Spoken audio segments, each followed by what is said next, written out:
Welcome to Fiction Audiobooks. If you enjoy the content, like and subscribing would be greatly appreciated. If you have any recommendations for novels, comment below. Please join my Patreon at https://www.patreon.com/fictionaudiobook.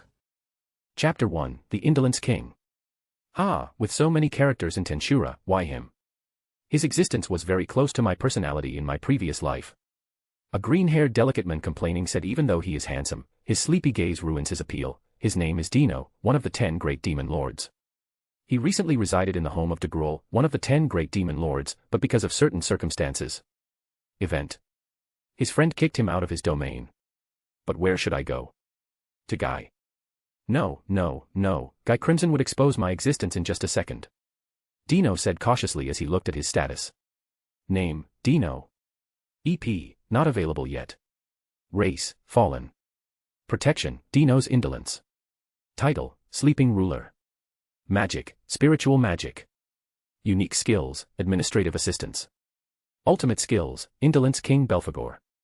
Resistance, physical attack resistance, magic attack resistance, spiritual attack resistance, divine attack resistance, anomaly resistance. Unique skills, administrative assistance, given to the user when reincarnating to this world due to his obsession with the system package when a person was reincarnated to another world. Effect.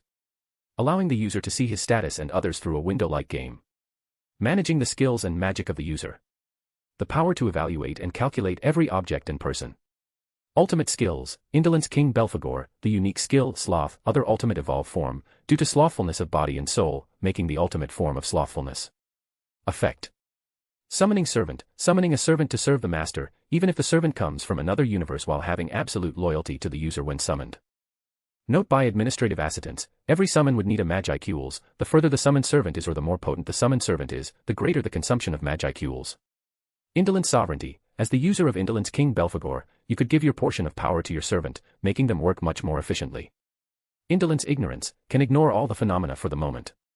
Note by administrative assistance, it will consume Magicules based on the phenomenal event. The greater the phenomena, the greater the consumption of Magicules. Non-disturbance territory, as long as you are in your territory, no one can disturb your indolence. Note by administrative assistance, exemption, ultimate skills users. Indulgence, the more you indulge and make your servant do the work, the stronger you become. Demon Lord's Hockey, aura that only true demon lords could manifest. Thought acceleration. Note by administrative assistance, no longer need an explanation, right? Time and space manipulation. Note by administrative assistance, no longer need an explanation, right? Dino could not help but become speechless as he read his status and the effects of his skills. Some of the original skills of Dino were sacrificed or erased, and Dino scratched the back of his head as his eyes were glued to the skill given by this world. No matter what you look at it, my skills were so OP, particularly the summoning servant thing. I have a feeling I could summon anyone just by imagining them, though not without backlash. Dino contemplates as he walks through the forest of Jura, where Veldora was supposed to be sealed. The countless monster that was supposed to reside in the forest was missing as the hockey, aura, of Demon Lord that leaked outside the body of Dino scared all the monsters that went near him. It looks like Veldora was already in the stomach of Rimuru. Dino said as he could no longer feel the unrestrained aura of Storm Dragon that intimidates and protect the very forest itself. Even though he was only summoned into this world recently, he could feel the chaotic presence that was happening inside the forest. Even though joining Rimuru would guarantee my safety, I hate working with someone, and becoming independent forces like Demon Lord Valentine, Degrol, or Guy has its appeal. Then it's decided. Summoning a servant is a must. Dino could no longer hold back the excited feeling bursting within his chest, even though you won't be able to guess his expression. That idiot, original Dino, did not know how to use his ultimate skill. Only relying on every ally or servant would make the sloth skill shine. While Dino was insulting the original Dino, he was also using his ultimate skill Indolence King Belphegor to summon his servant as a magic circle encapsulated the surrounding area of Dino. The whole world comes to a halt as broken cracking glass can be heard in reality itself. The universe that the missing creator of this universe previously protected was now being connected to the outside universe. This event may be a blessing or could become the root of the destruction of this universe if not facilitated carefully, and Dino, who does not know the problem he is causing, continues to summon his servant as he sacrifices his two prize weapons, the weapons that could make him the strongest swordsman in this world. God-tier swords, Excalibur and Caliban. Summoning servant. Bright light shines through every corner of the magic circle, even making Dino blinded due to the intense light, making him sluggish due to the consumption of the Magicules. At the same time, the eagless spirit started to dance as they celebrated her coming into this world. "Though, are you my master?" the woman said with a regal voice that echoed through the forest as golden motes appeared as Dino summoned her. Words cannot describe her. Her mere presence can make a human prostrate before him, though her power was reduced incredibly compared to her prime states. "You are." The woman was clad in silver and blue armor, her figure was tall and curvy, with emotionless eyes that peered through his existence, making Dino shiver. "Servant Lancer answering to your summon." Dino was speechless not only because of the stunning beauty that the woman manifested before him but also because of her status, a cold expression that befits her previous status, one that tried to preserve humanity in her own way even though it was wrong. Name. Race. Blessing, Dino's blessing. Title. Abilities. Unique skills. Resistance. Chapter 2, Naming. In a particular place near the great forest of Jura was a group of knights walking and creating a clearing to build their base with great vigor as shouts could be heard everywhere.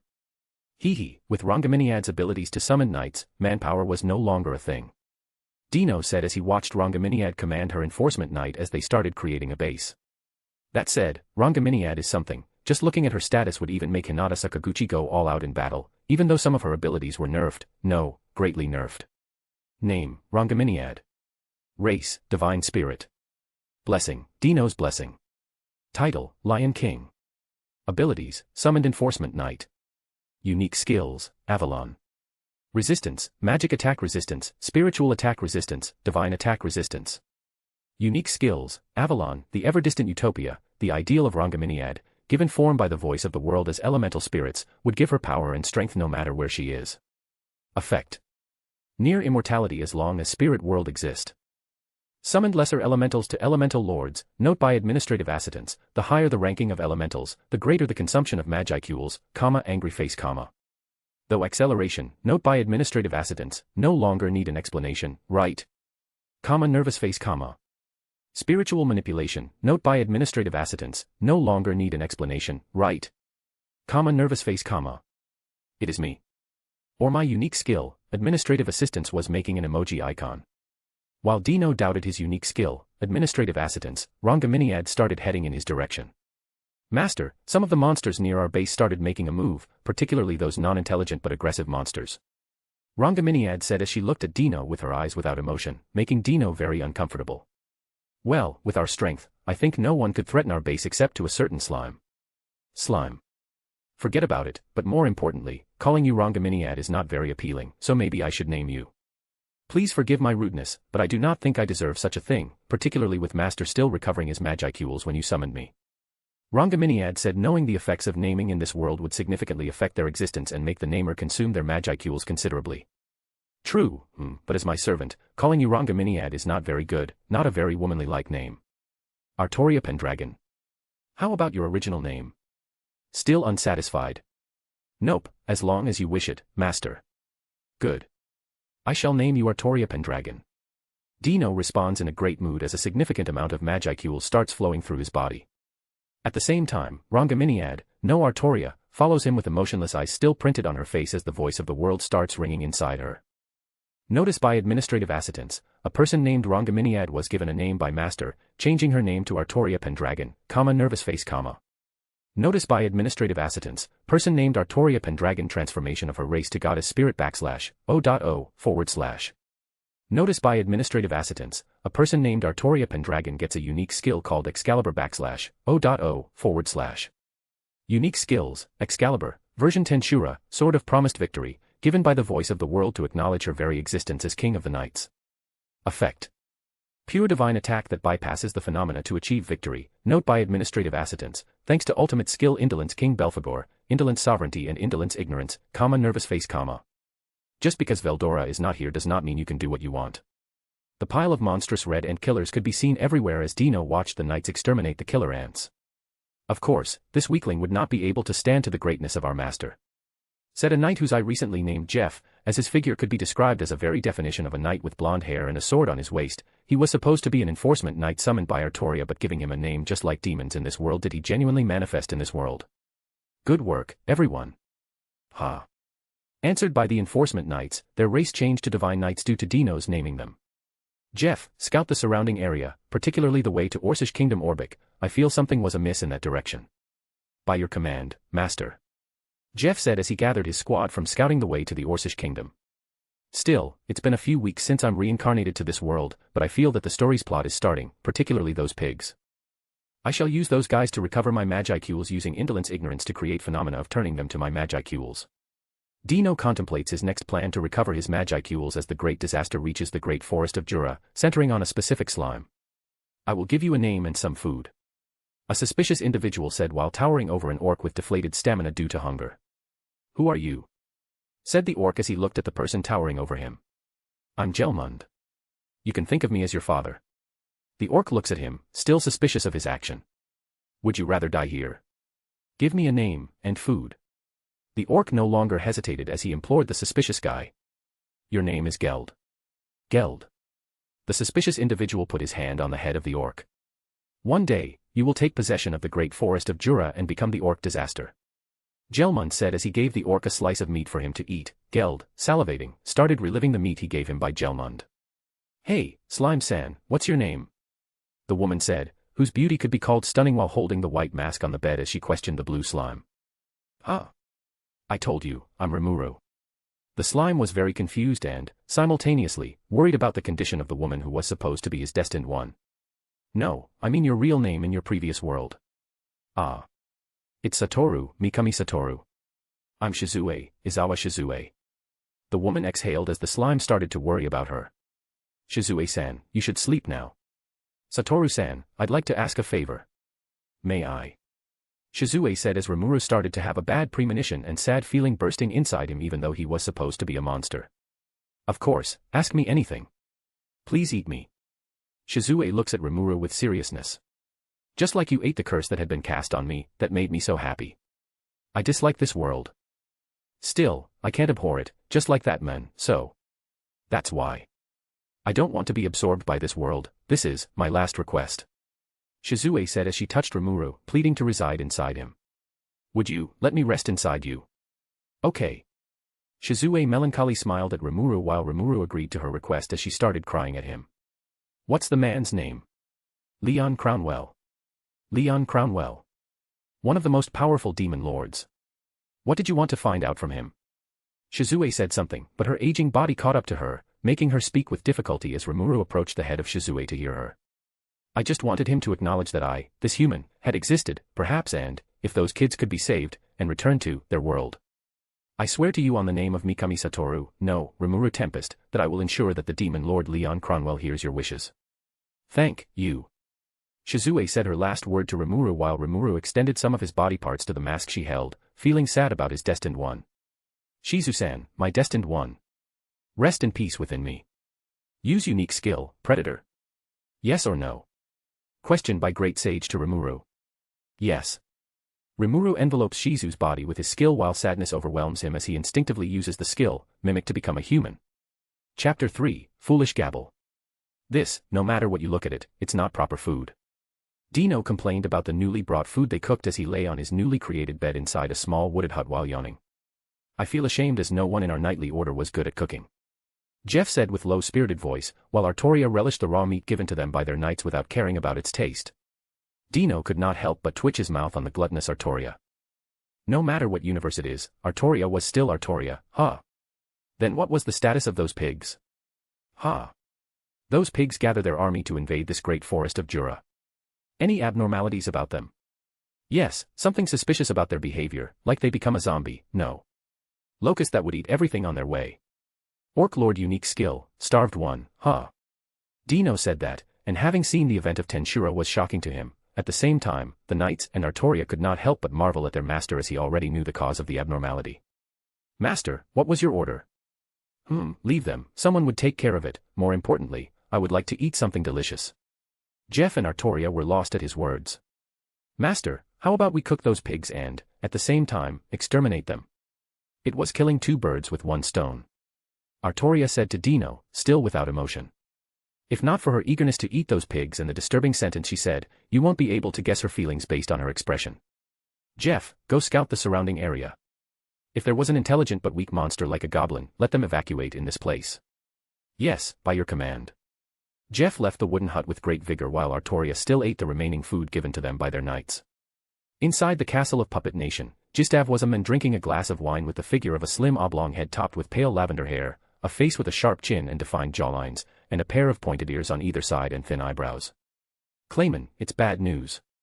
The girl with short stature and who wore a mask that looked like a crying clown shouted at the men as she brought her hands up and down with a sense of urgency. What's the problem, Tyr? Questioned by Clayman as he narrows his eyes on Tyr. You see. Some strong-looking knights appeared at the edge of the great forest of Jura and the Orcish kingdom Orbic. And why are you not letting those pigs eat those guys? Stupid Clayman. Did not I say strong-looking knight? If they are serious, they can eradicate those pigs within a minute. Oh, then just ignore them, our goal would not change, maybe those knights came from spiteful Crownwell. Clayman said as bulging vein could be seen in his angry face. But I have a feeling that it was not. No matter what, our goal of making the Orc Lord a Demon Lord did not change. Making an enemy to an unknown enemy is not wise, Tyr, and if they are that strong enough to massacre those pigs, it means that they come from the forces of other Demon Lords or Eastern Empire.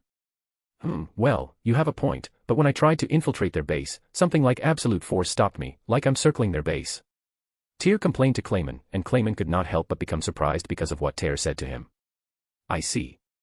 Then ignore them. Let Gelmund know it. Okie dokie Clayman. Tyr said as she disappeared while Clayman contemplated the forces surrounding those knights. No matter what, either you intervene with my work or just staying in that place won't change a thing. Clayman looks at the moon that shines through his window. It looks like the rat already surrendered to infiltrate this place. Dino thought he could sense someone with bad intentions or blocklisted by him with the help of an administrative assistant not to enter his territory thanks to his ultimate skill, Indolence King. Master, with the disturbance those pigs brought, 400 goblins were forcefully left their home and came to seek our protection. Jeff said as he brought those sorry-looking goblins in front of Dino. I see, good work. Such a waste of word, becoming useful to Master was a matter of course. Naming these guys would most likely benefit me. The more subordinate I have, the stronger I become after I name those divine knights and my recovery of Magicules greatly skyrocketed. Dino looks at the goblin as they hurtle themselves together because of fear of provoking him, while the aura of a demon lord's hockey intensifies their fear. If you want a name, just form a line, if you accept it, you will no longer belong to the weakest class of monsters, but only if you want to become my subordinate. Dino said to them as the goblins could not help but shake their heads. No, Demon Lord Sama, being subordinate to you was a lifetime opportunity, please grant us strength to protect ourselves. A female goblin that looked like their leader said to him while shaking. I see, I shall name you first. Your name would be Rarina. I feel like naming her like that, why is that? Dino was intensely looking at the female goblin, feeling that this female goblin was a minor character in Tensura, then proceeded to name other goblins with a much more leisurely attitude. Master, there was an envoy lizardman in front of our base, what shall we do? Jeff said to his master Dino as Dino had already finished naming the goblins with a tired expression. I see, that idiot came, Pardon, master. Nothing, where is our visitor? Lord Artoria was entertaining them in front of our base. Golden light could be seen before the base as someone brought it down like judgment on the enemies. Boom. Notice by administrative assistant, individual named Gabble was in great danger, please hurry up and rescue him / angry face / SHT, Gabble, what have you done? Chapter 4, Alliance. In front of Dino was an enormous crater created recently and a bunch of lizardmen cowering in fear as Artoria summoned a light spirit that manifested as a sword. At the same time, she looks down on a particular lizardman with her cold eyes. Please stop. It was a joke. Right, everyone. A panicking lizardman questioned his fellow lizardmen as they also nodded their heads hurriedly. Indeed. As Gabble-sama said. I see, but for insulting my master as a lazy incompetent that only knows to sleep, you deserve a punishment of death. Hoi, how could something like this happen? Dino could not help but become shocked at the current situation as Artoria was already readying her sword with light spirit to kill Gabble. Stop it, Artoria, you're just wasting your Magicules on him. Still, no as you command, master. Artoria complies with Dino's orders while glaring at Gabble and his cronies. Then, lizardman, what do you need?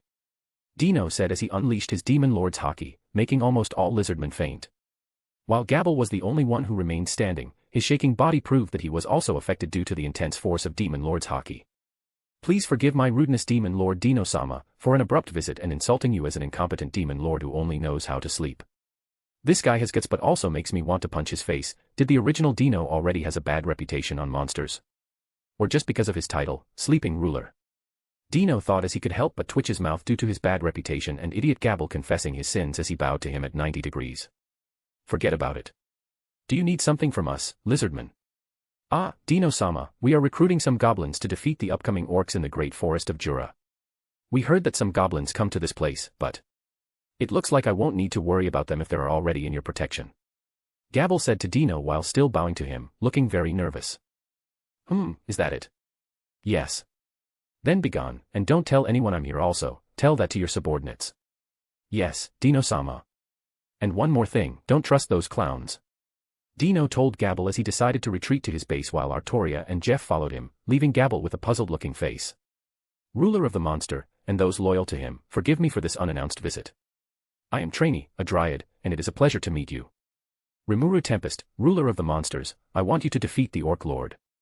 A beautiful dryad said to the group of monsters as she slightly floated in the air. Defeat the Orc Lord? You're asking me. Rimuru said to Dryad as he brought his hand on his head, still quite puzzled because of his abrupt request of Dryad. Yes, that's right. That's quite a selfish request from someone who just appeared out of nowhere, Trainee the Dryad.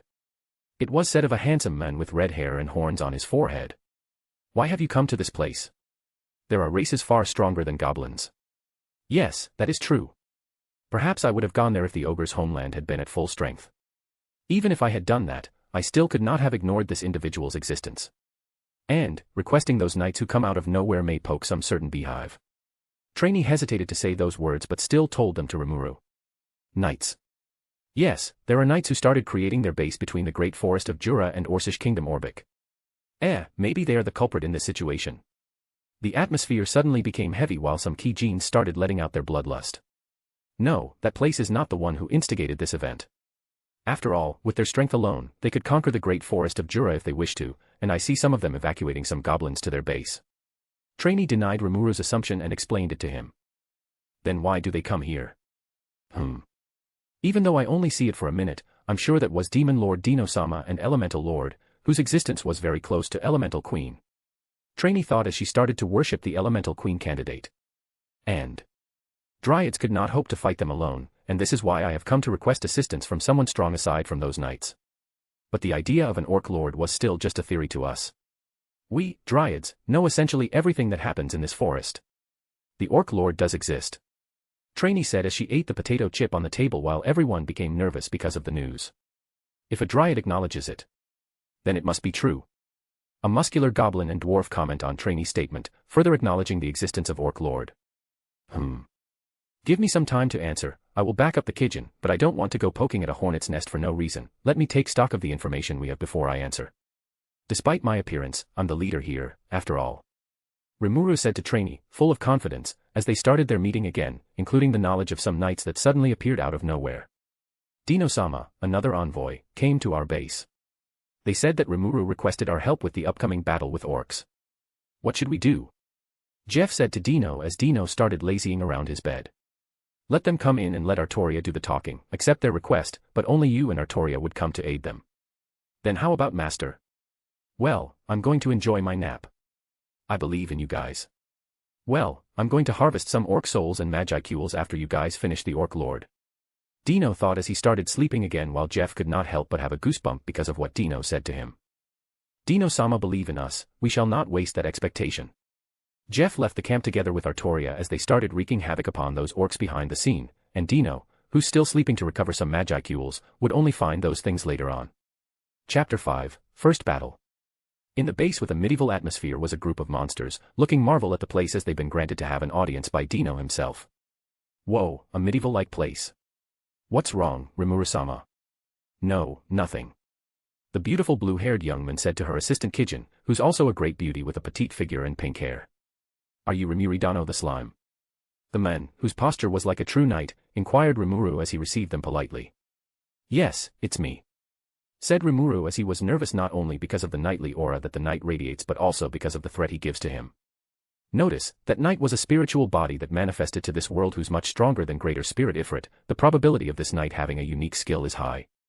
The great sage said to Rimuru as a warning. Ah, I know just by the aura he gives alone. I'm Jeff, Artoria-sama was waiting inside. Please come this way. Jeff said to Rimuru as he gestured them to a hut that looked like a headquarters for the knights. Welcome, Rimuru, the slime. Artoria said to them with emotionless eyes. Her aura alone makes every monster who comes to the hut have a goosebump as they feel threatened by her very existence. Also, they could not help but marvel at her otherworldly beauty. Her gesture was like a royalty that could only be found in fairy tales. How beautiful, just like a goddess. Just coming to see her face was already enough for me. Rimuru is still marveling at Artoria's beauty while her assistant Kijin nudges him to respond to her gesture. Yes, it's a pleasure of mine to see the representative of this place. Ririna, please prepare some tea for our visitors. Yes, Artoria-sama. Ririna, behind Artoria, bowed to her and started preparing the tea. Notice, the individual name Ririna was once a goblin who evolved to a white goblin.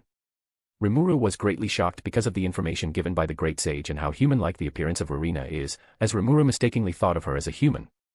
So it means that just like my goblins, they evolve in other paths. It is because the one who names them preference it to his desire and to be a human-like form, same with my desire when I give a name to my subordinate to be more human-like. Notice, most likely. Great Sage answers Rimuru as they contemplate the evolution of goblins while Ririna brings their tea and snack to their table. Rimuru the slime, so how may I help you? Well, you see. Artoria asked him with a cold voice as Rimuru started explaining the situation regarding the orcs' invasion.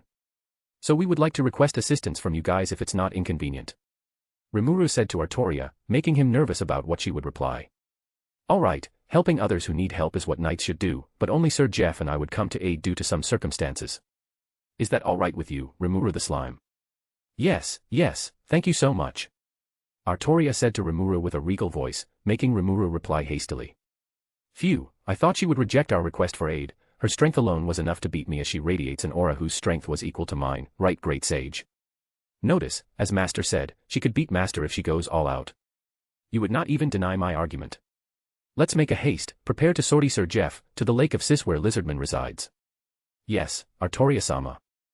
In the marshland surrounding the Lake of Sis and controlled by the Lizardman was an army of orc and lizardmen as they clashed together, centering on two individuals as they fought with each other. HAAA, Vortex Crash. Oomph, Chaos Eater.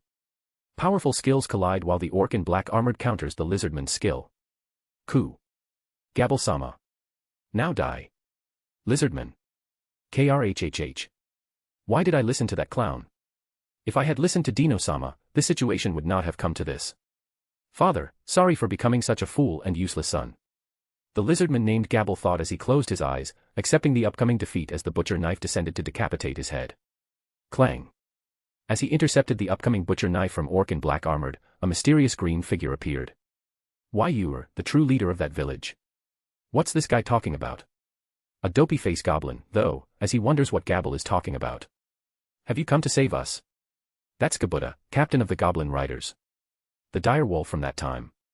A big blue wolf comes from behind Gabble as he explains to Gabble the position of Gabuta, who save him from the black armored orc. My name is Ranga. I've come to help you on behalf of Rimuru-sama's order. Boom. Black flame and tornado could be seen on the battlefield as Kijin unleashed their wrath on orcs and dire wolves that evolved into tempest wolves, together with their goblin rider, endeavored to kill the orcs as many as possible. On a particular cliff was a two-figure, watching the unfolding battle in front of them. Amazing to think they would become this strong. You have an excellent subordinate, Rimuru. Hee, well, I suppose they are wasted on me. What are you talking about? Their loyalty to you was without a doubt genuine, so there's no need for you to lower yourself, you earn that loyalty. Rimuru could not help but scratch his head as he blushed at the compliment given by Artoria and tried to change the topic. Where's Jeff-san? Oh, killing some rat behind the scene. Rat. Yes, more importantly, look in that direction. Rimuru looked in the direction where Artoria pointed out, and Rimuru found a large orc with a monstrous, ugly, and bloated stomach while surrounded by his orc generals. Notice, Orc Lord has been found. Orc Lord. I'm going to put an end to you. Rimuru said as he put his white mask decorated with red mark lines on his face while Artoria also looked at the Orc Lord with seriousness. That meat won't taste good. Hi. Rimuru screamed in his mind looking at Artoria incredulously. Chapter 6, The One Who Schemed Behind the Scene. Rimuru, who started to prepare to engage the Orc Lord, was interrupted by Artoria. Lesser spirits to greater spirits began appearing out of nowhere as they encircled Artoria while revolving around her. Sheathed in the spirit world. A torrent of shining life. Feels the wrath of spirits. I have a bad feeling about this. Rimuru becomes alerted as he sees Artoria manifested a sword using the spirits that gathered around her, making a sacred golden sword that the world's corruption could not blemish as the spirits started to sing the holy hymns just for the manifestation of the very sword itself. Excalibur. Shin. Pure golden light flashes on everyone, as the golden light wreak havoc upon its path, killing thousands of orcs along the way to Orc Lord. He decided to avoid it rather than intercept it. That monster must have instinctively thought my skill was dangerous, not bad. Artoria-san, just what is that? Rimuru said to Artoria as he could see the destruction caused by Artoria, making the battles on the battlefield comes to a halt. I'm just testing my power. More importantly, Rimuru, something unexpected happens to Sir Jeff. I'm going to back him up. That strong Sir Jeff was having a problem. Yes, an opponent above him most likely appeared, so please continue the battle. With your strength, you would be victorious against that orc. Why yes, I'm going to give my all. Then, if you excuse me. Artoria said as she disappeared in front of Rimuru, while Rimuru was still amazed by her strength and composure, making him unable to recover from the shock caused by Artoria. It will not come this if you decide just to let me flee. Just undo the unique skill, I might decide to spare your life. A clown that wears an eerie-looking mask with an asymmetrical smile decorated with rabbit ears said to the knight, who looked exhausted. No matter what, you won't escape from here unless you kill me. The knight said to the clown, further strengthening the barrier he created using the unique skill as the dryad decided to call her spirit Sylphi to protect him from the clown. Ha ha ha ha ha ha, how laughable, your dedication will be buried here together with that dryad. Sir Jeff, I fear the clown was holding back its power from the beginning as he was unscathed to divine punishment I delivered to him earlier. Please escape and let that lord know the situation here. Trainee, the dryad was it. I won't escape just because he's strong, and leaving a lady such as you here was unforgivable action to such myself. Jeff said with conviction and faced the clown. Are you finished with your drama? Then die. The clown could no longer hold such a nonsense conversation and started to give a finishing blow to Jeff. Clang. A figure appeared and protected Jeff from the clown as spirits started gathering in the enclosed area. Even the spirit Sylphide, who Trainee summoned, was delighted at the moment with a figure who appeared out of nowhere. I'm ashamed to let my former king see me like this. There's nothing to be ashamed of, Sir Jeff. If the round of table still exists, it will just be a matter of time for you to join my knights of round. You have my praise by holding him back. Such praise. I'm pleased to hear it. Jeff, who Artoria praised, could not help but become happy as his former king acknowledged his dedication as a knight. Now then, clown, I hope you are prepared to face the sequences for your misdeed action. Artoria said to the clown as the clown started having sweats on his forehead. This is Badad, looking at her and the spirits gathering around her. There's no mistake that this woman is a hero candidate or something along the line. I hope that idiot Gelmund was successful in helping the Orc Lord. The clown started to go all out in the face of Artoria. Notice, successful, individual named Geld has evolved into the Orc Disaster. The great sage said to Rimuru at the figure of the Orc Lord who eats someone and is enclosed by the violet and black barrier. Orc Disaster, Geld, the Demon Lord. I can't just sit around do nothing about this. Rimuru monologue as the Orc Lord ate his foster father Gelmund and evolved into Orc Disaster, making Calamity a class rank monster. Wah wah. I am Orc Disaster. I am the one who will devour all in this world. My name is Geld. Geld the Demon Lord.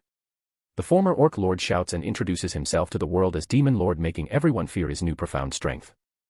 If I don't kill him now, it really will be a disaster. Rimuru thought as he started to engage in combat with Geld. It's going well, it's going well. A person who hides in some cave said as he gathered the souls and magicules around the battlefield and laid on some blanket prepared for him by his knights. To think that Artoria would cause this much damage to the orc's army was an unexpected event, but for the sake of becoming stronger, please become my strength. Dino said while holding some orb-like object that gathers magicules and souls using his ultimate skill. To think that Laplace was that strong for him to contend to Artoria, as expected of a former hero, his strength is not to be underestimated. Dino said while watching on a window-like screen as Artoria and Laplace battle using his spatial manipulation and with the help of administrative assistants. Laplace, you need to consider escaping. No matter how strong you are, Artoria could contend to those with ultimate skill as long as the spirit world exists, much less you right now. Dino chuckled as he watched Laplace wounded by Artoria. Meanwhile, Artoria's wounds recovered much faster than Rimuru's ultra-speed regeneration. Oh, looks like that battle between Geld and Rimuru was ending. Watching the battle of Artoria and Laplace, Dino decided to move to another screen where Rimuru and Geld tried to devour each other. Hee, who should I summon next? Maybe someone who could give me an unlimited amount of magicules. Dino thought in the background as he schemes behind the scene while deciding to summon his next servant. Chapter 7, Fifth True Dragon. Woa. Yeah. The final battle between Rimuru and Geld the Demon Lord comes to an end with Rimuru's victory, as the whole lizardmen and goblins start celebrating while orcs who gain reason because of the disappearance of their king and unique skill, starve one, become depressed and sad because of their defeat. I guess it's over. Yes. Rimuru said to the group of Kijins behind him while the handsome men with red hair agreed to him. I promised you'd be free once the orc lord was defeated. Thanks for all your help. Rimuru-sama, I have a favor to ask. What is it? Please accept our allegiance, we will continue to serve you. You're sure about that? Rimuru questioned the group of Kijins behind him. I have no objections. An old Kijin said to Rimuru. We are truly fortunate to have met you, Rimuru-sama.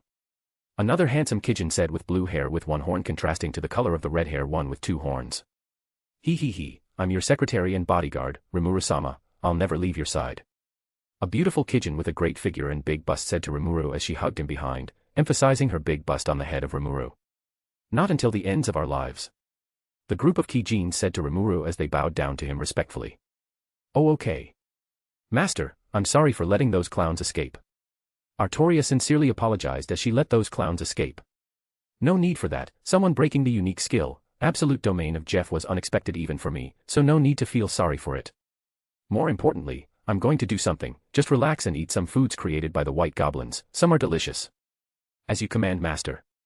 Dino, knowing the weakness of Artoria, decides to tell her about the foods created by the white goblins as Jeff shakes his head and decides to follow Artoria, who leaves in vigor, making Dino alone in his place. Yosh, now that those two are gone, it's time for me to use this. Dino thought as he brought the orb full of magicules and souls that resides inside it. What I lack was absolute existences like Veldora with Rimuru, Velgrind with Rudra, and Velzard with Guy Crimson. If that was the case, I'm going to summon an existence close to those guys to become a chess player in this world. Dino, knowing who he was going to summon, imagined the figure of a cute young girl with long black hair down to her hips and black eyes. Summoning servant. Crack kkkkkk. Boom. Notice by administrative assistant, you summoned a servant named Waifus /angry face /. World voice, a fifth true dragon has been born. Notice by administrative assistant, Waifus was recognized by the voice of the world as a true dragon, changing her race as a true dragon /o.o/. Notice by administrative assistant, because of her unfathomable power, she could undoubtedly escape the influence of King Indolence that gives absolute loyalty /angry face /. That was. A handsome man with blood-red eyes and wavy, burning hair with a deep shade of rouge stands up as he detects someone whose very existence was close to his partner Velzard. Velzard, did you notice it? Yes, someone managed to become a true dragon or been born as a true dragon. A young woman answered his inquiry who embodied the very ice itself. Ha ha ha ha, it looks like my decades of boredom will end. Velgrind, that was. Yes, Rudra, maybe another little brother or sister of mine was born as a true dragon, maybe it was Veltonava itself. The two figures said in the palace of the Eastern Empire as they started changing their plans on the upcoming battle between them and Guy Crimson. Master, who is she? She is Waifus-chan, the mascot of this place and true dragon, so please treat her well. Artoria questions Dino as the girl eats everything created by goblins, making Artoria displeased by the little girl's action. At the same time, everyone became shocked by what Dino said, particularly the white goblins, as they started prostrating on the ground. Now, no need for the ceremony, right Waifus-chan? As long you give me a home, then I'm okay with everything. The little girl said as she munched on the food given to her by the white goblins. As expected of Dino-sama becoming friends to a true dragon. With her and Dino-sama, the great forest of Jura would finally regain its peace. The white goblins praise Dino and Waifus as they intensify their celebration by winning against the Orc Lord. Dino-sama, Artoria-sama, a dryad, was in front of the base requesting an audience. What should we do? Jeff said to Dino and Artoria while Waifus was on his lap, still eating the grilled meat given by the white goblins. Okay, let them in. Yes, master. It looks like the management of this forest would most likely going to be talked about, given the current situation. Dino thought as he started planning his next plan for the upcoming scheme he was going to do. A group of monsters comes into the base of Dino as they decide to do what their next plan is. As the meeting progresses to the pardoning of orcs and giving them food supplies, Trainee the Dryad stands up. Then, as a caretaker of Forest Eye, Trainee now pledges to acknowledge Rimuru-sama and Artoria-sama as the leaders of the Great Forest of Jura. Thus the Alliance of Great Forest of Jura would be created. Me. Leader. Every monster in the meeting started bowing down to Rimuru and Artoria as they acknowledged their new leaders, making Rimuru panic. At the same time, Artoria was not disrupted by the decision given by Trainee itself. Was there a second for this food? Dino said as he disguised himself as an ordinary monster while also bowing down, no, more like laying down on the ground like a worm. Chapter 8, Peace Amidst the Upcoming Storm. 3 months after the defeat of the Orc Lord was a peaceful time as humans with nose pigs started working to create a castle on the edge of the Great Forest of Jura and near the Eastern Empire while knights were helping the human orcs to develop a town for their master and king to reside. It is okay for me to be the one who governs this town, master. Artoria questions his master while Dino brushes the hair of Waifus as he decides to give the town's leadership to Artoria. Well, you would only govern them as a king, but I'm still their master, so no need to worry about that, as monsters only recognize the hierarchy of strong ones, and I'm not good with management, so I'm leaving it to you. Dino yawns while feeling sleepy because of the naming he did to orcs that became Highland orcs different from High Orc as they started to resemble humans with their noses still resemble on pig creatures. Are you okay, master? Artoria said with concern, even though it couldn't be seen in her expression. I'm okay, I'm just tired of naming 70,000 orcs that we decided to adopt, but with this, our manpower was no longer lacking, and the construction of Camelot was going on. Dino says the name of the town he decided to create while remembering the agreement between them and Tempest about the allocation of orcs and the responsibility of naming them. Then, please let me summon my Knights of the Round Table if that was the case. You can do that. Yes, after making me the king of this place, the voice of the world has given me another privilege to summon the Knights of the Round Table. Notice by administrative assistance, the individual name Artoria Pendragon gained a new skill under Enforcement Knights called Knights of the Round Table Summoning. Oh. Knights of the Round Table Summoning, to summon the prestigious Knights of the Round Table as they would once again start to serve their master. Notice by administrative assistance, Knights of the Round Table Summoning was possible due to Indolence King, Summoning Servant and Indolence Sovereignty, oh. Did administrative assistance forgets about it? Notice by administrative assistance, there's no such thing, angry face. Dino thought as administrative assistance rain him with a Windows-like screen that was written with, there's no such thing, angry face, making him feel annoyed and at the same time happy because of the development of the ego of his skill. You can do what you want. Yes, thank you so much, master. Artoria said to Dino and started preparing to summon her knights. It's that true, Laplace? Yes, Clayman, the fact I would not be able to come alive if not for Tyr and Footman destroying that annoying barrier. Question by Clayman to Laplace, who still has bandages all over his body, for Clayman to see the damage created by Artoria even though those wounds were already healed a long time ago. I see, then it must be a demon lord forces you encounter in that place. Most likely Clayman, still after you went to the trouble of setting all that up, I bet it's killing you that a new demon lord was not born, huh? Laplace changes the topic to the failure of their operation regarding the birth of the new demon lord and question Clayman about his feelings. Yes, but I did get to see an interesting sight, now, what shall I do about that slime and that sacred knight? Clayman said with an amused face looking in his window, thinking of a new plan for his awakening. Well, good luck to ya, if you ever need a hand, I'll lend you one for a cheap price. Demon Lord Clayman. Laplace said to Clayman as he disappeared with a cloud of smoke, making Clayman amused by the tricks of his friend. In the secret meeting in the armed nation of Dworgen were a group of dwarfs and a single elf centering on their king as he read the news brought by spies about the outcome of the orc invasion. The king closes his eyes for a second and burns the small paper in a candle that tells the status of the orcs' invasion. Your Majesty, what was the news? The orc lord has been defeated, and the war has ended. What? The knightly dwarf said in disbelief as he clenched his fist. Rather than rampaging, the 140,000 surviving orcs have been divided between the two current de facto leader of the Great Forest of Jura. Exclamation point. On top of that, they've evolved into high orcs and highland orcs in each of their respective leaders. That can't be. The knightly dwarf could not believe it, as he started sweating profusely while the king looked very seriously because of the current status of the Great Forest of Jura. With the participation of several superior Magian and that sacred knight, the war came to an end. It is safe to assume the Magian are all serving that slime. Then that sacred knight that appeared nowhere. Those leaders who rule over Magian and cause monsters to evolve, if this matter is not handheld with care, this nation may fall. King of Dworgen thought as he opened his eyes while all of his aides looked at him for his next decision.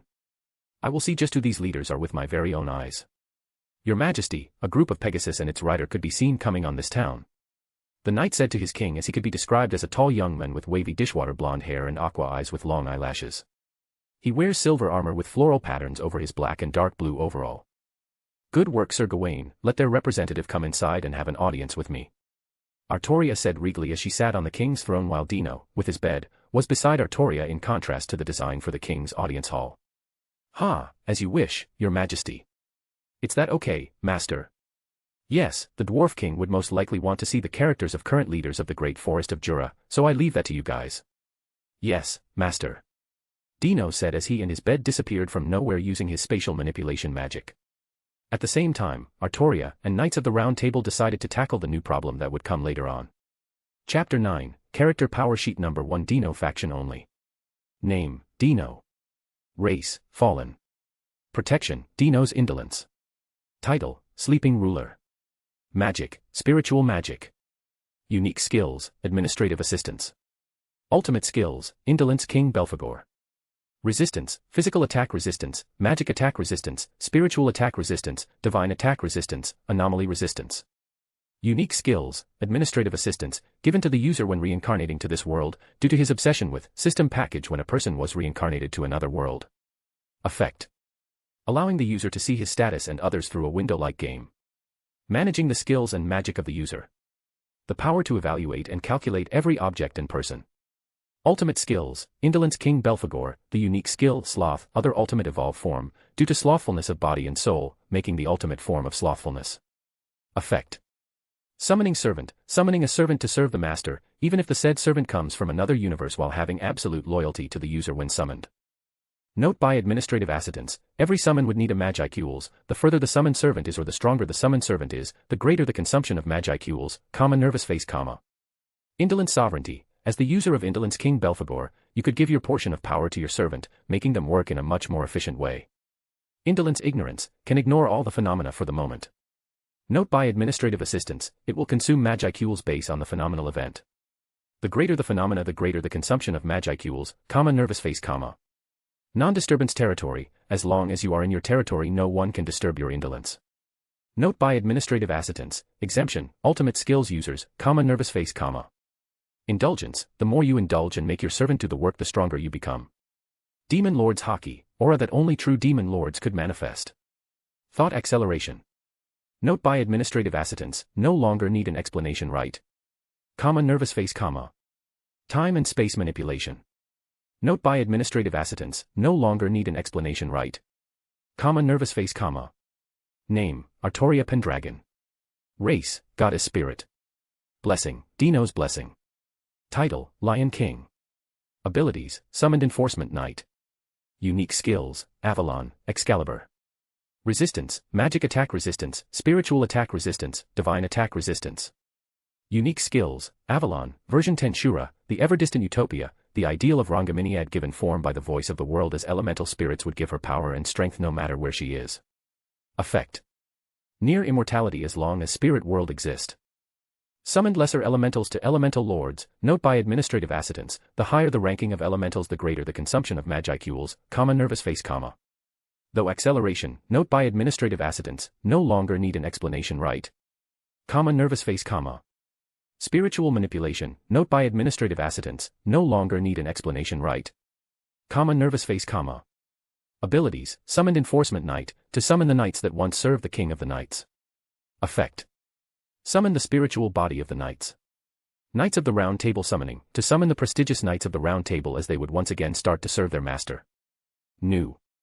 Notice by administrative assistance, Summoned Enforcement Knight was possible due to Indolence King, Summoning Servant and Indolence Sovereignty, nervous face, Unique Skills, Excalibur, version Tensura, Sword of Promised Victory, given by the voice of the world to acknowledge her very existence as King of the Knights. Sheathed in the spirit world. A torrent of shining life. Feels the wrath of spirits. Effect. Pure divine attack that bypasses the phenomena to achieve victory. Note by administrative assistance, thanks to ultimate skill Indolence King Belphegor, Indolence Sovereignty and Indolence Ignorance, nervous face, Name, Jeff. Race, Divine Knight. Blessing, Dino's Blessing. Title, All-Around Knight. Unique Skills, Absolute Domain. Resistance, Physical Attack Resistance. Unique Skills, Absolute Domain, domain that gives the user the ability to restrain his enemies. Effect. Absolute Barrier Creation. Notice by administrative assistance, hard to break inside but very delicate outside, nervous face, Note by administrative assistance, he's hiding something from me. Angry face, Name, Gawain. Race, Divine Knight. Blessing, Dino's Blessing. Title, Knight of the Sun. Unique Skills, Excalibur Galatine. Resistance, Magic Attack Resistance, Spiritual Attack Resistance, Divine Attack Resistance. Unique skills, Excalibur Galatine, version Tensura. It is the sister skill of Excalibur given by the voice of the world to acknowledge him as the Knight of the Sun. The blade of this holy sword is a copy of the light spirit itself. The holy sword of the stars. Swing once again. Effect. Note by administrative assistance, this guy won't talk to me. Even Artoria-san said her skill to me. Angry face, Note by administrative assistance, this guy won't talk to me. Even Artoria-san said her skill to me. Angry face, Name, Waifus. Race, True Dragon. Blessing, Infinite Dragon's Blessing. Title, Infinite Dragon God. Magic, True Dragon Magic. Abilities, Universal Perception, True Dragon Hockey, Universal Shapeshifter, True Dragon Seed. Ultimate Skills, Dragon God Ouroboros. Resistance, Physical Attack Nullification, Magic Attack Nullification, Natural Attack Nullification, Spiritual Attack Nullification, Divine Attack Nullification, Anomaly Nullification, Dragon Poison Resistance. Notice by administrative assistance, her existence alone was almost equivalent to Veltonava if not for the fact that she could not use creation abilities, Angry Face. Ultimate skills, Dragon God Ouroboros, nothingness would always exist in infinity.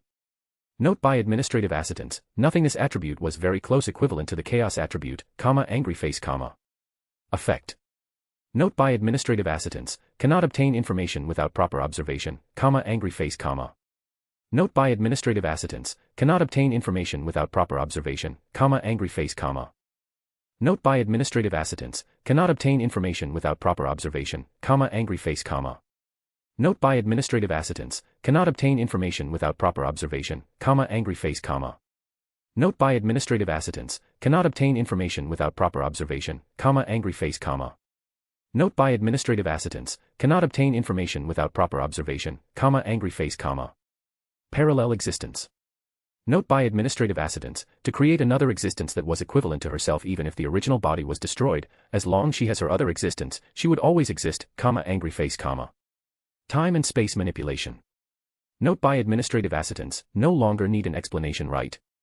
Nervous face, Thought acceleration. Note by administrative assistance, no longer need an explanation right. Nervous face, Name, Rarina. Race, White Goblin. Blessing, Dino's Blessing. Title, Administrator of Camelot. Race, Highland Orcs. Blessing, Dino's Blessing. Chapter 10, A Duel Between Kings. In the medieval-like castle was a group of dwarfen knights walking straight to the audience hall together with their king while marveling at the structure of the said castle. I cannot believe that this castle was only created in just 3 months. The king of the dwarfs though as he examines the castle itself together with his aide. My king, the strength of this knight. I know, dwarf. The king of dwarf whispers to his aide, whose name is Dwarf. Just by the aura of this guy, I'm the only one in our group who could be this knight opponent. The king of dwarf looks at his escort, whose armor is lustrous dark slate blue or deep purple color, with veils and pieces of gold throughout. I feared that even if I went all out, I would not be sure it would be my victory. The king of dwarf thought as he looked at the robust man whose strength was unfathomable even for him. This way, please. I welcome you, hero king of the dwarves, Gazel Dwargo. Artoria said with a cold and regal voice that echoed throughout the audience hall. At the same time, Gazel, Dwarf, and the dwarfen knights could not help but become petrified not only because of her otherworldly beauty but also because of her unfathomable kingly aura she is releasing, making them suffocated just by nearing her presence. This aura. My king. The dwarfen knights tried to sheath their weapons but could not, due to pressure they were receiving from the other knights, almost equivalent to the women sitting on the throne. This power. I could not be mistaken for it, it was almost a saint-level aura. How rude. Trying to sheath your weapons in front of my king. Clink. Swords with different origins and powers could be seen as sheathed out by the knights, while the whole audience hall is now loaded with a heavy atmosphere. It's okay, Sir Agravain, you guys stand back. As you command. The knights surrounding Artoria stand back as they lessen the aura they release, even the escort of Gazel also stands back, making the Gazels and his group find a chance to breathe in relief. Sorry for the abrupt rudeness of our sudden visit, my name is Gazel Dworgen. The king of armed nation of Dworgen, I'm here to judge if you are a threat to my country. Oh, what a direct way to say, then how's your judgment? Artoria said as she narrowed her eyes, making Gazel feel more pressure as Artoria intensified the kingly aura. This aura, no, this hockey was a hero's hockey. Then, how about we duel? Gazel said without difficulty as he unleashed his hero's hockey, not knowing that all of his dwarven knights had already fainted aside from Dorf. My king, please reconsider. I fear that it may be dang dash. It's okay, Dorf. I will know her nature by engaging with our swords. Ha, as you command. Dwarf, in the end, agreed to his king with a sigh. All right, if that were your request, I would not mind engaging swords with you. Sir Bedivere, please prepare the training hall. As you wish, your majesty. The knight with an artificial arm said, complying with his liege request. Let me ask you something before we cross our sword. Then ask. Gazel questioned Artoria as they prepared for their upcoming duel. Why did you create a country? No, why do you want to be a king? King, to create my ideal country, I guess, a utopia where everyone is happy. Artoria answered Gazel without doubt. While everyone has many different reactions, particularly those knights on the side of Artoria, some are grateful, sad, happy, and reserved. I cannot answer that it was the task given to me by master. Artoria thought as she readied the sword. Ha ha ha, how cheeky of you, just like that slime. But, I will only know the truth if we cross our sword. I see, Ofistano, please mediate our duel. Artoria said while some young girl appeared out of nowhere with a whistleblower as she raised her hand. Start. Gazel is still puzzled about where the young girl appeared and how scary he feels about her, just like Veldora. No way, right. Then, en garde. Artoria beautifully raised her sword as she neared Gazel and swung the sword downward. Cling. Coo, heavy. Gazel thought as he deflected the sword of Artoria. Is this all you get, King of Dwarves? Don't underestimate me. Gazel changed his stance as he brought his sword to his chest. Here I come, haze of rumbling heavens. Cling. Cling. Ho, not bad. To think you will even deflect my art, you must be a legendary swordmaster. I feel like I'm confronting my teacher just like in the past. Do you want to continue, King of Dwarves? No, I already judged that you are not an evil one, let me admit defeat. As expected of Majesty, your swordsmanship is like the shining light among the shining star. Please stop commenting like that, my friend Sir Bedivere. Are you not embarrassed with your wordings? Another knight with red hair, while holding a bow, rebuked his fellow knight. Winner Artoria. Ophis said as she whistled the blower on her neck. In a specific area of the castle of Camelot were two figures, one in his bed and the other racking him on the other side of the bed. Why I am not allowed to watch my father's duel, master? Because you will only cause trouble, Mordred. What? Do you not have trust in me? No, I have trust in you. Then. I trust you would cause trouble, so I order you to stay with me for a moment. What did you say?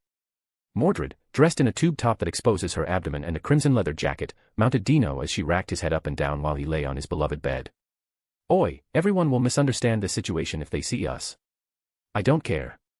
I'm going to kill you. F***CK, why did I agree to summon them? Chapter 11, New Allies and Accomplice. Inside the castle of Camelot was a reception hall crowded with knights and their visitors from the armed nation of Dworgen. I see, you're investigating the odd forces that appeared in the great forest of Jura. That's right, to determine whether they were friends or foes. Gazel said to Artoria with determination, making the atmosphere in the reception hall much heavier. Artoria Dano, there's something I must ask you. Speak, Gazel Dano. Like Rimuru from the Jura Tempest Federation, would you also want to enter a treaty with my nation? Artoria narrows her eyes as she continues to listen to Gazel. Even though your domain is much smaller than Rimuru, having access to the great forest of Jura was more than enough to consider entering a treaty with your kingdom, particularly if you could also trade with Eastern Empire. I see, that was a good proposal. But let me consider your proposal first with my. Okay. Our kingdom will enter a treaty with your nation. Dino said happily to Gazel as he lay on his couch while everyone was looking at him, particularly Artoria, who's glaring at him, and Agravain who's displeased because of the sudden decision of his master. Artoria Dano, this gentleman is. He's my. Pardon. I could not hear your last word, Artoria Dano. My. Gazel questioned Artoria, making every knight on Artoria's side freeze while Artoria, looking dismayed, said the pretend relationship she would currently have with Dino when someone asked about their relationship. He's my prince consort. How could that guy become my mother? How could you say that to me when I am a male? A knight whose dress in the top tube and crimson leather jacket shouted while Dino gave her a stink eye and made eye contact with Ophis, and Ophis, knowing her partner's thoughts, dragged Mordred out of the reception hall as Mordred still shouting her disagreement. I see, then what was your decision again? I agree. Then it's decided. And what is the name of your kingdom? That was. In Castle on Puppet Nation, Gistav was a group of demon lords watching the event in the great forest of Jura when the orc lord invaded the forest. Interesting. Very interesting, Noda. I'll undertake the investigation of this toy myself. The young girl that wears a rather bold swimsuit-like outfit consisting of thigh-high socks and black panties is restless when she sees the battle between Orc Lord and Rimuru. But, Melim, we have a non-aggression pact with the Great Forest of Jura. A non-aggression pact. Now that Veldora's gone, we can abolish that, using the authority of 3 demons lords. I see, that is true. All right, that's that, but no interfering with each other, got it, Clayman, Carrion, and Fry. Clayman agrees, while the Beastmaster Carrion and Sky Queen Fry, who also participate in this small gathering, agree. Of course. Then, it's settled. We have an agreement. I'm going out to investigate at once, don't try to interfere with me, Clayman Carrion, and Fry. The young girl said as she left on the window terrace of the castle. I see, looks like Melim would still reside on Tempest. Dino, contemplating his following action, senses someone approaching his domain in the sky, not good. A harpy with white hair and who wears a one piece of red dress appears before Dino. To think I would see my fellow demon lord here, I consider recruiting the magents in this place, to think you are here, it's such a shame. TCH, Fry, huh? Why did administrative assistants not block her? Noticed by administrative assistants, you command only to block those who's hostile to this place or block listed by you / _/. I did not include her in my list, huh? Why have frustrated a face, Hey, what are you hiding in this place? I heard Draggle kicked you out of his home, is that true? This be *TCH. It would not be good if she saw Waifus. Dino thought as he considered what he was going to reply while Fry landed beside him and walked, encircling Dino as she questioned him. I heard your domain is closed where Charybdis is sealed. Bingo, you must be restless because of that existence, right? Even though Charybdis was a calamity class rank but the overall strength is disaster class rank. Then how about I kill it for you? Exclamation point. Having a bomb besides your territory is not pleasant, Fry, as one of the oldest beings in this world and one of the oldest demon lords, I can purge that guy. Dino said with a smirk as he boosted his strength to Fry. So, would you consider it? What is your condition? Become my subordinate. Are you out of your mind, Dino? Nope, I am not. How about we become a temporary ally first? If you still do not want to become my subordinate before the next Walpurgis, we will end our contract. How about that? What's the merit on me by becoming your subordinate? Fry narrows her eyes as she examines and analyzes the benefits and truthfulness of his words. Of course, many things, for example, by making you much stronger. Dino said as he gave an infinite snake symbol to Fry. This is. Not only that, but I would also make your demon lord seed that resides inside you fully awaken. What's a demon lord seed? Well, by making the voice of the world acknowledge you and evolving as a true demon lord, that gives you more power by using the harvest festival process. Dino smugly said as he tried to lure Fry with his condition. Fine, let's temporarily become allies first. Good, but first, you should not let other demon lords know that I reside here, particularly Guy. I see. Then let's discuss how we will take advantage of this alliance further. Oh, as expected of Sky Queen, Cunningham would take advantage of every possibility. Fufu, not much as you. Are you okay with that, Master? Artoria said to Dino, who's back on lazying on his bed while Waifus was also in his bed playing with the toys given to her by Dino. Of course, giving the Infinity Snake to her is nothing to me, and that Infinity Snake only temporarily boasts the status of the user when she uses it every time, even though the good side is that it does not have bad side effects aside from larger consumption of Magicules. First, I need to gather as many allies and subordinates as possible, then. Feldway, Mikkel, and Evarge, those crazy guys still exist in this world and other world, I need to become much stronger before Armageddon comes. Dino thought while looking for opportunities to become stronger. Chapter 12, Missing Charybdis. In capital city Rimuru of Jura Tempest Federation, inside the meeting room was a group of monsters and a demon lord who talked about the creation of Orc Lord.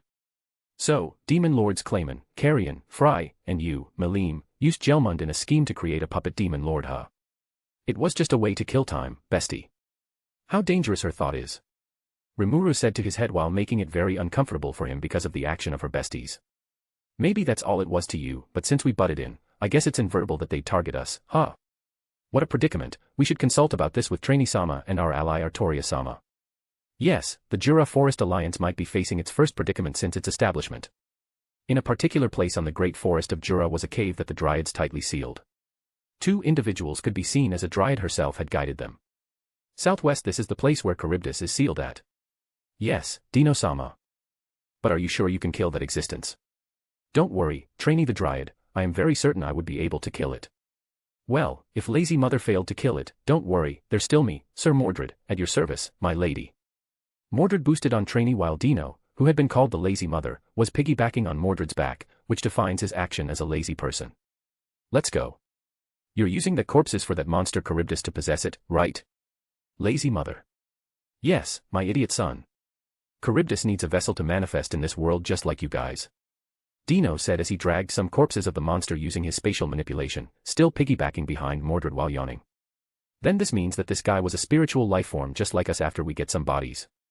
Yes, this guy, no, this girl was also resistant to magic attacks, so pure brute strength is what we do need. I see, so that's why you need me. Yes, brute strength is your forte. Why am I feeling that you are insulting me? It might be your imagination, my idiot son. Are you picking a fight with me, lazy mother, huh? Mordred questioned her master as bulging veins could be seen on her forehead while she tried to pull Dino out of her body. Ha! Trainee sighed as she wryly smiled and decided to leave the mother-son duo. As they continued to bicker with each other. Hey, lazy master, how long are we going to wait? Mordred questions her master, who's been sleeping on his blanket since they finished preparing the monster corpses. How many minutes had already been passed? Huh? It's been 12 hours since you started napping, lazy master. Huh? Why did you not awaken me, idiot servant? You said we need to wait until this corpse transforms, right? So I just waited. Dino, who Mordred had awakened as she called him by another nickname, widens his eyes and starts to have a bad feeling about what happened during those hours. Dino-sama. This is bad. Charybdis is now heading to Jura Tempest Federation. I fear that if Dino-sama still does not make a move, those who reside in that place may. Trainee, who appeared in the back of Dino, started talking about Charybdis, that was supposed to be awakened by them, then stopped talking midway when she saw the monster corpse that was supposed to be used by Charybdis to manifest. F***CK. Those clowns managed to find it first. Absolute convergence, this scenario would still play as a plot, huh? Dino said, talking about the inevitable fate that would still happen to Tempest. In a particular place near the cave where Charybdis was sealed are 2 clowns and 1 figure who transformed into a dragon whale-type monster. Well, he did eat that core. A fat Majin clown wearing an angry expression mask said. He sure did. The girl with short stature and wore a mask that looked like a crying replied. He is truly a minion of carrions with muscles for brains only. Yeah, that was easy. Ho ho ho ho ho. Naya ha ha ha. The 2 clowns laugh at the pitiful figure who's agonizing because he eats the core of Charybdis. Is this job completed now? Yes, it's good that we stole the core of Charybdis before those dryads noticed it. Yes, ho ho ho, I feel like we would face a problem if we make that idiot Phobio walk in that cave. True. Let's now report it to Clayman. The 2 clowns said as they left Phobio, who transformed into Charybdis, with great resentment toward Malim and reported their mission success to Clayman. In a particular place inside the castle of Camelot were 2 demon lords talking about the manifestation of Charybdis. Ha! I thought you would be able to handle it, to think it will still come to this. Do not worry, Fry. That Charybdis would not target your territory and would be destroyed right away. How could you be sure? Because in the worst case, Malim would do something about it, as she was in that place. Fine, but thanks to that, I'm now indebted to Clayman. He, don't worry about him, that clown was already under the influence of someone's ultimate skill without him knowing itself. He was nothing but a pawn. What? Fry widens her eyes at his statement. Fry, now that it comes to this, let's downright plan the fastest fall we could do to that clown. If the plot would inevitable still play according to the story no matter how I intervene, then let me take advantage of it behind the scene. Dino, who made an evil smirk, decided with conviction within his mind. Chapter 13, Like Father Like Son. Inside the castle of Camelot where Dino resides was Dino himself as he scribbles the events that will happen in light novels and anime while organizing which event he could take advantage of. I don't know if the original Dino was already awakened because he does have a Demon Lord's Haki, but if I'm not mistaken, Diablo could also use Demon Lord's Haki while he's still not awakened as a true Demon Lord, and you can get an ultimate skill even without the need of awakening, which means. Dino stared at the specific events that he could not let go of no matter what happened. My priority will be harvesting human souls, and those opportunities will come when Rimuru destroys the army of the Kingdom of Falmouth or the Eastern Empire conquest of Western Kingdoms. First, if I recklessly started killing humans without a specific reason or justified action, it may deteriorate my future relationship with the other nations. Artoria would most likely stop me or try to kill me. And then those demon lords would most likely bully me if I do that, particularly Guy Crimson, as he was the mediator of this world. Dino scribbles on his note the cons of forcefully killing humans just for him to awaken as a true demon lord or, if he could not, to his future subordinates. Artoria may already have the power to break free from my summoned servant's absolute loyalty. As I continue to grow stronger, so do they are, so that's why I could not recklessly summon some characters, particularly those overpowered ones. I am just lucky with Waifus because she's too innocent and just want to make her home. Dino looks at the little girl who's been sleeping beside him and then tries to cover her with his blanket. Hey, administrative assistant. When we are in the cave where Charybdis is sealed, why did you not give me a notice when the core of Charybdis was already gone? Notice by administrative assistant, Master did not make a proper investigation of the cave, and Master destroyed the sealed. Conclusion, could not properly observe the subject. Crying face. In the end is still me, my laziness nature would be my shortcoming, huh? Dino concluded with a wry smile as he started walking to the audience hall where Artoria currently is, deciding to lend Rimuru some help. Rimuru, at least let me help you kill that monster, this will be the start when you're going to owe me a favor, hee. Neared, the city of Rimuru of Jura Tempest Federation, was a single knight who approached the battlefield in front of her as she decided to go to the blue slime first that was carried by beautiful Kijin with pink hair. I am Mordred. With the orders of my father, I come to help you, Rimuru, the slime. Yes, this will be a big help. I want to thank you and your father for helping us. Mordred nodded her head to Rimuru while watching the current situation on the battlefield as skill and magic reigned on a dragon-type monster called Charybdis. Oh, those are not bad, particularly that red guy with 2 horns, I would want to have a spar on him. By the way, who's your father?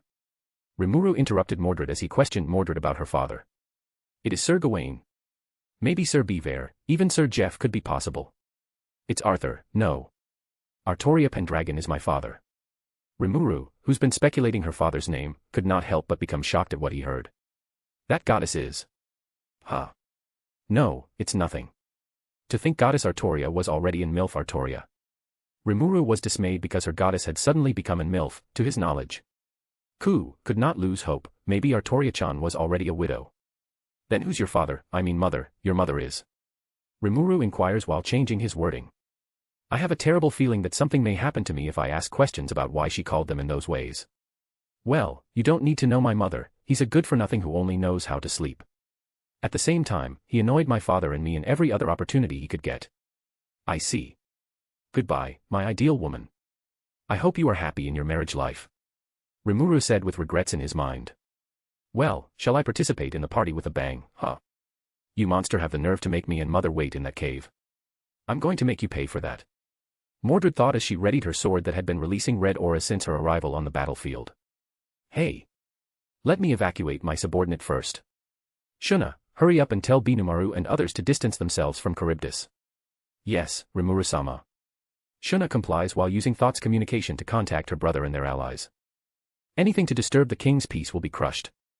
The space around her and the sword becomes stained with dark red blood, and the sword's blade is enveloped by the radiance of blood that releases an energy light that pierces the very sky. Clarent. Blood Arthur. Boom. She's just like her father. Rimuru shouts while he and Shuna distance themselves from Mordred, whose skill reaches and envelopes Charybdis as it destroys every cell that tries to regenerate the body of Charybdis. TCH, that was it. I thought I could get some fun from that monster, well, looks like mother is right, that monster was kind of nemesis to my unique skill. Mordred said while feeling disappointed in Charybdis. Oi, seriously. 1 hit only. Rimuru thought as he stared blankly at Mordred. Notice, her unique skill, Clarent Blood Arthur was a pure energy skill that bypasses magical phenomena and bypasses every jamming skill to deal significant damage from her opponent. The Great Sage explains to Rimuru her analysis of the unique skill of Clarent Blood Arthur, while Rimuru, who sees someone falling from the body of Charybdis, decides to take a close at it. Chapter 14, New Subordinate. Notice, the core of Charybdis has been removed from Phobio and consumed, preparation to isolate it and begin its appraisal. The Great Sage said to Rimuru as he removed the core of Charybdis from Phobio, who came out of the body of Charybdis by using his unique skill, Gluttony, while he also used healing potions to cure him. Is this guy still alive? Mordred inquired while poking Phobio using a stick that came from branches of some trees while everyone looked at her with a twitch in their eyes. You are the one who almost killed him. Everyone thought while a girl dressed in a rather bold swimsuit-like outfit consisting of thigh-high socks and black panties appeared close to Mordred and talked to her. You are so strong. Just who are you, Noda? Melim looked at Mordred with stars in her eyes. I am Mordred, son of Artoria Pendragon. Oh, what a knightly woman. The atmosphere changed when Melim said her thoughts about Mordred, making even Rimuru step back. Forget about it, even if I challenge you because you thought me as a woman, I might be the one who would be beaten up, particularly my sixth senses are telling me that your dangerousness is the same as our mascot. I see. Did you hear that, bestie? Wahahaha, she's scared of me, Noda. Stop. Don't add more fuels to the fire. Rimuru thought as he forcefully pushed Melim to the back, while Mordred, who's been called a coward, had a thick mark on her forehead. Mordred Dano, thank you for saving us from that monster. I feared that if you did not appear, we might have difficulty defeating that monster. Dorf, the captain of the Pegasus Knights of Armed Nation of Dworgen, gives his gratitude to Mordred, who's been fuming with anger because of Malim. Don't mention it. If you are going, thank me, then thank my father, as she's the one who orders me to help you guys. Of course, we are also grateful to Artoria Dano and Remura Dano.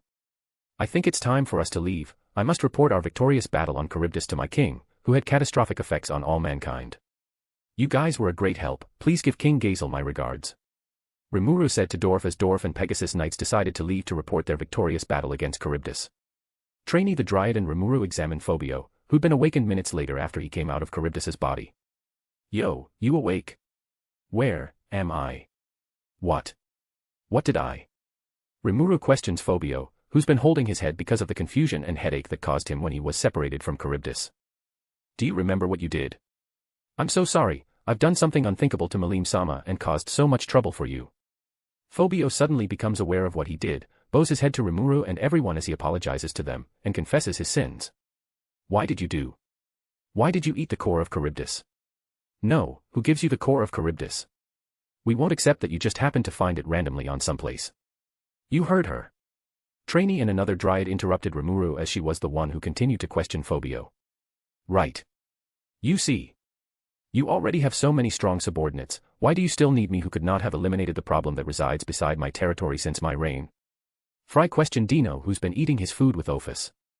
Your specialty lies elsewhere. That monster has jamming magic, resist melee attack, and ultra-speed regeneration, a worse opponent for you.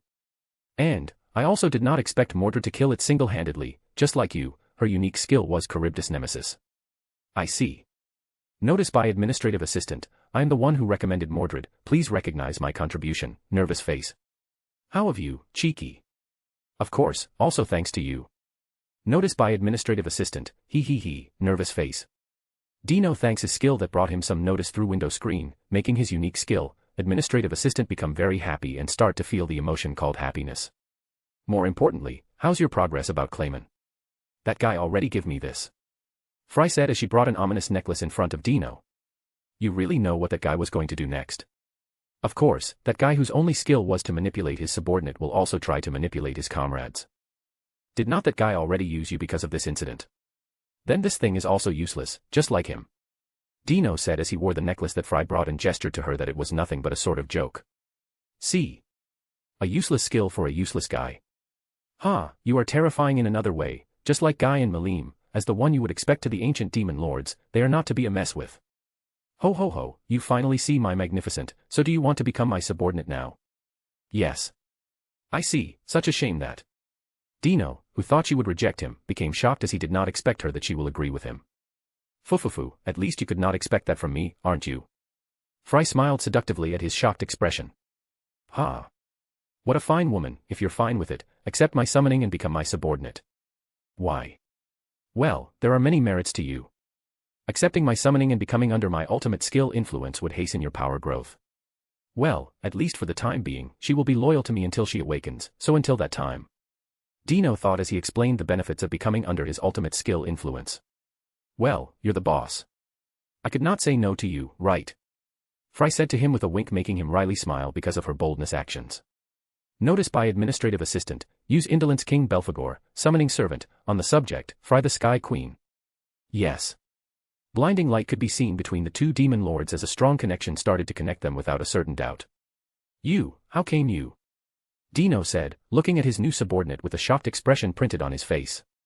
Chapter 15, She Comes to Play. Name, Fry. Race, Harpy. Blessing, Dino's Blessing. Title, Queen of the Skies. Ultimate gift, Absolute Reflector. Abilities, Infinity's Lender. Resistance, Magic Attack Resistance, Physical Attack Resistance, Spiritual Attack Resistance, Divine Attack Resistance.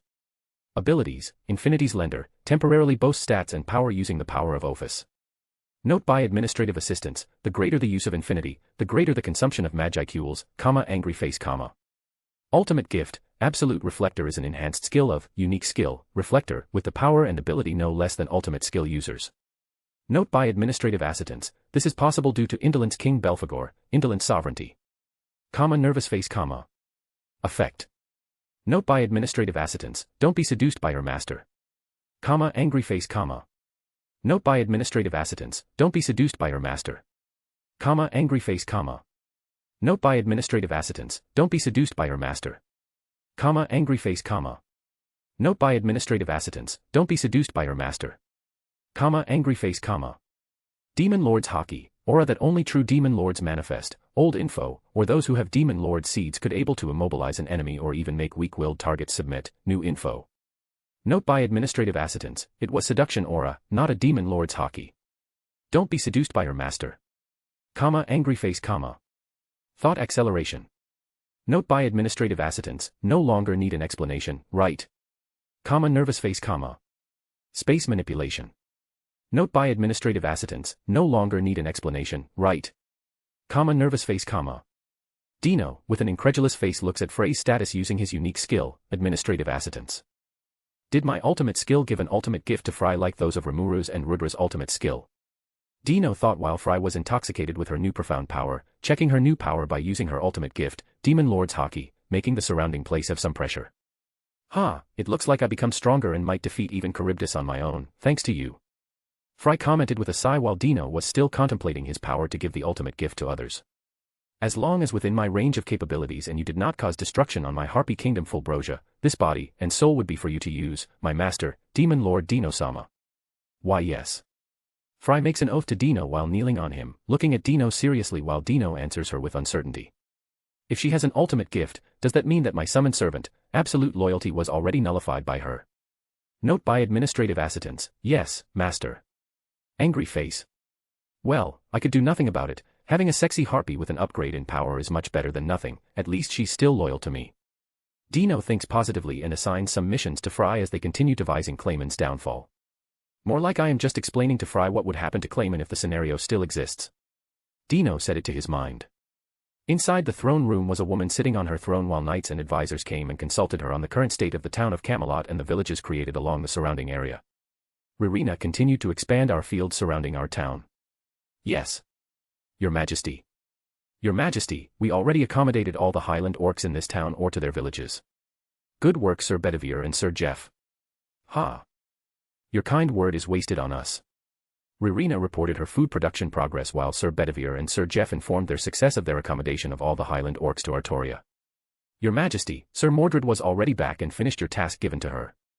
I understand, Sir Agravain.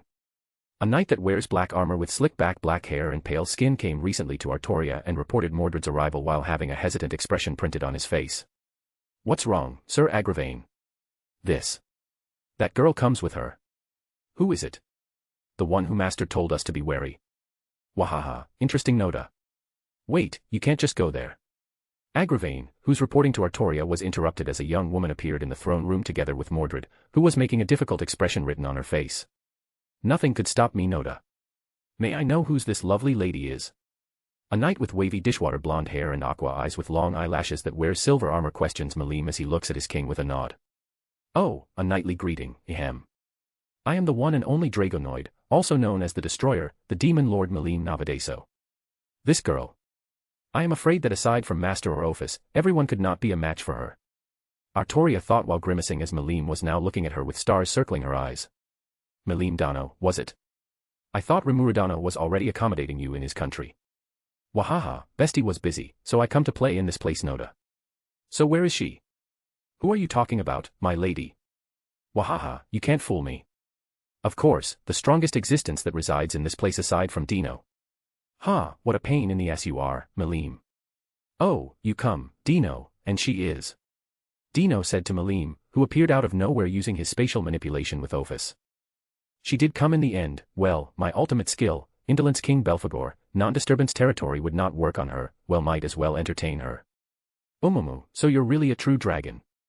Malim observes Waifus as Waifus hides behind Dino while poking her head on the other side of Dino. Then why did you come here, Malim? Did not I say already? I come to play. I see. My spouse, please entertain our guest, I'm going back to sleep. Mother, are you not entertaining your guest? Mordred grabs Dino's hem before he leaves the throne room as she denounces him for not entertaining Malim, while Artoria is dismayed because of what Dino called her. My wonderful son, she did not come here to visit me but come to visit this place, particularly you guys. Dino explained to Mordred, making her more frustrated because of what he said to her. Hey, Dino, you're already married. Well, kinda, yes. Dino said as he scratched his cheeks while everyone in the throne room looked at him with envy, frustration, and admiration printed on their faces. Whoa. This is great news. I will let the other demon lords know about this at the Walpurgis banquet. Melim said as she jumped around the throne room while grabbing Ophis as she decided to play with her, making Ophis look at Dino with puppy eyes that looked like he had abandoned her. Sorry, Ophis-chan, but please play with her in the meantime. Dino said to Ophis in his mind as the town of Camelot became much more lively because of their sudden guest. Chapter 16, Sudden Visitors. A few weeks has passed since Charybdis's defeat while the everyday life in the town of Camelot was flourishing as many human figure could be seen inside the town interacting with each other with liveliness, while in a certain place in an empty space where nothingness only exists and was the opposite of liveliness compared to Camelot, were two figures as they exchanged some powerful blows with each other. Melim punch. Punchy. Bam. Said the two figures making Dino facepalm even though the power of said punch was nothing to laugh at. Melim kick. Kick. Ophis said as she imitates all the moves that Melim was making as cracks in space were created due to the intense force created by Ophis and Melim's blows. Bam. So this is the peak power of the world, huh? Fry muttered while looking at Melim and Ophis who exchanged terrifying blows with a corny name on each other. Bam. Bam. Boommm. Wahaha, this is so fun, Noda. Let's further take it to another stage. Melim said while a concentrated magicule with tinted pink started to gather on her surroundings, making it difficult for the spectator to see what Melim was going to do. Exclamation point. Dragonova Ea. Infinity Smasher. Melim who suddenly wears her combat form shout as Ophis also uses her skill to counter Melim's attack, making the surrounding area become distorted and breaking the very space itself while the power of pure destruction and pure nothingness collides with each other. Boommm. Crack KKK. Even with my ultimate skill, non-disturbance territory and indolence ignorance, I won't be able to leave uninjured if I was hit by their power. Dino thought as he tried to fix their protection using his ultimate skill. Look Artoria, this is the power of the ultimate that stands on the peak.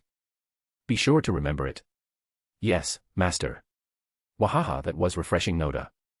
Melim said as she transformed back into her usual form together with Ophis who's holding her hand like two friends that just suddenly become friends by exchanging some fist with each other.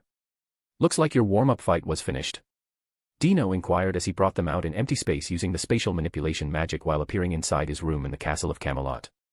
Yes, little auntie was basically one of the strongest Deso. I see, then do you agree with our plan?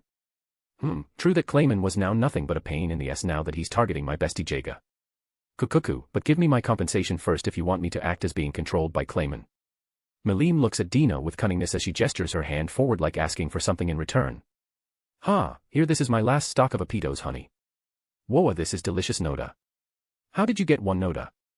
Exclamation point. Dino brought out his last stock of Apitos honey that he acquired using his leverage of helping Rimuru in his last battle, making Ophis and Artoria feeling betrayed because he's hiding something delicious from them. But still, to think that Fry would become Dino's subordinate was unexpected even to me. Are you imitating Luminous Valentine who's hiding her identity, Dino? Well, kinda. Melim questioned Dino while Fry tilted her head to another side and was puzzled about who are they talking about. More importantly, are you in on our plan, or are you in on our plan? Of course, Noda, I'm going to do my best, Noda. Dino, who successfully coaxes Melim, suddenly looks at Fry who nodded at him at the same time. Then it's decided, this is our plan. A sudden visitors from Beast Kingdom Eurasania. Yes, master, they are here to open a diplomatic relationship between us.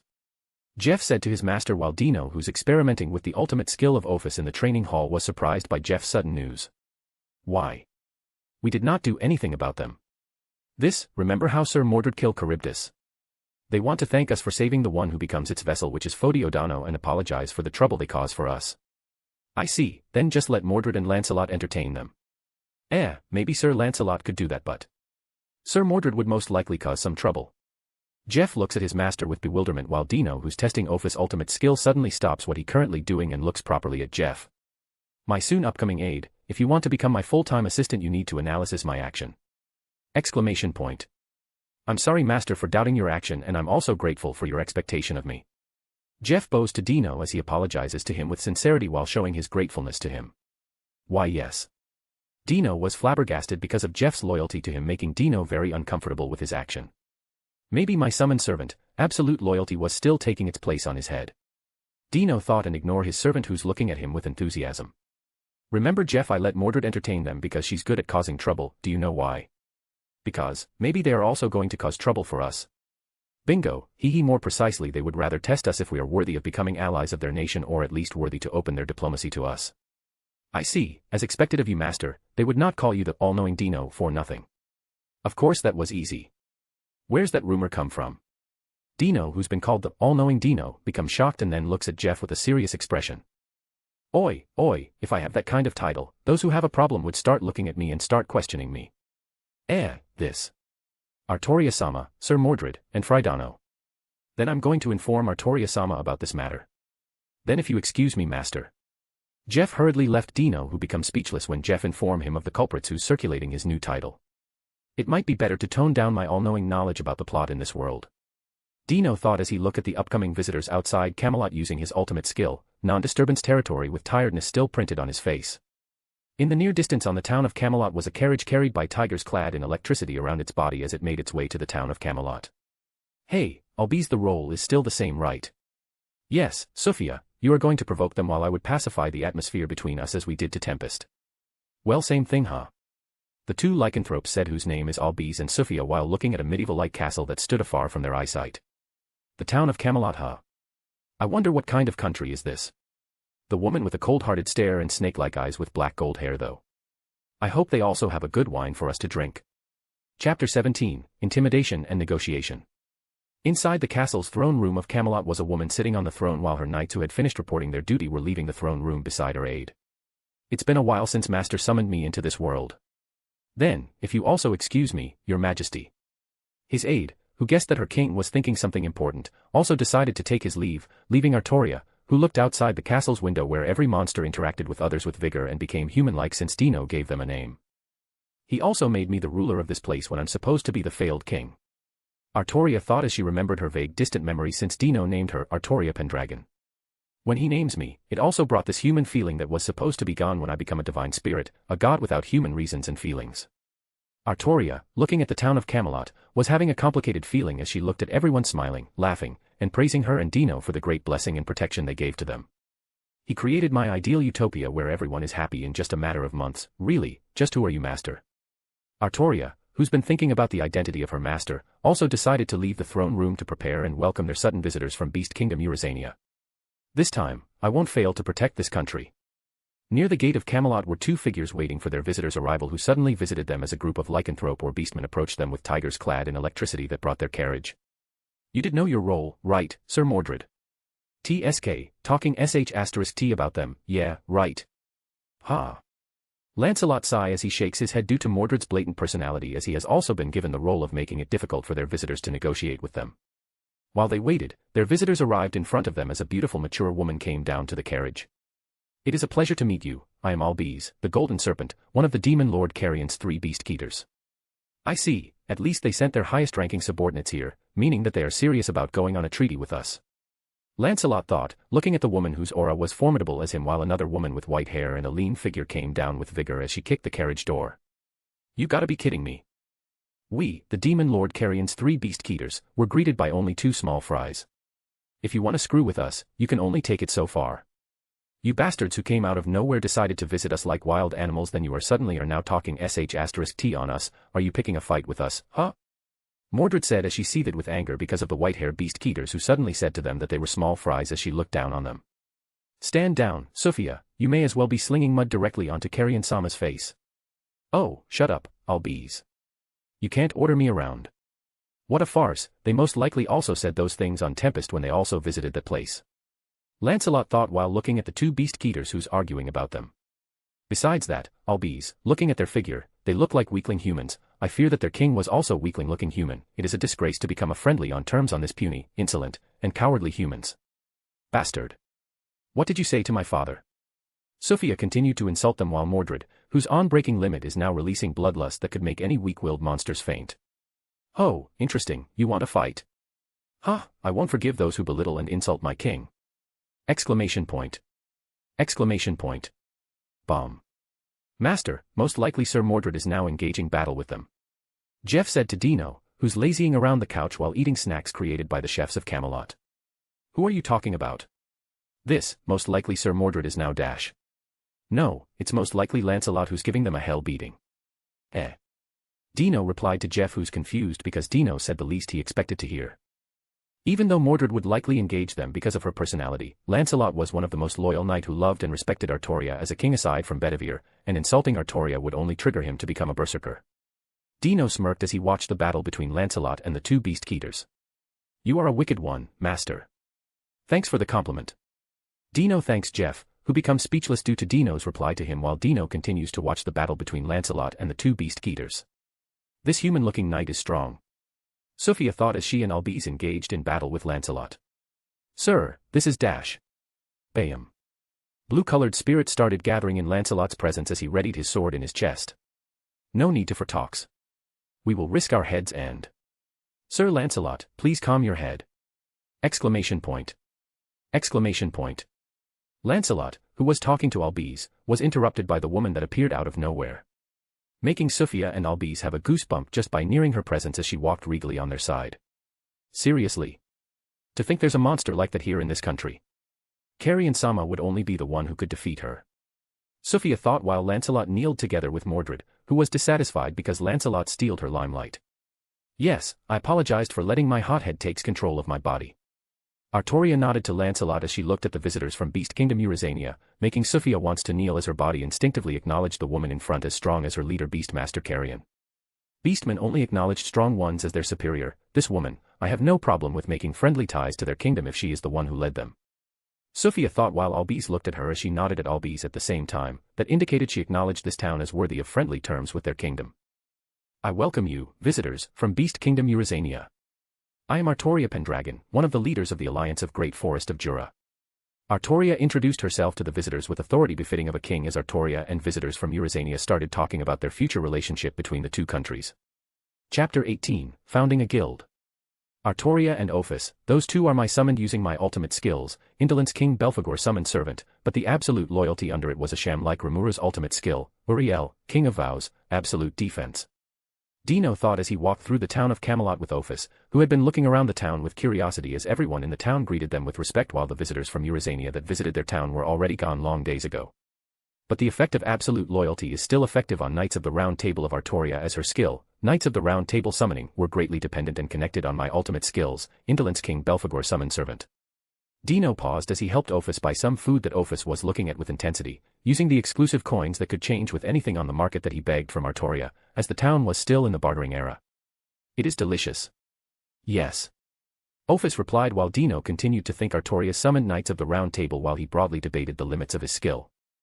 Gawain, Mordred, Lancelot, Agravain, Tristan, and Bedivere were the only Round Table Knights that answered Artoria's summoning. Why is that?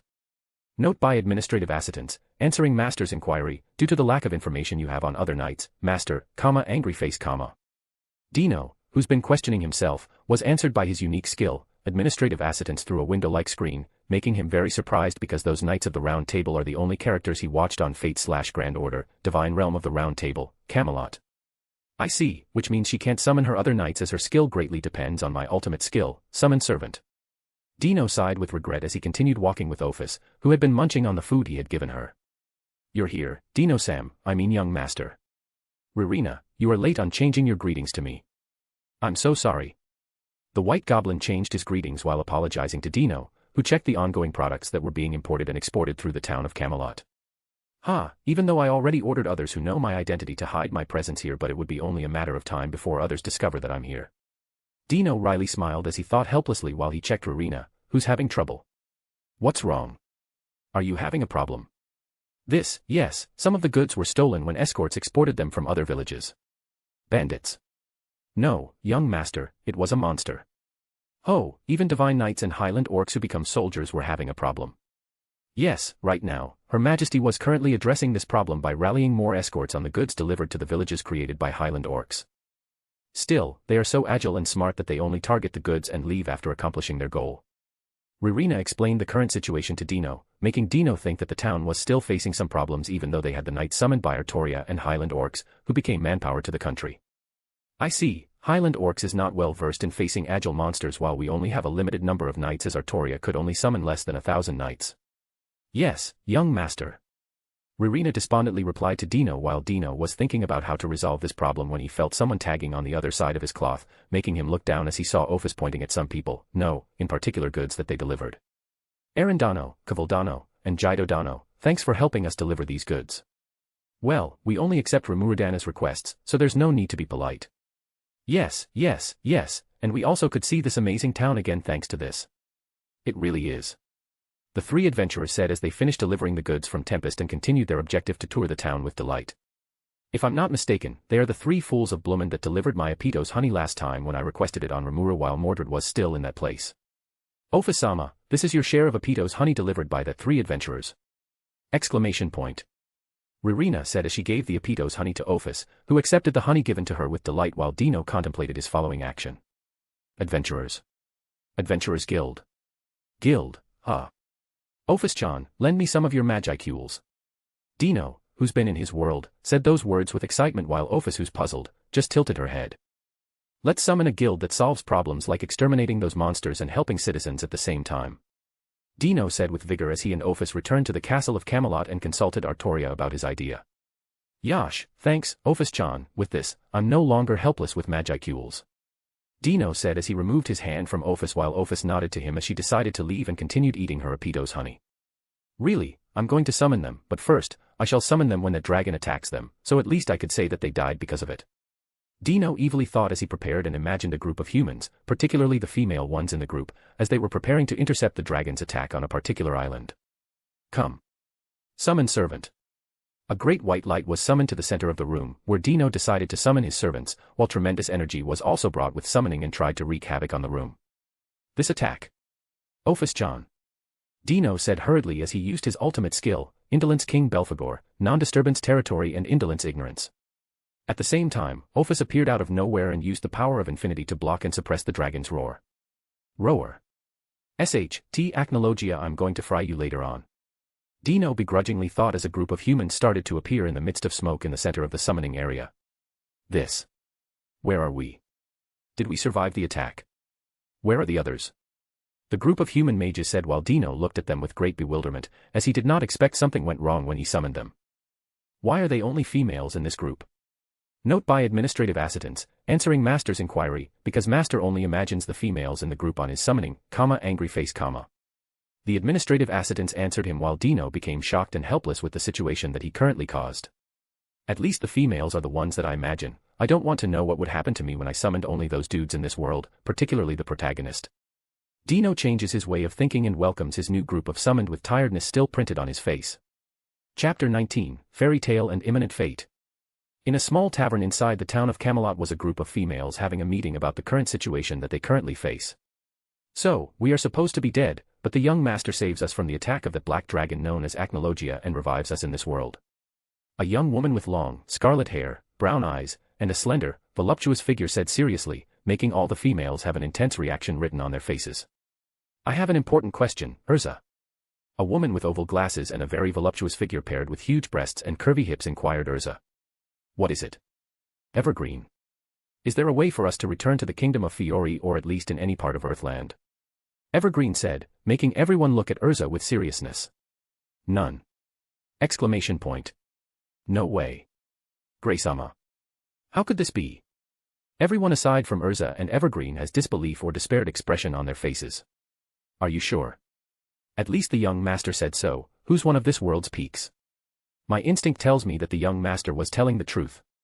Urza thought while everyone was still having a look of despair and not accepting the reality that they were currently in.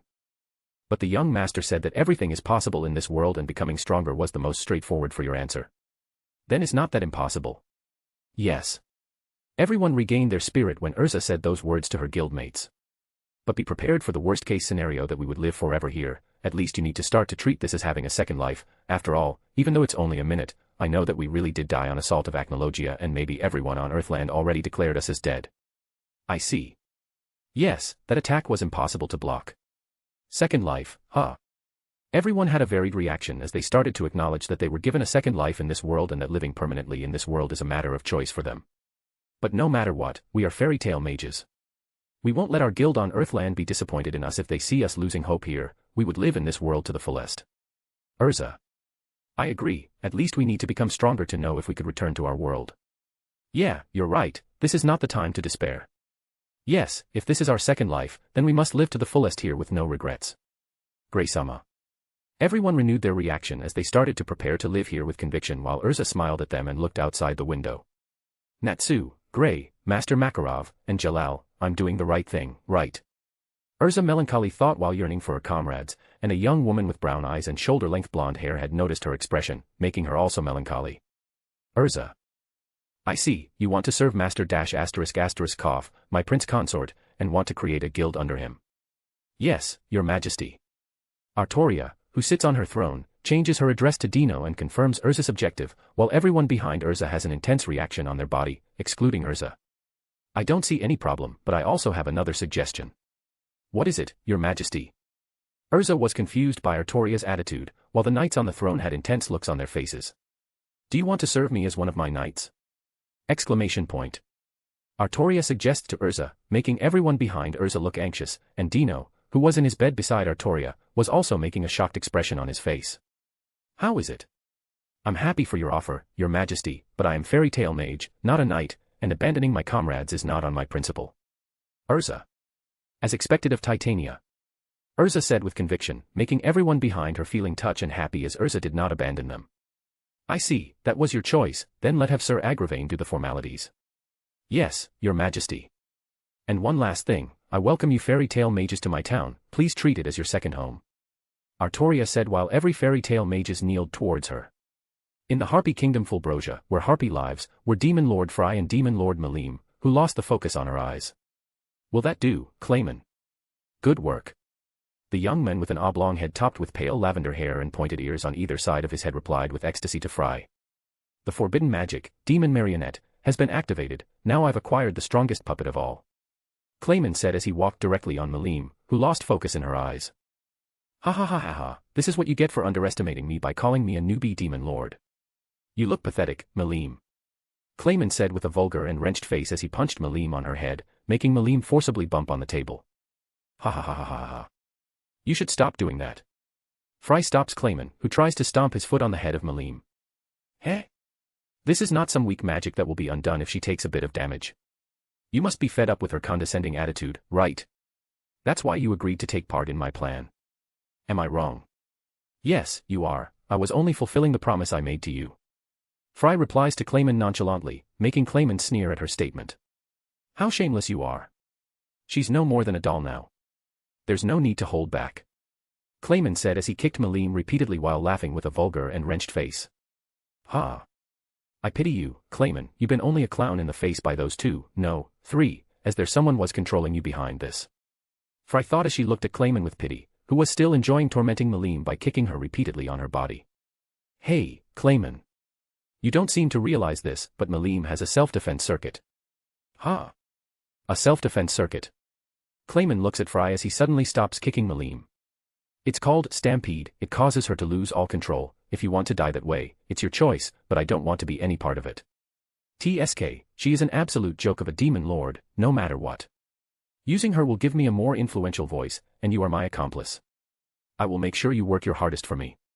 Clayman looks at the sorry figure of Malim with a sneer as he mocks her for not befitting as a demon lord while ordering Fry to comply with his wishes. Era. But I'm quite certain you and I are on equal footing. Fool. I'm the one who came up with this plan.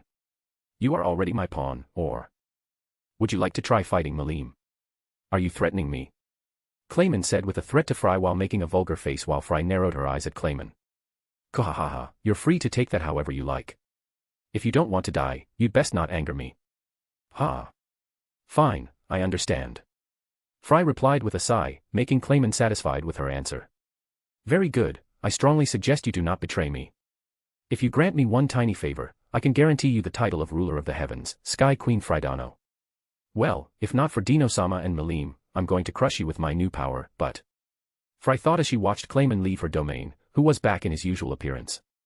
Chapter 20, Prelude to Chaos. Inside a tavern where you could see people that walk in and out was a bar stand where Dino and a young woman with white hair that curls slightly and an upward ponytail on her front head were talking about something trivial with each other, then suddenly the young woman suddenly questioned Dino who's drinking his wine leisurely. Then why young master only summoned the female ones in our group? the young woman said as she narrowed her eyes at Dino, making Dino start having sweats on his forehead. Of course, I prefer females, Mira Jane, why would I summon a male one? Dino, who Mira Jane interrogated, tells her the truth of the matter. Foo-foo, how honest. Ha-ha. Mira Jane giggles at Dino while Dino laughs forcefully as he scratches the back of his head. I see, we're the only ones who survived that attack. Mira Jane muttered with regret and felt sad at the same time. Well, even though I summoned you guys, there's no guarantee that those dudes are dead as I remember that someone cast a great magic while I'm summoning you guys in this world. Exclamation point. Dino told the truth of the matter to Mira Jane, making her eyes widen with surprise. Really? Elfman might still be alive. Yes, that's why you guys must do your best to live in this world. Ha. I know, young master, more importantly, young master, no, guild master, Urza, and others started doing the quest requested by Her Majesty. I see, it looks like our guild was progressing very great. Yes, many members are starting to join the guild, particularly the resident with some skill and talent. Mira Jane decided to change the topic and tell the status of the guild since their foundation a few weeks ago while Dino was nodding his head to Mira Jane. Do your best, girls. I'm going to support you with all of my might. Really? Then, please address this receipt I received from Night Order. This. Dino, who looks at the receipt, becomes speechless as he looks at the damage created by Urza and others as they destroy the facilities in Camelot and some parts of the forest. At the same time, Mira Jane smiles at Dino, who's reading the receipt given to him by Mira Jane. I finally now remember. These guys were good at destroying things while they accomplished their quest at the same time.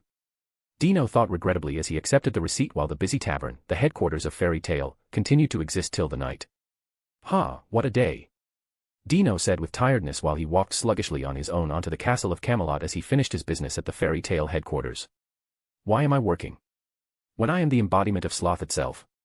Dino complainingly thought as he trudged his way on some back alley to make a shortcut on his way home. Artoria decided to make an anti-manipulation space inside the Camelot as she requested on that levy girl using letter magic.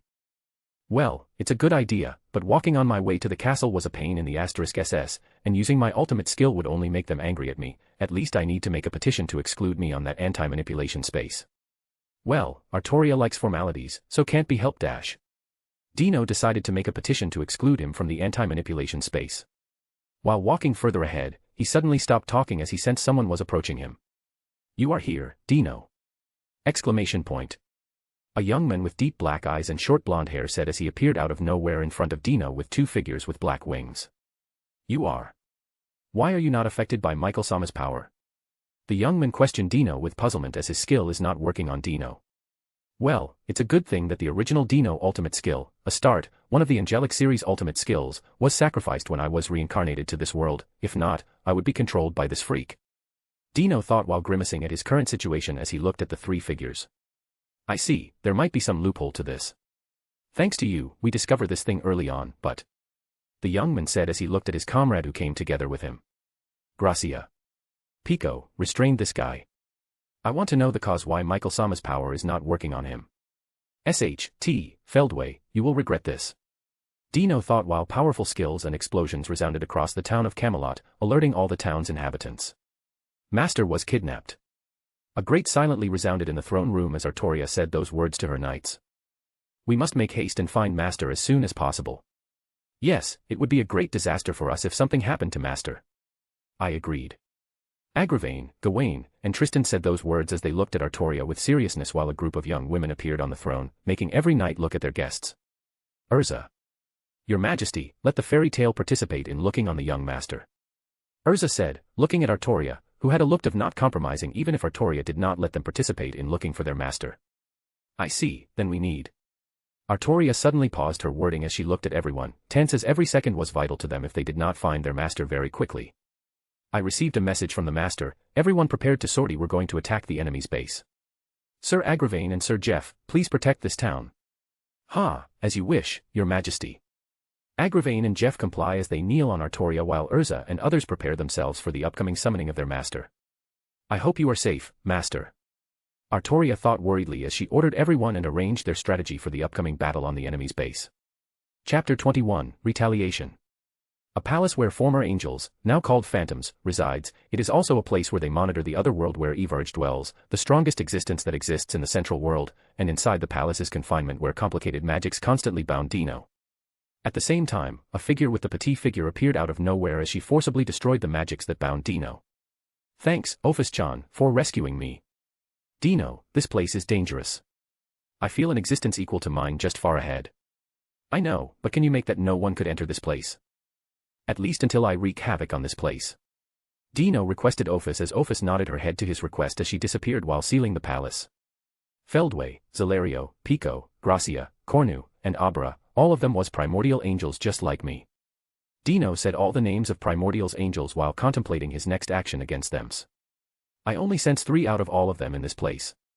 Hey, did not I say you're going to regret this, Feldway? Now that you're gone together with Zelario, this place was practically defenseless unless Abra decided to protect this place.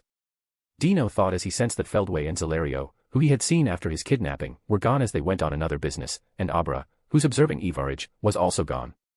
Notice by administrative assistant, use ultimate skills, Indolence King Belphegor, Indolence Ignorance and Non-Disturbance territory on this place. Yes, or no? Yes. Dino replied to his administrative assistant while bringing his sword that he's been hiding since his reincarnation on this world using his spatial manipulation. Crumbling Fong, well, let's see how strong this thing is. Artoria prepared to sortie. Dino said the name of his mythical sword that initially belonged to the former Dino. At the same time, he contacted Artoria using his ultimate skills, Indolence King Belphegor, summoning servant as though communication skill is not working in the area. Bam. Destruction could be seen everywhere as phantoms continued to die because of Dino's relentless action as he came out of his confinement. Cornu, Gracia, Pico, where the F***ck are you? Bam. Dino said loudly as he used his skill to destroy the phenomena that currently hold the structure of the walls while walking sluggishly in the center of the palace. Bam. Dino, you bastard, how come you came out of that place? The young man with blonde hair and a buffed body with the same outfit as Zelario said while Gracia and Pico were also with him with an army of phantoms behind them. Geez, Dino, you're so persistent, while we're still lenient, you need to return to your prison. Humph, are you not a lazy one? Why are you working so hard? Gracia said while complaining while Pico mocked Dino because of his sudden change of attitude. Haha, you think I'm here just to be caught again, my former subordinates Pico and Gracia. I'm here to declare war on you guys. Did you become insane, Dino? What happens to you when we are not on your side? Maybe Feldway did something on his brain. Dino laughs with a tired voice as he declares war on Cornu and others while Gracia and Pico look at Dino with incredulous faces. Notice by administrative assistant, use ultimate skills, Indolence King Belphegor, summoning servant, yes, or no? Yes. White lights flashes behind Dino as less than 1,000 knights and some mages emerge in the center of light while Dino looks at Cornu with deadly serious eyes. Kill them all. You guys don't need to hold back. Use whatever means you could use. Yes.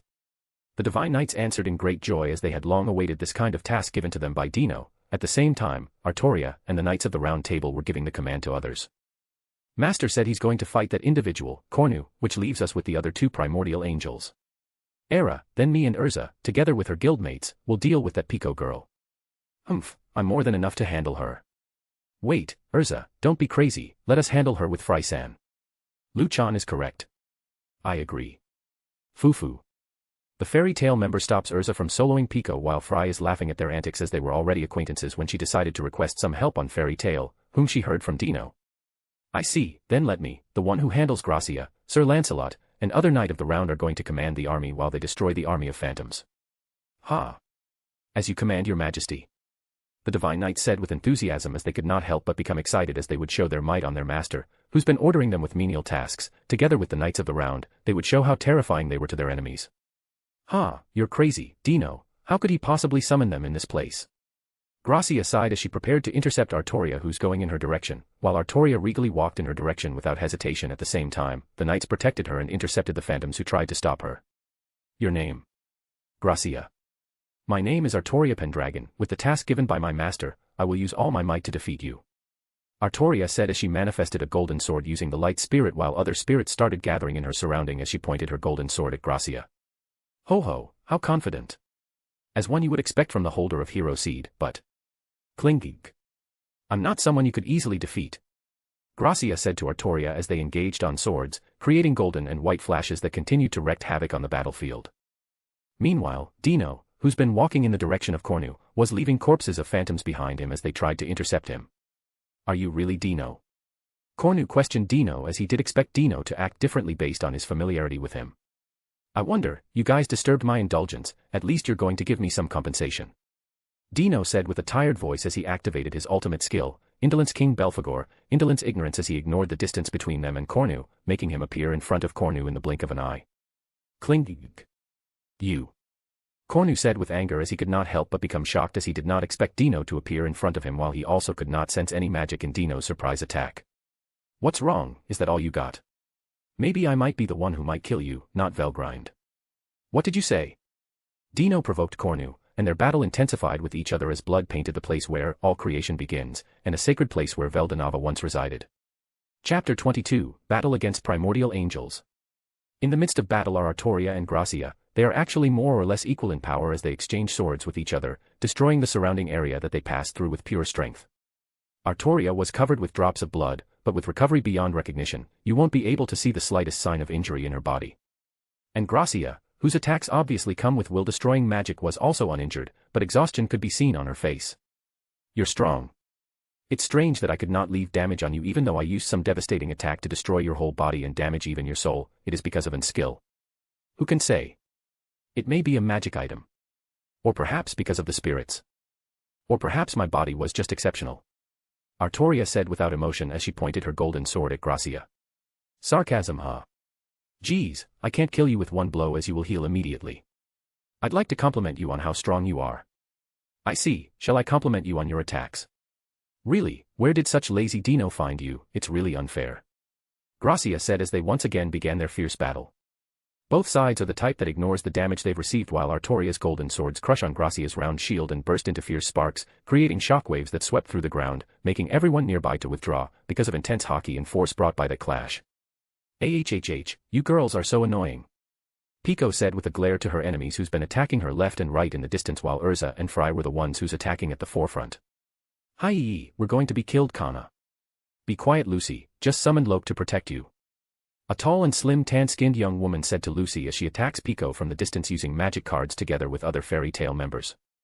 Fufu, no guy would like you, Lucy, if you continued being like that. That right. Grey-sama won't like you. The other members of Fairy Tale also said those to Lucy, making her very frustrated as they had been making fun of her love life even though they were doing an intense battle with Pico. You bastards dash.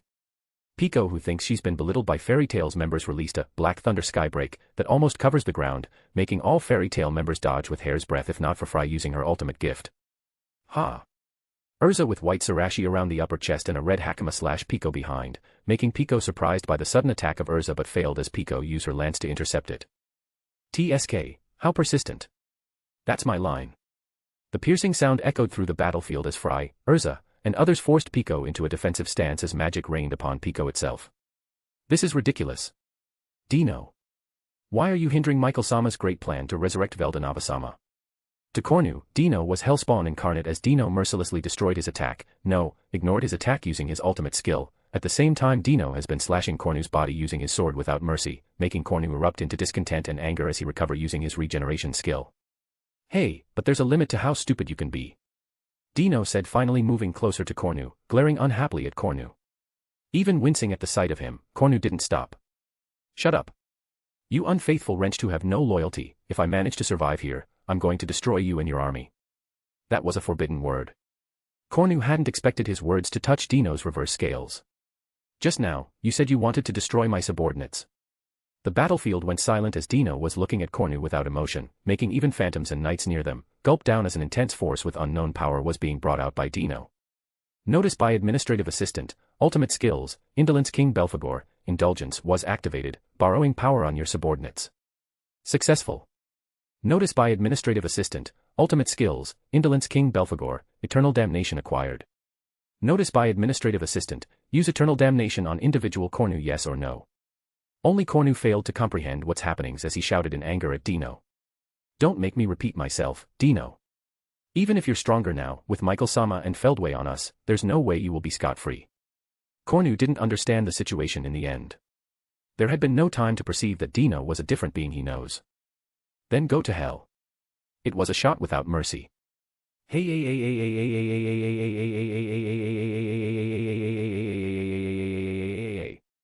Dino was powerful as long he has his subordinates, and through the use of new sub-skill of his ultimate skill, he precisely destroy Cornu who's on the ground. There was no talking back, not even a chance to retort, as Cornu disappeared from this world while feeling all the pain known to the world. Just reincarnate as a smart person next time.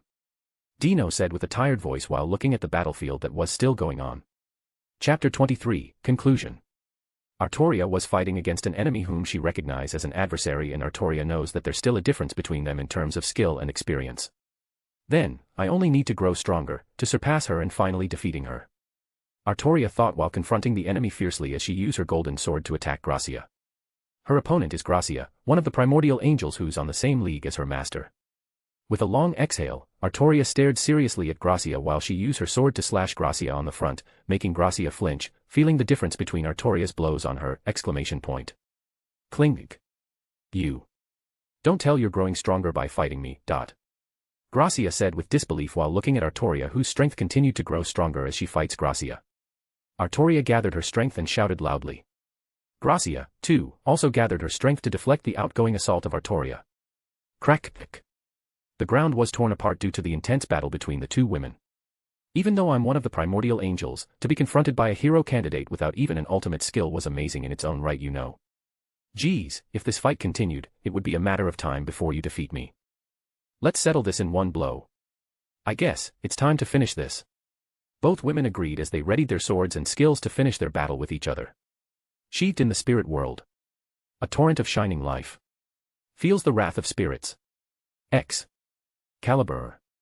Hiya. Artoria said as golden light gathered around her swords. At the same time, spirits started to sing the holy hymns to bless the sword of promised victory. And Gracia confronted Artoria's Excalibur using her own skill while shouting. Bye-a-pam. Oh. Gracia coughed up blood and collapsed. Artoria also collapsed right after her, who was exhausted, as she all her magicals on Gracia. Ahahahaha, what a shame. It's a tie. A wicked snort of laughter resounded.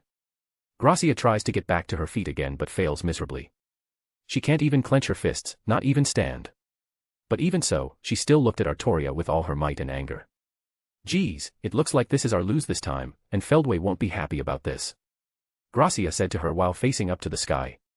And looking up at the sky, she sees Dino, who's looking at the battlefield with a tired expression on his face. A bitter smile of slight regret was revealed on Gracia's face.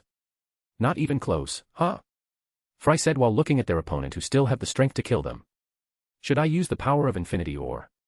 Fry hesitantly thought as she and Urza's group was still not enough to defeat Pico, one of the primordial angels. What's wrong, are you exhausted? Pico said as she grins at Fry, Mira Jane, and Urza, while the other fairy tale members already collapsed on the ground even though some still are conscious as they watch the battle with frustration on their faces. Coo. Mira Jane. Urza shouted as Mira Jane, who's already on her limits, collapsed to the ground. Ha ha ha, how pathetic. Pico laughed at Mira Jane, who suddenly collapsed, making Fry and Urza wince in frustration. At the same time, Fry also makes her next action. Urza, I'm going to give you my last magicals and lend to you my ultimate gift, go defeat her. Wah. Is that even possible? Fry communicated with Urza using the though communication skill as Ezra replied to her in disbelief. Yes, because that's one of the abilities of my ultimate gift. Why are you giving that to me? When you have more certainty of winning against her. This. Because you might be also like Artoria, who had a hero seed and extraordinary talent comparable to Hero Cronoa that sealed the infamous Veldora, a catastrophe-class monster. Seed. Cronoa. Bayam. Coo. Fry. TSK, I failed, huh? Well, thanks to that I managed to deal damage with the most troublesome one. Pico tried to stab Urza, but Fry managed to push Urza aside, making Fry receive the damage from Pico. Ha. How pathetic of me. Fry, you. I'll trust that you will defeat her on our behalf. Fry collapsed while still smiling alluringly on Urza, as she gives her last reserve of magicals and her ultimate gift to Urza. World Voice, notice, you received the ultimate gift from Fry the Sky Queen, adjusting the ultimate gift to your soul and body. Successful. World Voice, notice, requirements met. The ultimate gift, Absolute Reflector, was replicated as the hero seed was reacting to the user. How dare you hurt my comrades? World Voice, notice, requirements met. Sacrificing the replicated gift and all the user's magic. Successful, ultimate skill, Solomon's spatial magic acquired. Urza said angrily at Pico, while 100,000 portals, beginning with unique grade weapons to some god-grade weapons started to appear behind her. And different from the requip magic of Urza, this magic, now, an ultimate skill belongs to only Urza herself. Go Urza. Beat out the SHT of her. Do your best. Fairy Tales members who were still conscious started shouting at Urza, who was going toe-on-toe with Pico. This is impossible. How could a mere human like you dash? Clang. Boom. Pico was interrupted as Urza blasted some legendary grade weapons on Pico. Ha. You. Pico angrily stabs her lance at Urza, who deflected it using her ultimate skill, making their battle with each other intensify on another level. This war between Dino-sama and phantoms. Angels, phantoms, and spirits, fairies. I don't think I'll ever forget this day. A teenage woman with average height and shoulder-length blue hair though enthralled as she watched the battle of everyone from afar. Even while being badly wounded, everyone that should have fallen to the ground, sword. Excalibur Galatine. Clarent Blood Arthur. Erendite. Switch on, Ergitlam. Fail not. The knights of the Round of Table started using their skills one after another, as they blasted all the phantoms who pushed them with an insane number of armies. This battle between angels and fairies is just like a tale from children's storybooks. Bam. A big explosion in the direction of Urza happens, making the battlefield shake with a tremor together with other skills used by knights of the Round of Table. Titania, you're also one of them, just like a dignified scarlet flower in all its glory. The teenage woman thought while she cried with happiness as Urza stood alone while she raised her hand without consciousness, and Pico could be seen laying in a big crater on the ground, making their battle also conclude with a tie. Chapter 24, Prelude to Calamity End. After a few days inside the palace where destruction and corpses of phantoms can be seen, particularly in the certain area where the battlefield took place, while the divine knights and some mages began cleaning up the battlefield after the war between Dino's subordinates and phantoms ended with Dino's victory. What does the master want to do to Gracia and Pico? I'm going to summon them using my ultimate skill. Dino answered Arotyra, who came to his side as Artoria was giving orders to her subordinates. With my ultimate skill, I might be able to nullify the power that controls them if they are under the control of Feldway, and if not, they would at least have some loyalty to me, even if they can break free from my absolute loyalty like Artoria. They are my former subordinates after all. Dino said with a complicated gaze as he looked in the direction where Pico and Gracia were bound by some sealing magic. Well, before I use my ultimate skill on them, I might as well use the dead bodies of phantoms to summon someone else first. This will be the compensation fee for them who caused us this inconvenient situation. Dino looked at the pile of bodies of phantoms as he collected their souls with an orb-like object in his hand, particularly the ones with the strong egos. Most of them still do not have a strong ego to be considered as a soul. That was a shame. Well, their bodies were something else. I'm going to use their bodies as a catalyst, like when I summoned Artoria using my god-grade weapons Excalibur and Caliban as catalysts. Dino remembers his bitterness when his other two god-grade swords that let him easily rank as the greatest swordsman of the world were gone when he tried to summon Artoria to this world. I lack some magicules that day when I summon her, and Excalibur and Caliban greatly reduce my consumption as they are compatible catalysts to her. Well, to exchange my two god-grade swords for a god-grade subordinate, no, a god-grade waifu, very worth it. Dino convinced himself as he used his summoning servant skill. At the same time, the pile of bodies of phantoms started disappearing one after another. Summoning servant. A certain kingdom near Jura Tempest Federation was the kingdom of Falmouth, which relies on trade and tourism for income as the local level of industry was low. And there were no local specialties in their kingdom. And inside the palace of the kingdom of Falmouth were its king and his subject as they started solving the problem they currently face. Alliance of Great Forest of Jura, the nations of monsters. The king, dressed with a crown on his head, looked at the old mage who has served the kingdom of Falmouth for hundreds of years as a court mage. Yes, since it was founded, the flow of merchants into the kingdom of Falmouth has declined and its financial situation has taken a turn for worse. This is because they can safely travel to Dworgen without passing through here. The king replied with a frown on his face while looking at his court mage seriously. This is matter of life and death for the kingdom of Falmouth. If this nations of monsters goes unchecked, they will become well known in the western countries as well, and any action against them will become infeasible. The time to strike is now, my king. The court mage explained and gave his opinion to everyone, making the king decide their next action against the Alliance of Great Forest of Jura. But evolved monsters will be a problem. With their human forms comes with intelligence, which will make them quite formidable. The knight leader of the kingdom of Falmouth with a western look of blonde hair and blue eyes gives his opinion on everyone after the court mage said his things. How many men do we have that could mobilize immediately? Roughly 17,000. Not enough. The king replied to his subject while everyone in the room looked at him with seriousness. Worry not, my king. A priest with a bald head said while looking at the king with a smile. Archbishop Raham. Does the Western Holy Church have a plan of some sort? Yes, yes. The Western Holy Church's headquarters plan to subjugate the nation of monsters as an enemy nation in clear opposition to God. What's this? The church has recognized that nation as an enemy to our God. The king replied to Reincarnated while everyone was shocked aside from court mage who smiled. However, no harm has been done yet. So if we could request help from some other country to subjugate them. Reincarnated replied to the king, making the king put his hand on his chin as he stroked his beard. A country to help you, eh? Suddenly the king smiled sinisterly while looking at Reincarnated. Speaking strictly hypothetically, if a citizen of our nation were to be harmed by Alliance of Great Forest of Jura, what do you suppose would happen? Yes. Were that to happen, the Western Holy Church would assume the responsibility of sending temple knights to rescue the believers. That's very assuming. If that happens, let me be the one who marches on the town called Camelot. I heard that many of them called themselves as knights, which greatly affected our images as true knights. The knight leader said his request to the king, making the king nod at him. Okay, I permit your action against them, knight leader. This battle shall be a holy war. Start by sending an advance party to start commotion. My king, to give them a show of our power, I believe we should also send those other worlders to the country called Tempest, one out of the 2 countries in Alliance of Great Forest of Jura. I see. Those monstrosities could indeed be useful. But we must not let our guard down. Yes, we shall order them to return after only a brief rampage. Everyone in the room started planning their action against the Alliance of Great Forest of Jura while they do not know the consequence that would happen to them afterward.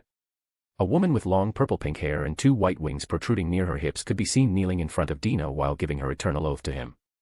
Oh, my dear departed master. Artosh, the one who created us. At long last, I have achieved our long-held dream of finding someone worthy to serve as our new master, him who defy and destroyed the power of the 10 covenants that shackle us. I, Jibril, member of the Council of 18 Wings of Exceed Rank 6 Flagel, offer everything we have to you. We will find no greater pleasure than carrying out your will. I have great expectations on you girls. Dino said to Jibril while looking in a certain direction with anxiety. I hope that nothing drastic happens in Great Forest of Jura or Camelot while we're here. Dino thought as he sit on some rock lazily while the angels, Flagels, and Jibril together with Gracia and Pico were kneeling in front of him. Chapter 25, Sir Jeff. Outside the town of Camelot was a platoon of some foreign knights as they tried to force their way into the town of Camelot while some temple knights were deploying some sort of barrier to weaken the monsters who lives inside the town. Sir Agravain, let me be the one who handles them outside the town. Jeff, who is looking outside the window of the castle, requested on his superior, Agravain, while Agravain also looked at their intruders with great displeasure. How about you brought some Highland orc soldier with you? No, looking at them using the prison field, many races inside the town were greatly affected by that barrier. Many might die if we decided to let them participate in this battle. I alone am more than enough, Sir Agravain. Jeff said his opinion on Agravain as he shook his head at him while also looking at Agravain with great determination. I understand, now that everyone is currently not here aside from you and me, it would only be the 2 of us who will protect this town, Sir Jeff. Yes, Sir Agravain, I would do my best to protect this country this time. This Avalon of my king. Jeff said with conviction as he intercepted the coming knights on the Camelot with a burning spirit that blazed inside his heart. This time, I won't disappoint my liege. Jeff thought while Agravain was looking at Jeff with a complicated look while also preparing for the worst-case scenario that would happen if their intruders managed to bypass Jeff. You monsters who tried to create countries together with that heretical Tempest. With the cooperation of the Western Holy Church. We, the Knights of the Kingdom of Falmouth, will now punish this place. The knight said with blonde hair and blue eyes as he tried to destroy the gate of Camelot. That was unnecessary action as you won't be able to enter this gate. Jeff said with a calm voice as he appeared in front of invading forces of Camelot. Exclamation point. Who are you? Am I, Jeff, with the task given to me by my majesty, I would not let every single one of you enter this place. Jeff said as he raised his sword upwards and activated his unique skill. This. I won't let every single one die in this town. The knight leader and his comrade are shocked as they are trapped inside the barrier created by Jeff while Jeff looks at them with great decisiveness. He's the only single one here. Don't be intimidated by him, kill him. Oh. The knight leader said to his companion as he commanded them to kill Jeff. Cling. Cling. What the dash? Slitchk. Bam. He was unaffected by my skill. Slitchk. The Knights of the Kingdom of Falmouth tried to slash Jeff with their swords while some used their skill, and Jeff just intercepted their action in a knightly way and killed them, making the whole platoon freeze as they could not believe the strength displayed by Jeff. Tisk, do you think you could escape here alive just because you are strong? Well, that was true, but don't think that you intruders won't come out unscathed on my barrier. Jeff said to the knight leader as he raised his sword again, making red spirits gather around his swords. Ha! Like hell, some imitation knight like you would able to kill us, with my unique skill, spearhead together with my subordinates, we practically have an advantage here. Cling. The knight leader said to Jeff as he used his unique skill and borrowed a powerful skill from his subordinates while his subordinates also tried to use their skill on Jeff, putting Jeff at a disadvantage in the battle. Cling. Cling. True that I was disadvantaged in this battle, but for me, it's more than enough. Blood sacrifice. Jeff shouted as he used the other power of his unique skill that made his barrier become bloody red color while spirits that looked like molds with the bloody red color danced around fiercely on Jeff. Attack. Don't let him rest. The knight leader who feels something was wrong with the barrier and Jeff, urgently orders his subordinates, making his subordinates attack Jeff with restless action. Cling. My master.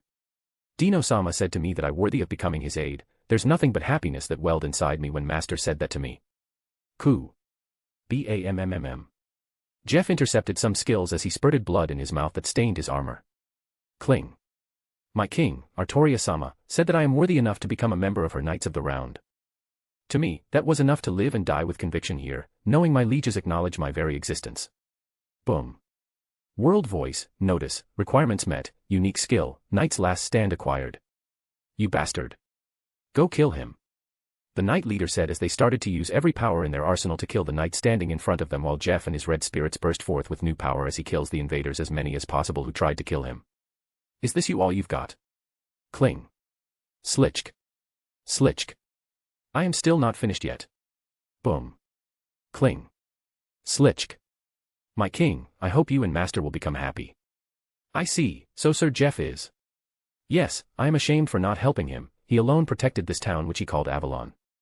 Agravain said, looking ashamed to face Artoria, and Artoria looked at Jeff with melancholy on her face. He accomplished your mission, my king. Exclamation point. Artoria looks at Jeff's face, who is still smiling while holding his sword downward. Fool, why did you die again for my sake? Sir Jeff, thanks for your hard work, now there can be no longer hesitation in my heart.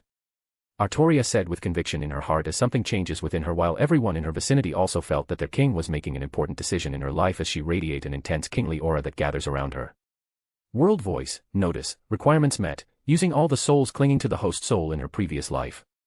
Successful, awakening as a true hero. World voice, notice, changing host race to goddess spirit to elemental queen as a true hero, successful. The world voice declared as the spirit world celebrated their new queen aside from a demon lord who was also an elemental queen and was the opposite of Artoria. World voice, notice, requirements met, ultimate skill, chosen King Arthur has been created using unique skill, Avalon and unique skill, Excalibur. World voice, notice, giving new resistance skills to the host.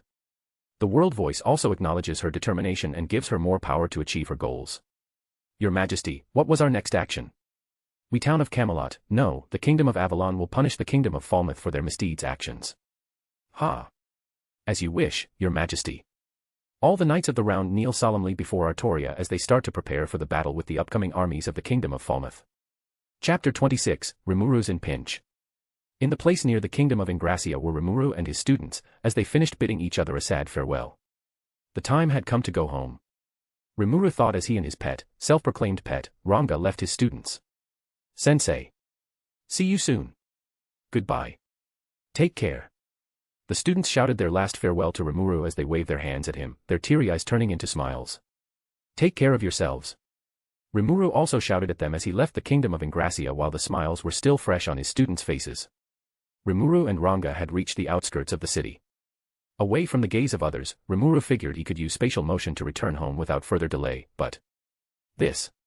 What's going on? This is... Rimuru and Ranga said as they sensed something changes in their surrounding. Ranga, get into my shadow. Yes. Master. Rimuru commands Ranga to evacuate to his shadow while he observed his surrounding. Notice, report. You are covered in a long-range barrier. Any spatial intervention skills targeted beyond the barrier are forbidden, spatial motion cannot be used. I've got a bad feeling about this. The great sage warns Rimuru while Rimuru was having bad premonition due to a sudden ambush against him. Rimuru-sama. Please run away.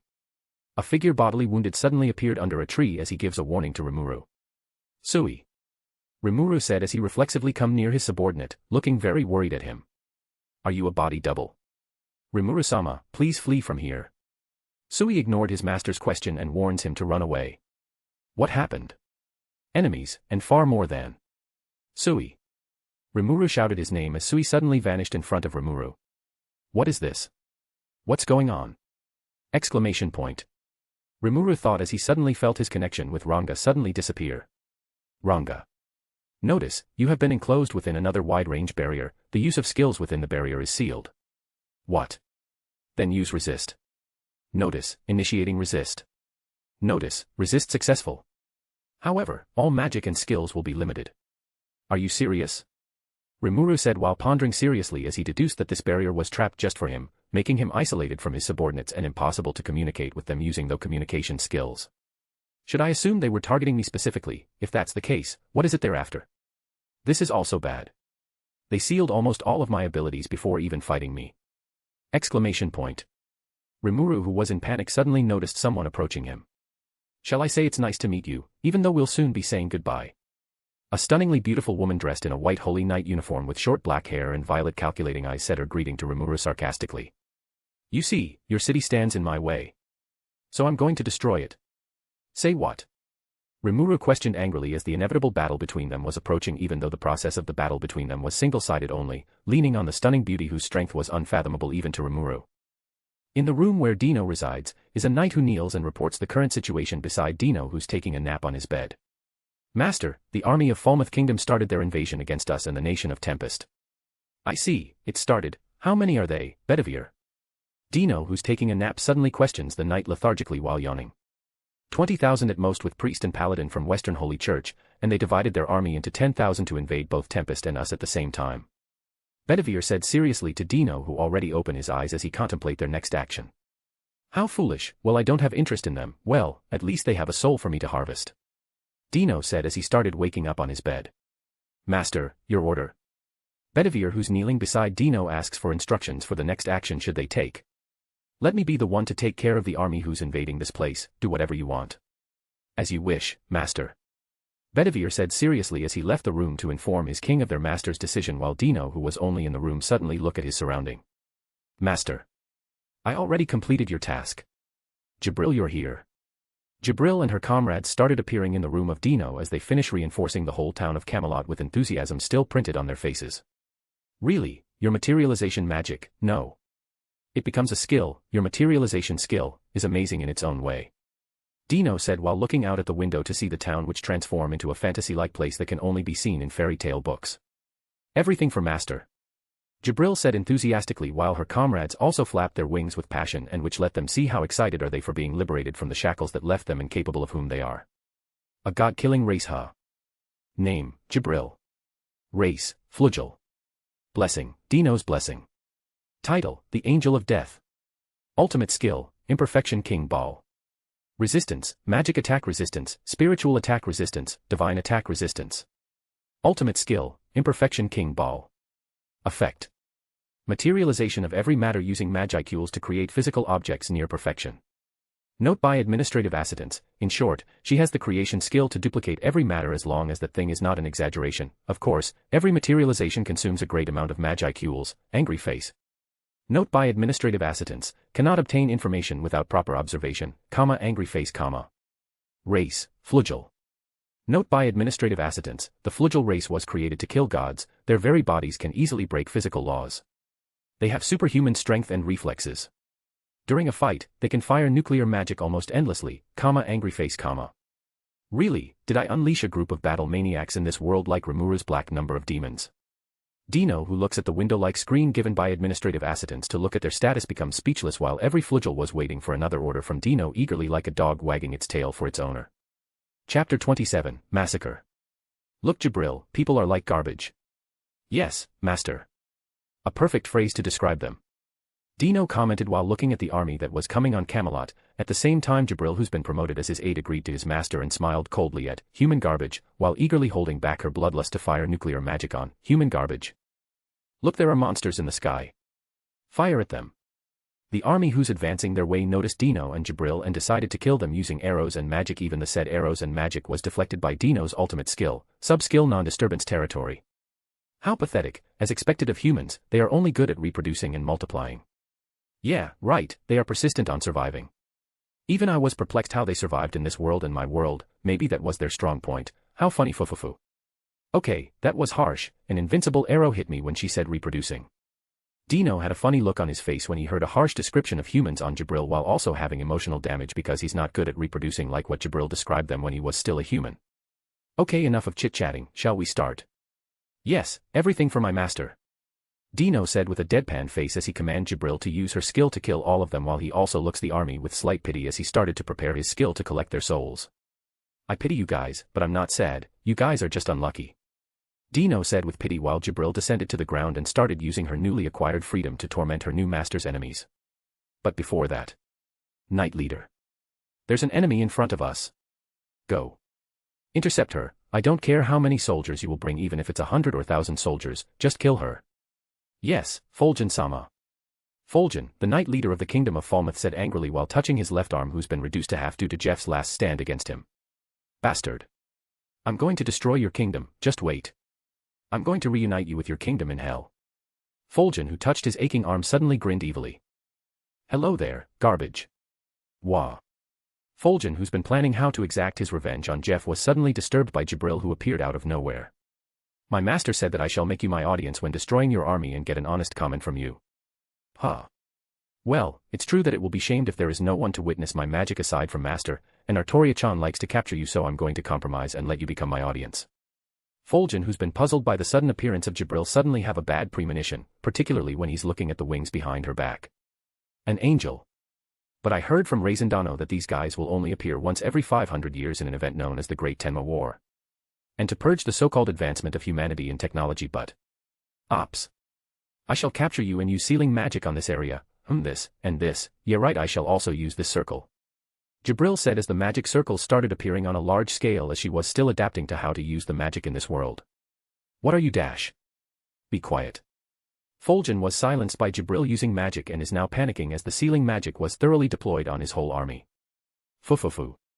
How exciting, new knowledge and abilities, ah. How lucky am I to serve my new master. Jabril was fascinated and excited by the new magic system that this world brought to her and the perspective to kill her enemies using that new knowledge.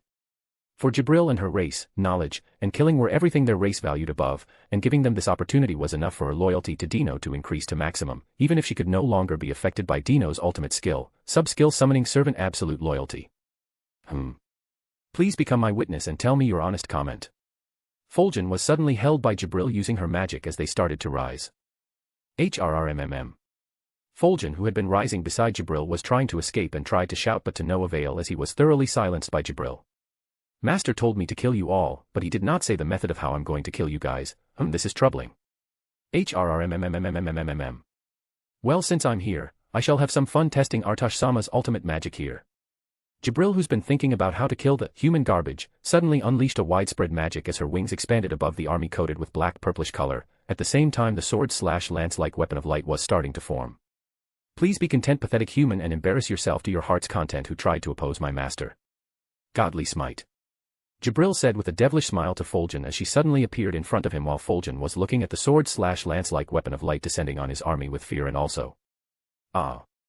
It's beautiful, this is magic at its best.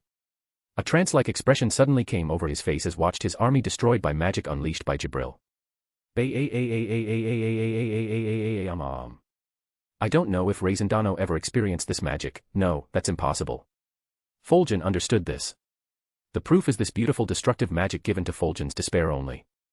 Fulgen was savoring the despair of watching the powerful magic that destroy his army, and the destruction that comes with that also comes to the end of his career as the Knight Leader. Hinata Sakaguchi.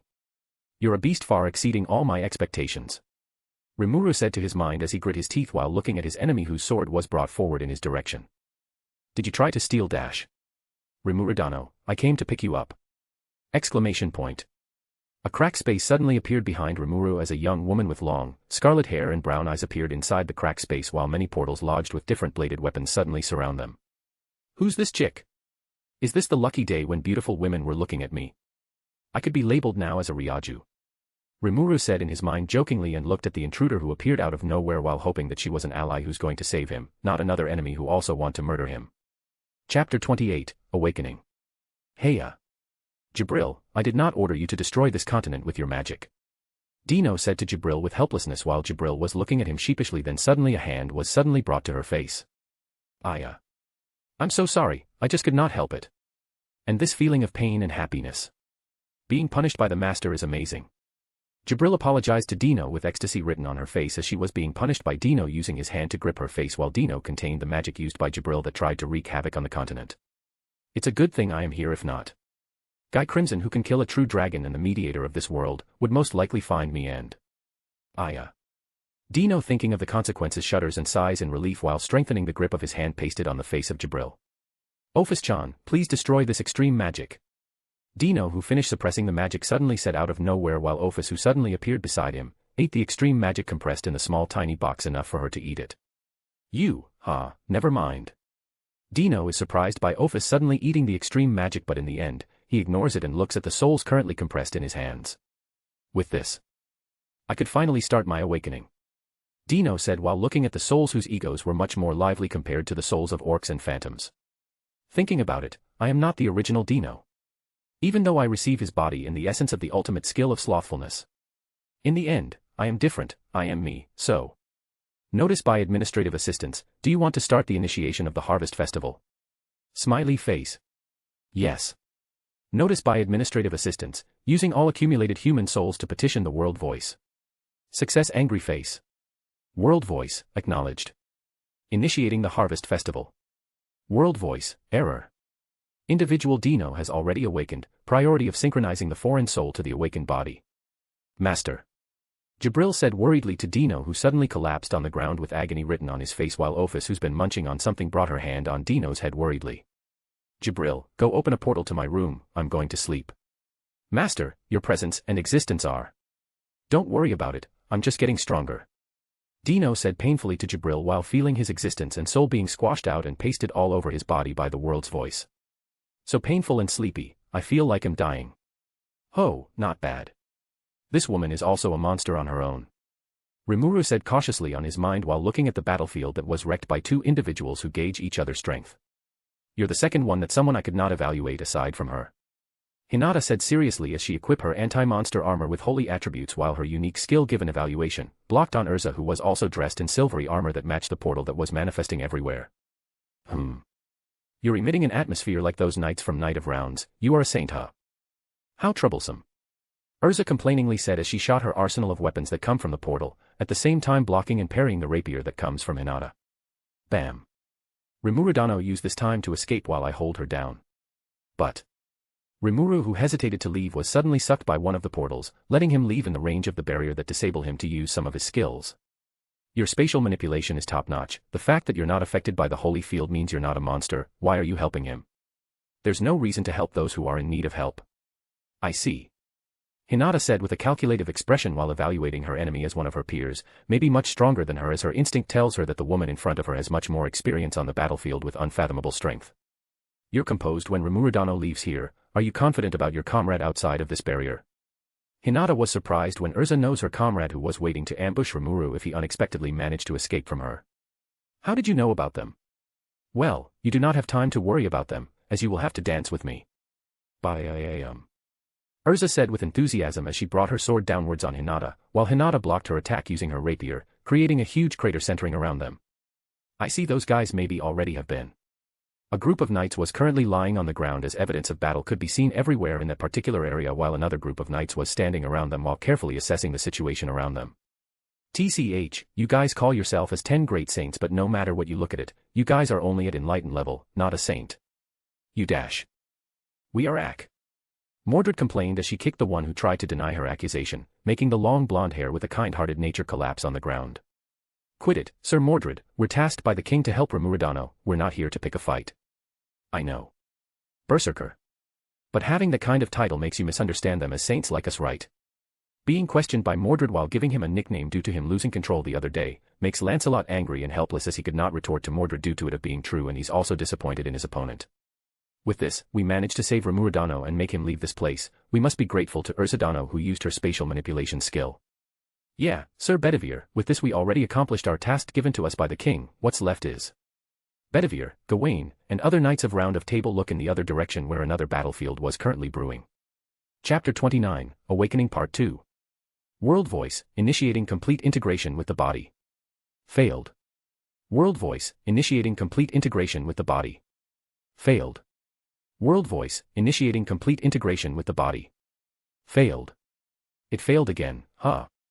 I want to give. No, let's try again. Dino, who was experiencing the integration of his soul into his current body, suddenly said in his mind, while his sense of mind became numb at how many times it already failed. At the same time he was already close to giving up but decided against it as he tries to integrate his soul into his current body once again. World voice, initiating complete integration with the body. Failed. One more time. World voice, initiating complete integration with the body. Failed. One more time. World voice, initiating complete integration with the body. Failed. One more. Notice by administrative assistance, petition to the world voice. Sacrificing all the souls of orc and phantoms to change the probability of success. Angry face. Dino, who's thinking of trying to evolve again, was greatly surprised by his skill's sudden interruption of his evolution. At the same time he was feeling delighted as his skill decided to help him in his eternal agony. World voice, acknowledgement, using the sacrificed souls to change the probability of success. World voice, continuing the initiation of integration of soul onto the body. Failed. Even with the souls of orcs and phantoms, it is still not enough for it to complete the integration of soul onto his body, but the administrative assistants did not give up, and for his beloved master it decided to sacrifice something that greatly shocked Dino. Notice by administrative assistants, petition to the world voice, sacrificing the ultimate skill, indolence King Belphegor and the essence of ultimate skill, King of Heaven Astarte. Angry face. World voice, acknowledgement, using the sacrificed ultimate skills to change the probability of success. Wait, no. What the heck? Dino's become flustered when his ultimate skills were sacrificed. At the same time something greatly changes within his soul. No. Something decided to show up within his soul that was hidden even to the world voice. World voice, continuing the initiation of integration of the soul onto the body. Successful. Error. Error. Error, a foreign soul detected. Converting the foreign soul. 1%, 5%, 10%, 20%. 100% complete. Dino becomes dumbfounded when the world voice declared his soul as a foreign one. World voice, next, all skills and resistances will be reacquired. Successful. World voice, using the acquired essence of ultimate skill, indolence King Belphegor and the essence of ultimate skill, King of Heaven Astarte to create a new ultimate skill. Successful. World voice, new ultimate skill, Lord of Depravity, Igalonak. Successfully acquired. World voice, this completes the evolution of the individual named Dino. Notice by administrative assistance, petition to the world voice. Requesting the evolution of unique skills, administrative assistance. World voice, acknowledgement. Using the foreign substance found on the user's soul that originally comes from the other root of $@ at hashtag $% carat $second mag, KK4 li xxxxxxb. World voice, attempting to evolve unique skills, administrative assistance using the foreign substance. Successful. World voice, new ultimate skill, Lord of Database Akashic. Successfully acquired. Krayakakik. Dino, who's on a trance, was suddenly flooded with great information that came out of nowhere and greatly realizes that because of that foreign substance, he could use that summoning skill that was out of this universe. I see, that's why it was possible that I could be here. Rimuru, who's looking at the corpses of goblins, suddenly said while looking at the tragedy that happens on Tempest while he's gone. What is all of this? What happened here? Are they all dead? The humans were merciless. Humans. One of the goblin lords said to Rimuru with great resentment, and Rimuru was thoroughly shocked at the same time. He remembers the rules he places upon his subjects. We did just as you ordered, Rimuru-sama, we welcomed the humans. The result of that. Quiet. Be quiet. Please forgive me. The goblin lord suddenly apologizes to Rimuru when Rigard reprimanded him for his action. What I said. My own words. Because they followed my orders. If I hadn't used the great magic, this wouldn't have happened. A human female maiden said to Rimuru with her eyes closed while Rimuru looked at her with a terrifying gaze. This woman. Noticed by great sage, the great magic anti-magic field alone could not cause this degree of weakening. Ah.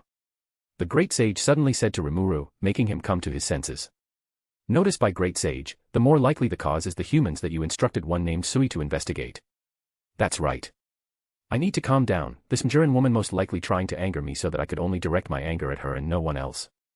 Rimuru said in his mind while calming his nerves. At the same time he started to investigate the whole situation and what reason those enemies caused this tragedy on his territory. In another part of the great forest of Jura was another army that was coming its way to Jura Tempest Federation. While they trudge upon the forest, upon crossing a clearing without any trees, they are surprised to see an individual waiting for them from the center. Who are you? I am Artoria Pendragon, ruler of Avalon, one of the leaders of the Alliance of Great Forest of Jura. Artoria said with great intimidation. At the same time, the whole army of Falmouth Kingdom suddenly comes to halt as true hero Haki was suddenly unleashed upon them, making most of the soldiers faint upon contact with the aura. Those who still conscious were still mesmerized upon seeing her otherworldly beauty, making them in a trance-like state. If the king of Falmouth Kingdom was still conscious and managed to see her, he will do everything to get her, and possibly make her his spouse. Answer me. Why have you come this far? Oh, of course, to kill that threatens the humanities, which is you and your minions of monsters. An old man dressed in a robe said while looking at Artoria with great cautiousness. At the same time he was already thinking of how to evacuate his king from Artoria, knowing that a disaster was coming on their way when Artoria unleashed the true hero's Haki. Those who could unleash such a strong Haki were only the top of this world, which means... I see, then I will no longer hold back. I will show you the truth lying underneath the peeled skin of spirit world. You. What the hell are you doing? Sacred lance, removing restraints, split the heavens and tether the earth, anchor of the storm. Oh, the ultimate spirit of light, may you be released from the ends of spirit world. Rangaminiad. Weigh it. The chief sorcerer of the kingdom of Falmouth said with astonishment to his mind while looking at the sacred lance with great anticipation and great fear, while a domain of pure golden lance descended upon the world accompanied by spirits. The great spirit world was emerging within the central world. The chief sorcerer said with fear in his mind while the whole army suddenly comes to halt and met the anger of Artoria as she unleashed the sacred lance, Tensura version, her original use of weapon before coming to this world, making the whole area become nothing but pure golden light. Chapter 30, Character Power Sheet Number 2 Dino's Faction Only. Name, Dino. Race, Fallen. Protection, Infinity Dragon Blessings. Title, King of Depravity. Ultimate Skills. Lord of Depravity, Igalonak. Manipulator of Phenomena, strong version of Indolence Ignorance. Sovereignty of Depravity, strong version of Indolent Sovereignty and Indulgence. Domain Master, strong version of Demon Lord's Haki, Thought Acceleration, Time and Space Manipulation, and Non-Disturbance Territory. Note by Akashic-chan, yeah, a very very strong version. And the name of the sub-skill already describes its meaning, comma. Lord of Database Akashic. Admin of User's Database, strong version of Administrative Assistance. User of Parallel Worlds, extracted from the soul of the user, giving the user the ability to use the second magic but with an incomplete version. Note by Akashic-chan, yeah, that was me. Hehe, I won't spoil you on my abilities. The user of Parallel Worlds is supposed to be Igalonak's domain of abilities but the world voice give it to me, comma. Resistance, Physical Attack Resistance, Magic Attack Resistance, Spiritual Attack Resistance, Divine Attack Resistance, Anomaly Resistance. Name, Artoria Pendragon. Race, Elemental Queen. Blessing, Dino's Blessing. Title, Chosen King. Ultimate Skills. Chosen King Arthur. Avalon, a world that anchors between the central world and spirit world, a utopia that could be, or not be found. Excalibur, an ultimate spirit born when Artoria becomes a true hero that resides at the center of spirit world, a sword that destroys the very phenomena itself and achieves complete victory. Rangaminiad, an ultimate spirit born when Artoria becomes a true hero that resides at the end of spirit world. It said that the whole form of the spirit could totally destroy the continent by just appearing, and the ones who face it will feel the wrath of the spirits as they accompany the very sacred lance itself. And Demon Lord Ramirez, who detected its existence, decided to restrain it using her authority as the other elemental queen. True Heroes Haki. Resistance, Physical Attack Resistance, Magic Attack Resistance, Spiritual Attack Resistance, Divine Attack Resistance, Anomaly Resistance. Note by Akashic-chan, a gluttonous one when comes to foods, comma. Angry face, comma. Name, Urza Scarlet. Race, Saint. Blessing, Dino's Blessing. Title, Titania. Ultimate Skills. Solomon Spatial Magic, the ability to manipulate the very space itself that exceeds even the abilities of ultimate skill, King of Covenants, Uriel. Infinity Prison, seals the target away in an infinitely sized imaginary space for all time. Universal Barrier, a multi-layer barrier that can freely adapt to any situation. Space of Inventory, borrowing the legendary weapons with the help of Lord of Database Akashic. Heroes Haki. Teleportation. Resistance, Magic Attack Resistance, Spiritual Attack Resistance, Divine Attack Resistance.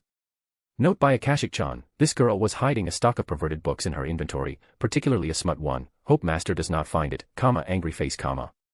Name, Jibril. Race, Flugel. Blessing, Dino's Blessing. Title, The Angel of Death. Ultimate Skill, Imperfection King Ball. Resistance, Magic Attack Resistance, Spiritual Attack Resistance, Divine Attack Resistance. Ultimate Skill, Imperfection King Ball. Effect. Materialization. Dematerialization. Absolute magic manipulator. Note by Akashic-chan, a pervert and masochist, angry face, Name, Jeff. Race, Divine Knight. Blessing, Dino's blessing. Title, All-around Knight. Unique skills, Absolute domain. Resistance, physical attack resistance. Unique skills. Absolute domain, domain that gives the user the ability to restrain his enemies. Absolute barrier creation. Blood sacrifice. Knight last stand, last outburst of power dedicated to his lieges that maximizes its power by 10 times. Note by Akashic-chan, may you rest in peace, T.T. Name, Gawain. Race, Divine Knight. Blessing, Dino's blessing. Title, Knight of the Sun. Unique skills, Excalibur Galatine. Resistance, magic attack resistance, spiritual attack resistance, divine attack resistance. Unique skills, Excalibur Galatine, version Tensura, it is the sister skill of Excalibur given by the voice of the world to acknowledge him as the Knight of the Sun. The blade of this holy sword is a copy of the light spirit itself. The holy sword of the stars. Swing once again. Note by Akashic-chan, a loyal knight and faithful to his king, nervous face, Name, Mordred. Race, Divine Knight. Blessing, Dino's blessing. Title, The Knight of Treachery. Unique skills, Clarent Blood Arthur. Resistance, physical attack resistance, spiritual attack resistance, divine attack resistance. Unique skills, Clarent Blood Arthur, version Tensura, it's the user's legend where she used the stolen sword from King Arthur to kill Artoria herself, and the voice of the world acknowledges her legend as the Knight of Treachery and gives her a skill. Anything to disturb the king's peace will be crushed. Effect. Pure energy skill that bypasses magical phenomena and bypasses every jamming skill to deal great damage to her opponent. Note by Akashic-chan, this cheeky girl was becoming crazy with Master by her side, she should be punished. Angry face, Name, Lancelot. Race, Divine Knight. Blessing, Dino's blessing. Title, Knight of the Lake. Unique skills, Erendite. Resistance, magic attack resistance, physical attack resistance, spiritual attack resistance, divine attack resistance. Unique skills, Erendite, version Tensura, it is the counterpart of unique skill, Excalibur given by the voice of the world to acknowledge him as the Knight of the Lake. Oath to my king. Reaching the very end, beyond the boundaries. Spirits on the other side, look at this light. Note by Akashic-chan, womanizer and berserker. The most loyal knight of Artoria if not for his other downside, second on the loyalness aside from Bedivere, angry face, Name, Agravain. Race, Divine Knight. Blessing, Dino's blessing. Title, Agravain the Executive. Unique skills, Exploiter. Resistance, physical attack resistance, spiritual attack resistance, divine attack resistance. Unique skills, Exploiter, a strong and suggestive manipulation of the mind when come to his enemies and allies alike, even if they are dead.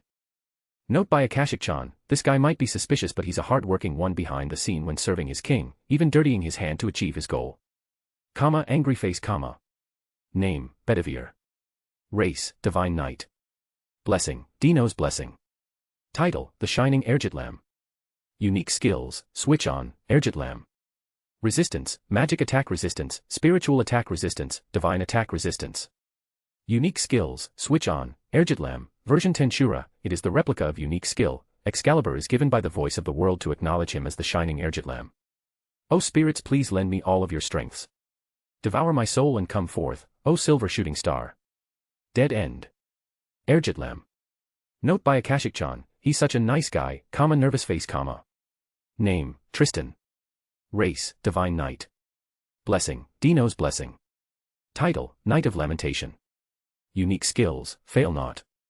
Resistance, physical attack resistance, spiritual attack resistance, divine attack resistance.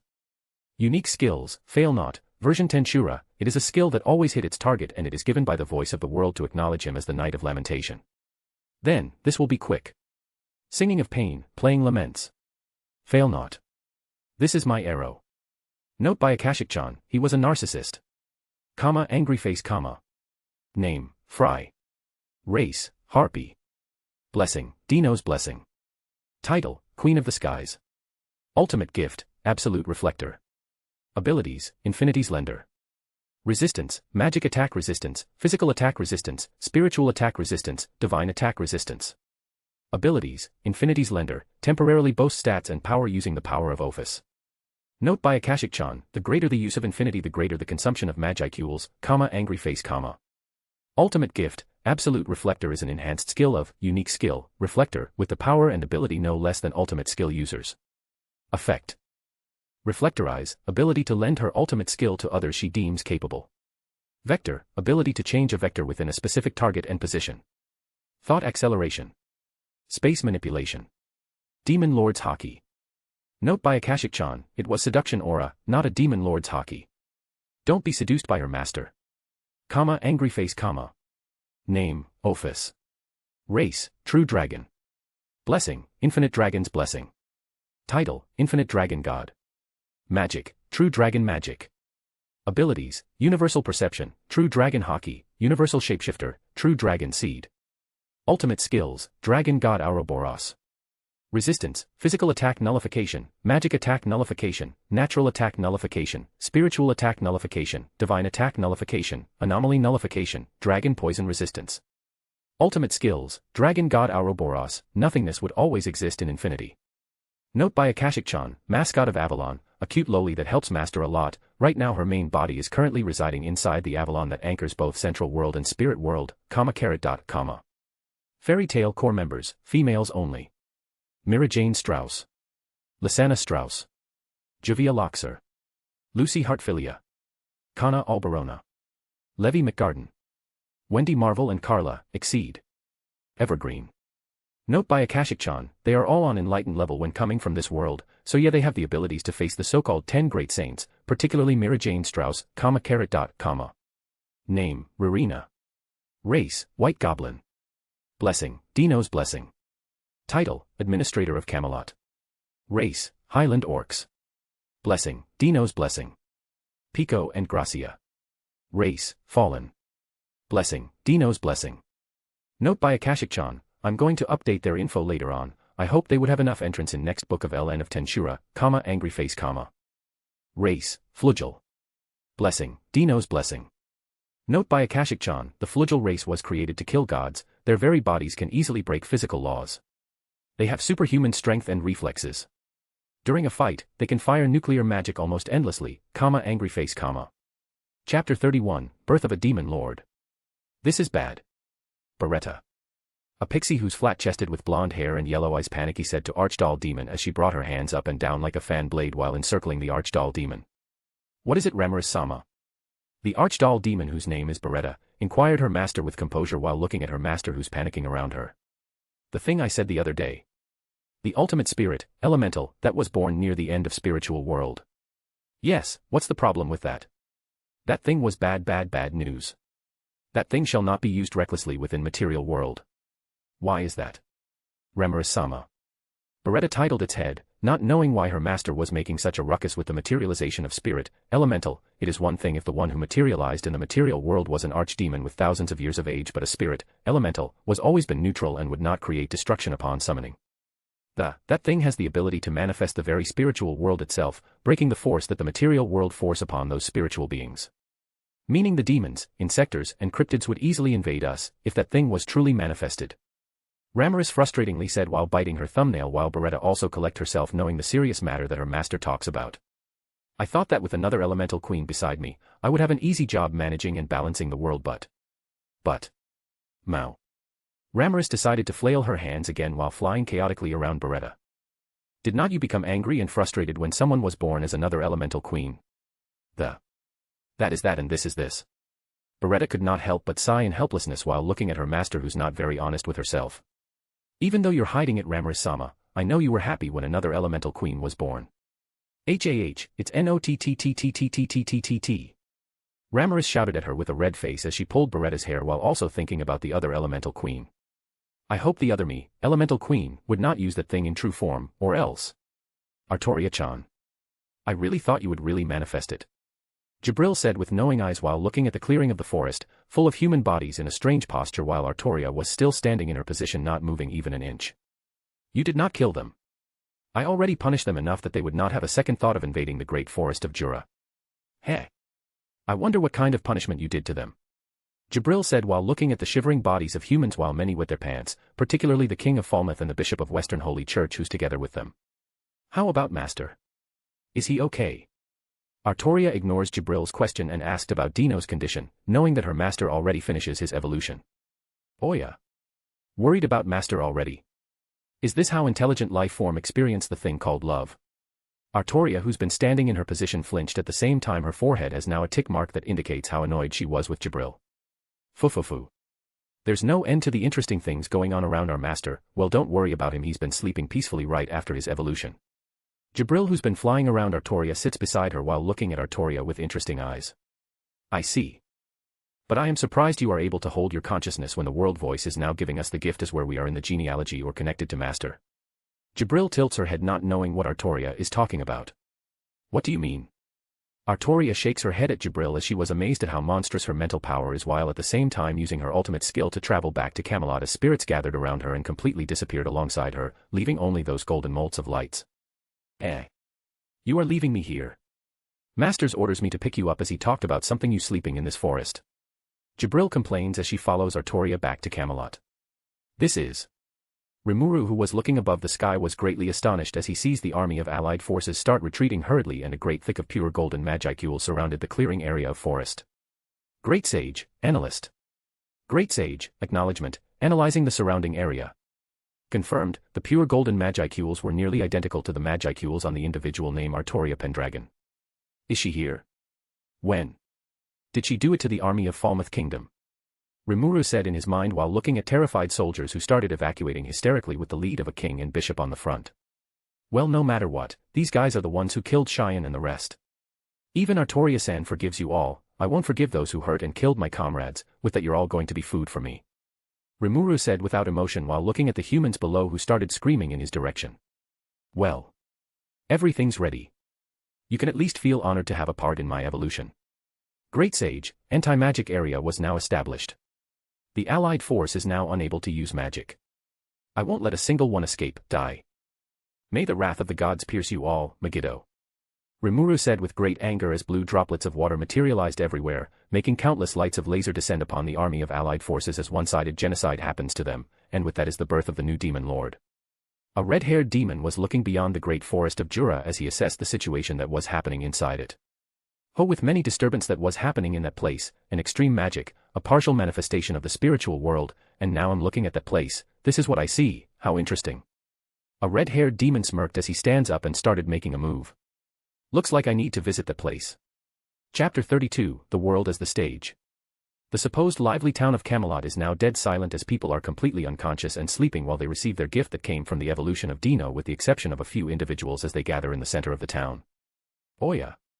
You're not sleeping. I thought you will be among these people. Jibril said to the red-haired woman who's walking in her direction together with the Knights of Round of Table with the exemption to Agravain, who was summoned directly by Artoria. Why would I sleep? There's still a job for us to do. Urza said with seriousness while looking around if there was anything amiss in any civilian of Camelot who's receiving their gift from Dino. Most of them are evolving their skills while the others are evolving to another different species that are currently available to them with the genealogy that starts with Dino. True, milady, we still have many things to do after we manage to fend our enemies away. Bedivere, a knight with blonde hair and an artificial arm, agreed with Urza as he also checks the situation of the whole surroundings of Camelot while taking the account of the damage given to the Camelot due to the sudden gift they received from Dino. I agreed, that's why we need dash. Lancelot, who also agreed with Bedivere and Urza, was suddenly interrupted as a window-like screen suddenly pop up in front of their faces, making them astonished as they look at each other, knowing that this ability was supposed to be their master ability as they see him using it once in a while. Rebooting. 1%, 5%, 10%, 50%, 100%. Loading. Complete. Installing the system interface. Complete. Welcome users to the player's system. Smiley face. There was a minute of silence between them as they analyzed the meaning behind this message that suddenly appeared before them. The heck is this? Mordred, who's been leaning against a wall, said with a skeptical look while others silently agreed with her statement. Rude. Sir Mordred /angry face /. Mordred becomes speechless when the window interface replied to her notion. At the same time she also knew now why her master was always talking to this light of a blue squire every time it appeared in front of him. Ahem.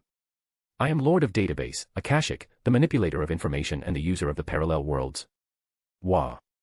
While Urza was having a puzzled look on her face, it was not the same to the Knights of Round, as they have the knowledge and inkling of the meaning of the user of the parallel worlds, and that was the authority given to the user of second magic, but in the end, they managed to calm down as they linked this power to their master who summoned them in this world. With the authority given to me by the world, the other root, and master, I would do my best to assist your endeavors in the coming future. Nervous face. Hey. How interesting, hey. Let me study you. Jabril said with sparkling eyes as she started drooling on it, making another window-like screen pop up with another message. Notice user, Jabril has been banned for 1 hour, all privileges will be inactive for the next 1 hour. Inside the room in the castle of Camelot were Waifus and Dino, who's back after the massacre they did to Falmouth Kingdom. Waifus has been staring at Dino the whole time while the other was sleeping comfortably in his bed. Given your ability, we could defeat Great Red, but I already reclaim my silence, such a shame. Well, if there's a chance that we encounter him, we'll defeat him together. Waifus said seriously to Dino, who's sleeping in his bed at the same time. Dino, who had been sleeping the whole time, opened his eyes and suddenly answered her, making Waifus surprised at his statement. I see, then it's another promise. Yeah, it's another promise. Do you still remember the other promise? Of course I'm the one who proposes it. The two looked at each other and then said their oath at the same time. We're going to be partners as long we live, and with that as a contract, I'll give you /your strength/silence. Dino and Waifus solemnly said to each other, while it might not significant to others if they heard those sentences, to them, it was the most significant sentence that bonded the two. Well, with the ruckus we cause in this forest, that person will expectedly come. Even though I want to rest more, I guess I need to entertain that be *starred who's coming in this way. Okay, be careful, that person was not simple. Dino pats the head of Waifus and instructs Artoria and Jabril with chat communication, one of the powers of Lord of Database, before disappearing from his room. Oh, I'm surprised you're here, Dino.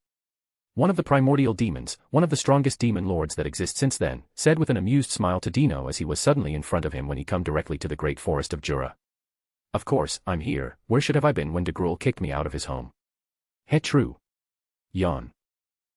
Did something happen to you? Even though my skill says that you're Dino but my instinct says the other. Guy Crimson said with doubt while he examined Dino down to his magicules. You must be imagining things, you're always been like that. You aren't trying to trick me, are you? No. Dino said with a yawn while Guy was looking at him with suspiciousness. With Akashic-chan's help, I now have the ability to manipulate information unless you use the full power of your analysis skill, meaning having direct contact with me. Without doing that, you won't find a single fault in me. Dino thought happily while outside still displaying his Dino persona, which embodies the sleeping ruler itself. Interesting. Guy amusedly said at the same time he said his purpose for his coming to the great forest of Jura. But you see, there was an awakened demon lord a mile behind you, a world-destroying magic and manifestation of the spiritual world. I need to investigate it as a mediator of this world.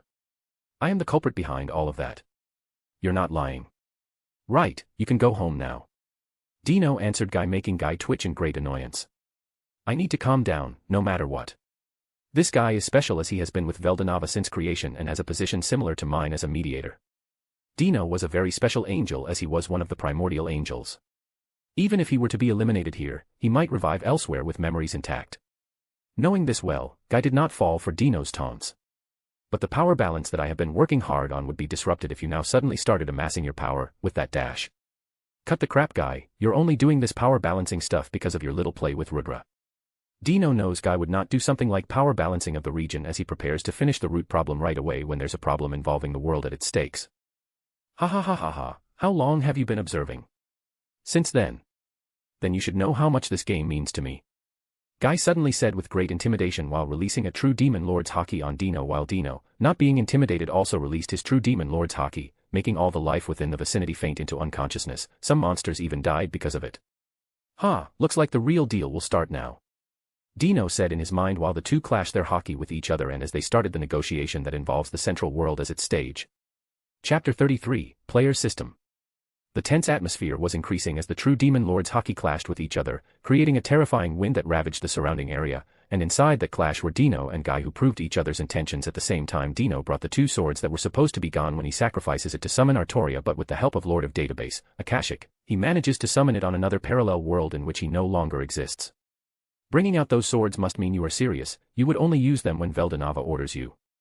Well, I'm facing the strongest demon lord, so I need to show the best courtesy I can give. Hey, I'm honored. Guy said with a smirk. Then suddenly the world stops moving while the whole surrounding become monotone with no sounds and lights moving around them. At the same time, three swords met each other, bringing some sparks and lights into what was supposed to be the monotone world! Cling. In the next moment, a sharp and clear clang echoed as the world continued to move again together with sounds and light while Guy and Dino parried their sword with each other. People capable of using this power properly, including you and me, are quite scarce in number. You. Crazy. Dino said while grimacing at Guy, who looked at him with a smirk and then suddenly thought about the phenomena that happened earlier. A suspended world, a world where time stops moving. Only those who could move in that suspended world were those who break the limit of the laws. My ultimate skills, both Akashic and Igalonak, have the ability to interfere with the suspended world, as Akashic was a partial true magic, the second magic that also governs the time, and Igalonak has abilities to manipulate phenomena itself. Dino, thinking about the earlier clash, suddenly pointed one of his swords to Guy and said, "Have you enough of testing me, Guy? Let's cut to the chase. I will help you with your little game with Rudra. In exchange you will stop bothering me and what earlier happens in the great forest of Jura." Dino said without fear, as he knows that Guy would not likely want to go all out on him to the battle, as the whole world would collapse if they started duking with each other, and that was the last thing Guy wants, as he was the mediator of this world who prevent the destruction that occurs on it. "Well, even if we duke all out with each other, my new ability to use my subordinate abilities was my insurance. As long as spirit world exists, I would resurrect near side of Artoria. As long as I and Artoria exist, the revival system that was installed in the player's system could make my subordinates immortal itself," Dino said with ease in his mind, as the atmosphere suddenly loosened up, starting with Guy Crimson itself. "Hey, I like smart people like you. Well, looks like you already know what I want, right?" Guy said with a knowing smile while looking at Dino, who's looking at him with a tired face. "Total defeat of Rudra within the rules of that game, right?" "Correct. Total annihilation of Rudra's subordinates without killing Rudra itself." "How troublesome." "I also find it troublesome. This friend of mine was optimistic that he make a bet with me a long time ago, a wager the right to rule this world, that's all. And if you are defeated in this game, you will help him create a world where everyone can live happily, right?" Guy becomes surprised when Dino replied to him suddenly. "Oh, you knows Rudra's naive ideals, huh? You can say that he has the same ideals as my dear subordinate of mine. He might be an interesting one," Guy said with an amused smile while becoming interested in Dino's subordinate, who was the same ideal as Rudra. "You will meet her soon enough. Then I hope she won't disappoint me," Guy said as the two concluded their intentions on each other. At the same time, they parted later on after having a small and pleasant minute talk with each other. The player system was master consideration and love to his subordinates. The installed subsystem to the system were revival system, inventory system, appraisal system, and infinite power-up system. Nervous face. Akashic explains to everyone who's still conscious after their master's sudden evolution. At the same time, the Knight of the Round Table together with Urza was having an astonished face, while Jabril was having a depressed expression, as she could not see the message itself, as she has given another banned message when she tried to mess with other users' interface. TCH, having one of these abilities is already terrifying enough. If really we could really use all of it, I'm afraid we might become one of most terrifying forces that exist in this world. True, Sir Mordred. Revival, inventory, appraisal, and power-up systems, any of these could change the power dynamic of an army itself. Bedivere agreed to Mordred. The revival system was one of the privileges given to the users of the player system, together with the inventory system that became possible due to Urza ultimate skill, and the appraisal system was possible due to Lord of Database, Akashic, and lastly, the infinite power-up system was possible due to Waifus and Dino itself. Dino, guys, it's time to work, straight face, /. Dino messages everyone who's still conscious, making the others prompted to do their designated work assigned to them by Artoria and Dino hurriedly. The Avalon Kingdom will become the symbol of fear and reverence to the other nations. Or at least, widely known by generations to come. The moment the player system was created from the evolution of Dino is the day where crazy players were born. Chapter 34, Peaceful Time. "Master, what are you going to do with the mastermind of this incident?" Artoria said while she was eating together with Dino and Jabril, who's back after the event of Guy Crimson visiting the great forest of Jura the other day. Nothing, let our friendly slime take care of him. I'm sure Fry and Malim would add more salt on him on the upcoming Walpurgis, more like I pity him now, hee. Dino smirked as he could not help but wait before the upcoming Walpurgis that was happening in the future, as an exciting event would show in that gathering centering a certain slime and a clown. You have a bad personality, Master. Well, he deserves it, but more importantly, did you experience the suspended world where that the asterisk starred visited me the other day? Dino changed their topic as he brought up the event that happens when the suspended world was activated. At least I need to know whose subordinate of mine was strong enough to at least observe that world. Pico and Gracia, who are on the mission of monitoring those phantoms, would be included as they're the primordial angels. The others would be. Yes. Even though I could only observe it for a brief moment, such shame. Oh. Urzachan also managed to observe that world with me. Same to me and Fridano, who informed me that she also experiences that event the other day, Master. I see, go overcome it. You guys might fight those guys who could move in that phenomenon, be prepared. Yes. Everything for my master. As you command. Artoria and Jabril replied with vigor as they started vacuuming the food that was on the table, making Dino twitch at the same time he looked at them with a more serious expression. And one more thing, we're going to declare a war on the Eastern Empire in the future. Exclamation point. Dino declared his intentions, making the two stop eating and look at him at the same time, making Jabril push her chair and look at her master with sparking eyes as her head was now within the reach of Dino. Finally. At last, we're going to show those fools who's the true ruler of this world, gay. Ouch. We're not, we're just going to annihilate every soldier that exists in the country together with Rudra and Velgrind, and this is not a request, but an order. Dino flicked Jabril's forehead while denying her assumptions, and at the same time, he elaborated his orders to Artoria and Jabril for his war on the Eastern Empire, making the two women respond to his wishes seriously. Then, let my sword extinguish your enemies, master. If that's your will, then with everything I had, I will eliminate the presence that blocks my master's way. Artoria and Jabril said without hesitation, as this was the first time they see how serious their master was, making them also respond to him solemnly. Are you not going to question me why I would massacre the Eastern Empire forces, Artoria? Dino questions Artoria as he was concerned if this thing will affect her view of him, making their master-servant relationship affected, as Artoria was a person who does not want bloodshed without cause and reason. You must have a purpose and reason, master. As long as you do not do evil, I will always be your sword. Then, I'm going to entrust this battle to you. Yes, master. Artoria nodded her master as she continued to eat while Dino was having relief feeling, even though not it's obvious on his face. At the same time, he also started to dig into his food together with Artoria. Master and Artoria-chan trust each other to this degree. Don't tell me this what you call husband and wife understanding each other thing. Whack dash. Dino started coughing the thing he eats while Artoria was glaring at Jabril while still chewing her food in her mouth, making the whole atmosphere become awkward as hell, prompting Dino to stand up and started making his way to his room while Artoria started drawing her Excalibur, much to Jabril's surprise as she panicked and runs to other direction of Dino. I'm very fired up. The pink-haired boy said excitedly while looking around the guild branch of Fairy Tale in Camelot with the blue cat in tow. This place is amazing. Yash. Let's start doing some quests. Another man without cloth said as started to browse all kinds of quests on the mission board pasted on it. Well, don't be hasty, those quests won't run away. Urza said while touching her head, as the whole core member of the fairy was now in this place with an additional girl who's supposed to be the first master of Fairy Tale. Still, to think you will rescue us. Urza and that young man who's supposed to be the guild master of this branch, know this world's Fairy Tale. I am grateful. An old man said while crying with snot. At the same time, he was happy now that they managed to escape the calamity that befall their family, the very guild itself. Still, I'm not surprised if this kind of world exists. Idola's was a great example of a parallel world of Earthland. A young man with green hair and a red dress said while coming out of the portal that connects the central world and Earthland. Not a parallel world but another world itself. Fried, the young master was only able to use the second magic because of his evolution together with my power to control space and Lucy's connection to that celestial spirit world that we somehow managed to come back and rescue you guys. Urza corrected Fried while smiling happily now that Fairy Tale is now complete with the male ones joining the group. I see. I want to explore this place, new world, new knowledge, new adventure. A young woman with a frilly, pink-layered robe said excitedly while looking around with reckless abandon. Looks like you guys are all her dash. The hell did you say? Do you want to fight, salamander? Bang. _bum. Dino, who's in front of all the core members of Fairy Tale, becomes shocked as a sudden fight started out of nowhere while flying tables and chairs started traveling the whole guild. Wait, you guys, the young master was talk dash. Fight me. A crazy pink-haired with a scarf on his neck said as he accidentally punched Urza in her face, making the whole guild become dead silent.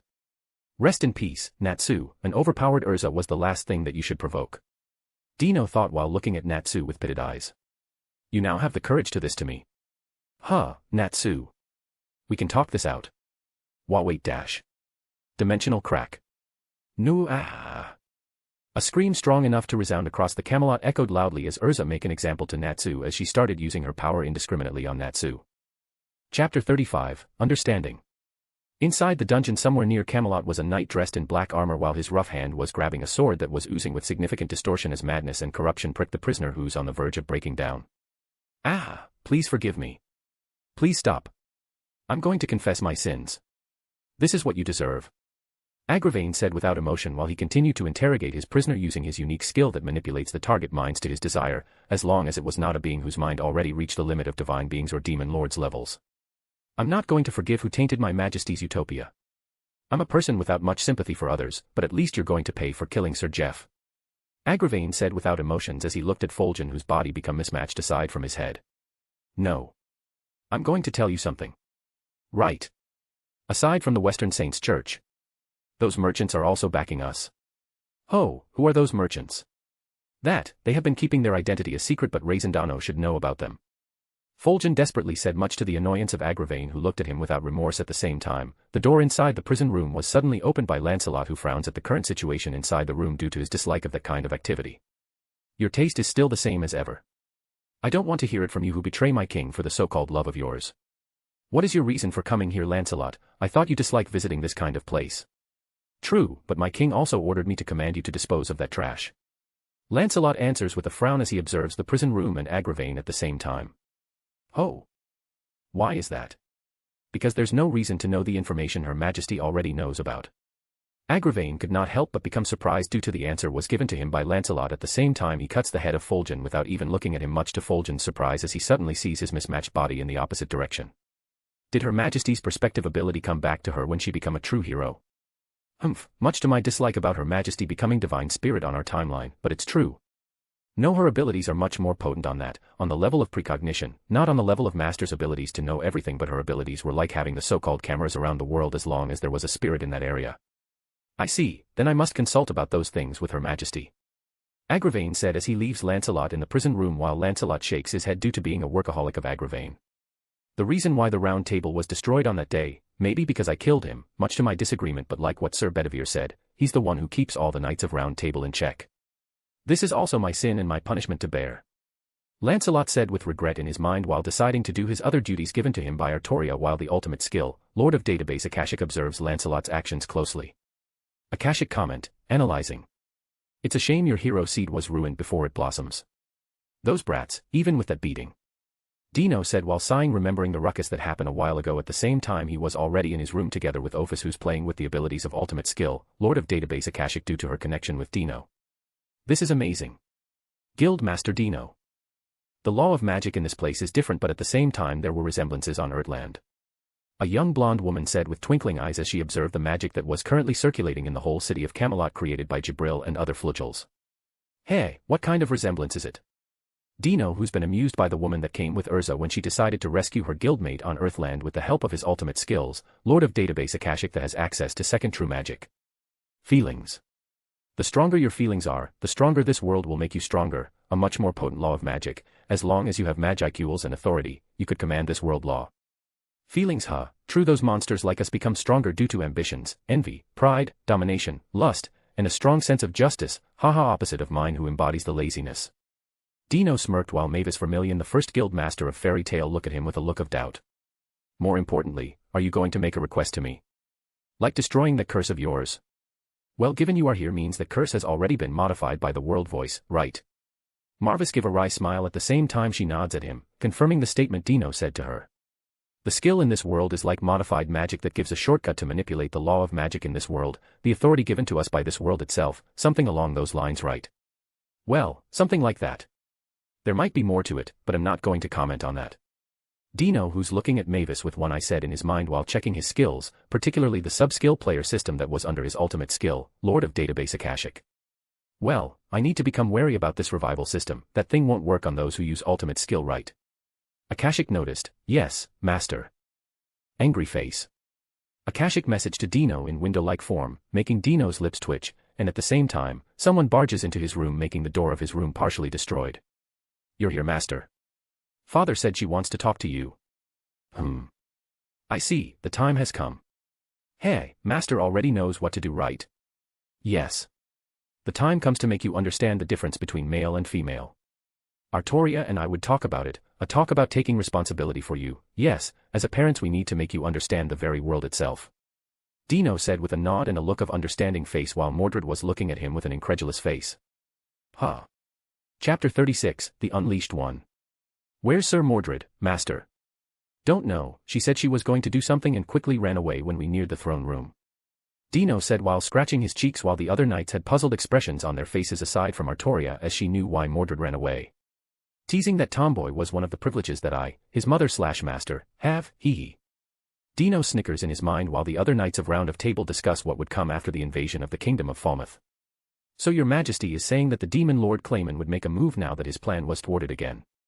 Gawain inquired on behalf of other knight of Round of Table while Artoria nodded at him and explained the upcoming war in the great forest of Jura. Yes. It would be a drastic move involving the whole great forest of Jura, involving some powerful magians and other demon lords making a move, a war that would change the structure of demon lords. More like kicking Clayman out on the list of demon lords. Dino thought but did not say anything, as Artoria and others already knew the battle's outcome. What is your opinion about this, Master? Well, there was a clown among us demon lords. Time to kick him out. Dino said without expression, making the whole atmosphere that was supposed to be solemn become a light-hearted one. Right, those who disturb our kingdom shall be prepared to face my sword. I see, I shall ready my bow to rain death to our enemies. Master. Shall I fire a nuclear magic on Clayman's domain? The knights and a certain flugel started appealing their skills in front of Artoria and Dino, putting the throne room in chaos. You sirs need to calm down, particularly you, Jibril. Master already has arrangements for Demon Lord Clayman for his demise. Really? Everyone in the throne room looks at Dino while Dino shrugs his shoulders and starts answering them. Well, in the upcoming Walpurgis, we need that clown to perform his last duty, so yeah, you guys must protect this place while I watch that clown in his last moment. The more pressing matter was my escort on the upcoming Walpurgis, who shall accompany me. Then. Master, let him dash. Me. My master.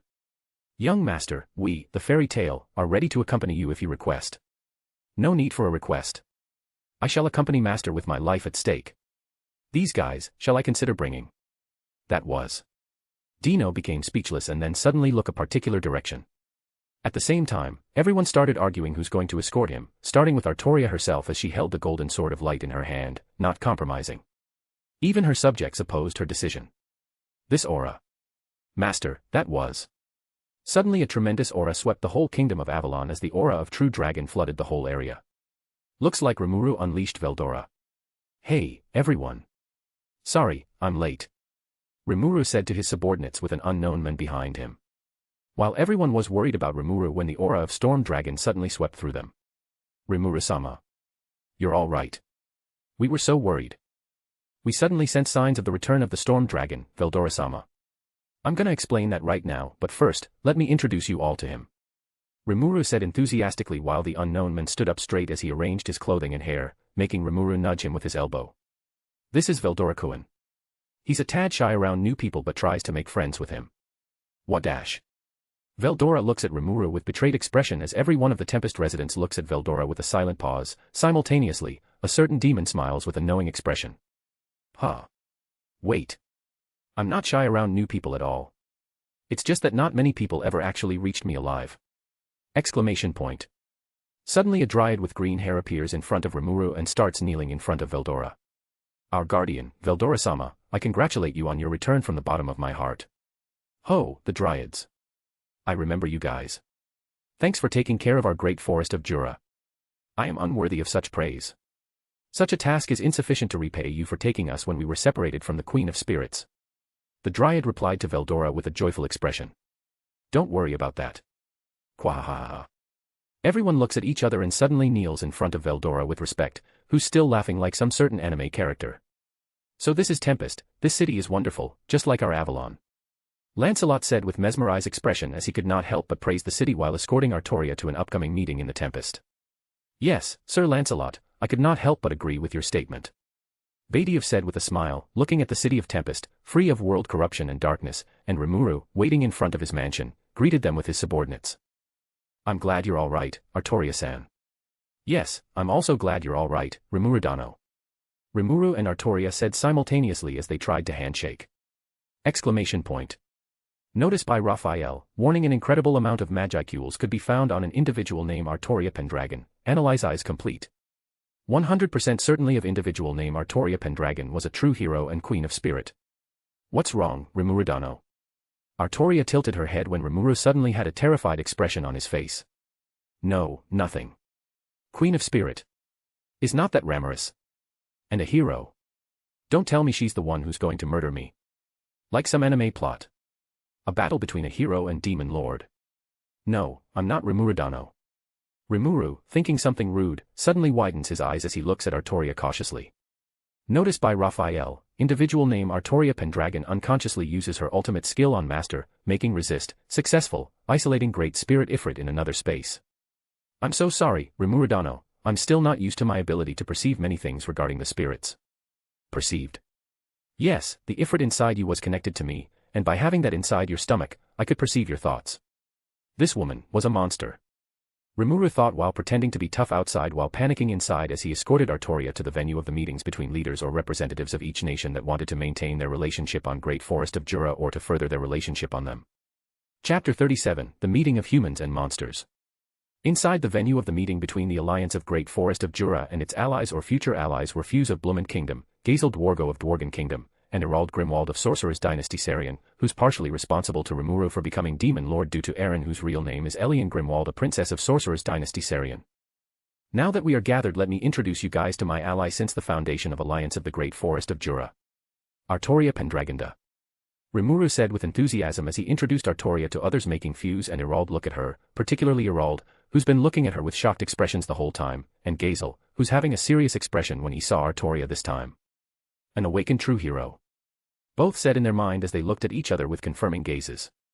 At the same time, a unique hockey comparable to Rimuru has been constantly released by Artoria, making Gazel and Erald become certain of their conclusion. What's wrong, Papa? You're making a funny expression this whole time. Erin said with a pout as he looked at her father, who's having a shocked expression. Then he suddenly laughed. Ha ha ha, this is quite a funny situation. A demon lord and hero. An ally. The old me before I came here would not believe it, but now I see it in my eyes, I can only laugh at it, ha ha ha. Erald said, making the whole crowd look at him with different expressions, while Gazel could only look at him with one eye as he also found the situation quite odd. Excuse me, Sir Erald.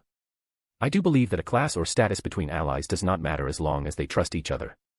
Bedivere said with a smile, making Rimuru and other subordinates of Rimuru nod with an agreement, as both countries have been helping each other the whole time. That's right, Papa. You're making Sarian lose its face. Please reflect on your action. Erin-chan. Erald could not help but become dispirited as Erin became angry at him. Trust, huh? True, both Rimuru and Artoria are the people I trust. Gazel nodded with that statement as he saw the essence of both Rimuru and Artoria when he fought them with swords. But trusting and believing are both different things. Fuse said in his mind as he managed to overcome his shock when Erald said the identity of Artoria, making him have another headache and another report to be written to his king. Ahem. Everyone. I think it's time for us to continue our meeting. Rimuru said as everyone agreed on his opinion as the meeting was already stalled because of the introduction of Artoria. But first, let me also introduce you to my other friend. Hey Shuna, where is he? Yes, he had changed clothes and should arrive shortly. Sorry to keep you waiting, quahahaha. Suddenly a young man with a robust body and blonde hair appears as boisterous laughter echoes the venue of the meeting as he makes his way to Rimuru. Ma, you look good in that cloth, and it appears to be a perfect size. Right. Right. It is truly a nice outfit. You have my compliments, quahahaha. A Kijin named Shuna complimented the young man as the young man did some poses in front of Shuna. At the same time, Gazel and Erald look at each other as they have both bad premonitions when the young man appears. Artoria and her escorts already know who the guy is as they examine the young man with serious expressions. Wait, Rimuru, who's this young man? I haven't seen him before. Gazel said as he hoped it was not another bomb for Rimuru to throw at them. Okay, let me introduce you to my best friend, Veldora Kunda. Ahem. I am the Storm Dragon, Veldora Tempest. Very few people have had a chance to speak with me. You are all extremely fortunate. Consider this a great honor. Great silence permits the atmosphere as Fuse, already at his limit due to stress and a shocking matter regarding Artoria, gives up and becomes unconscious, making the whole venue chaotic as both Gazel and Erald start questioning Rimuru again. You trick me, master. Mordred said as she grabbed Dino's shoulder and shook him like a doll. Okay, my bad. I'm sorry. It's just that I love teasing you. Ha. Who do you think you are? Your mother. Mordred becomes speechless as Dino points out the relationship she declared to him as a mother when Dino proposes to Artoria as his fake fiancée. TCH, do you think I won't kick your ass, ha? You're quite a pervert. I'm not into that play. Mordred, who's already at the boiling point, decided to stomp her foot, making a dent in the floor. Okay master, you're dead. Let's go to the training room. Okay, but I'm going to tell this to Artoria. Like I care. Then we're really going to talk about your future. Mordred froze as she knew that if her master talked about it to Artoria, her father would also seriously consider it. Okay. Bye. Mordred, who's been threatened and could not do anything about Dino, decided to retreat with a red face, making Agravain, who walked his way to Dino, see her like that. What? No, nothing. Agravain said as he ignored Mordred while walking straight to Dino. Still as workaholic as ever, Agravain. Nope, compared to Her Majesty, it's still not enough. Agravain said while he shook his head, making Dino smirk at him. But seeing Mordred flustered and angry like that would make any of your servants jealous, master. Really? I don't think so. Yes, it is. The attention you give to her and Her Majesty is different compared to us, and Mordred lacks the most in her life on Britain was dash. I know. Dino interrupted Agravain, making him stop saying his thoughts any further about Mordred. More importantly, why are you here? I want to know about the Rosso family. Agravain said with seriousness, making Agravain and Dino talk about the family that controls the western nations in the shadow. She's here. The other me. A fairy said in her mind while making her way to Tempest to give a warning to Rimuru about Clayman together with an archdoll demon. They rapidly approached the Tempest as an inevitable meeting between two spirit queens approached. Chapter 38, The War is Coming. Camelot, Fairy Tale Guild Headquarters. I'm so fired up. Natsu said as a B-rank quest about killing Acnologia was posted on the mission board by Dino, who has a grudge against it. Oi. Do I see things? Why was the rank quest of this guild is messed up, Gray said while Juvia was peeking at him behind the post of the building. Of course, we just adjusted all ranking based on the power we get in this world. And Acnologia was considered equal to a magen of this world who has a unique skill and demon lord seed. Mira Jane said while smiling as she had already been assigned to this branch of Fairy Guild as a permanent member with Urza, whose role was to become the next guild master of this branch if Dino decided to quit. Well, true. Somehow, my ice magic became so easy to use that I could manipulate it just by imagining it. Gray said as countless icicle lances started showing up around him.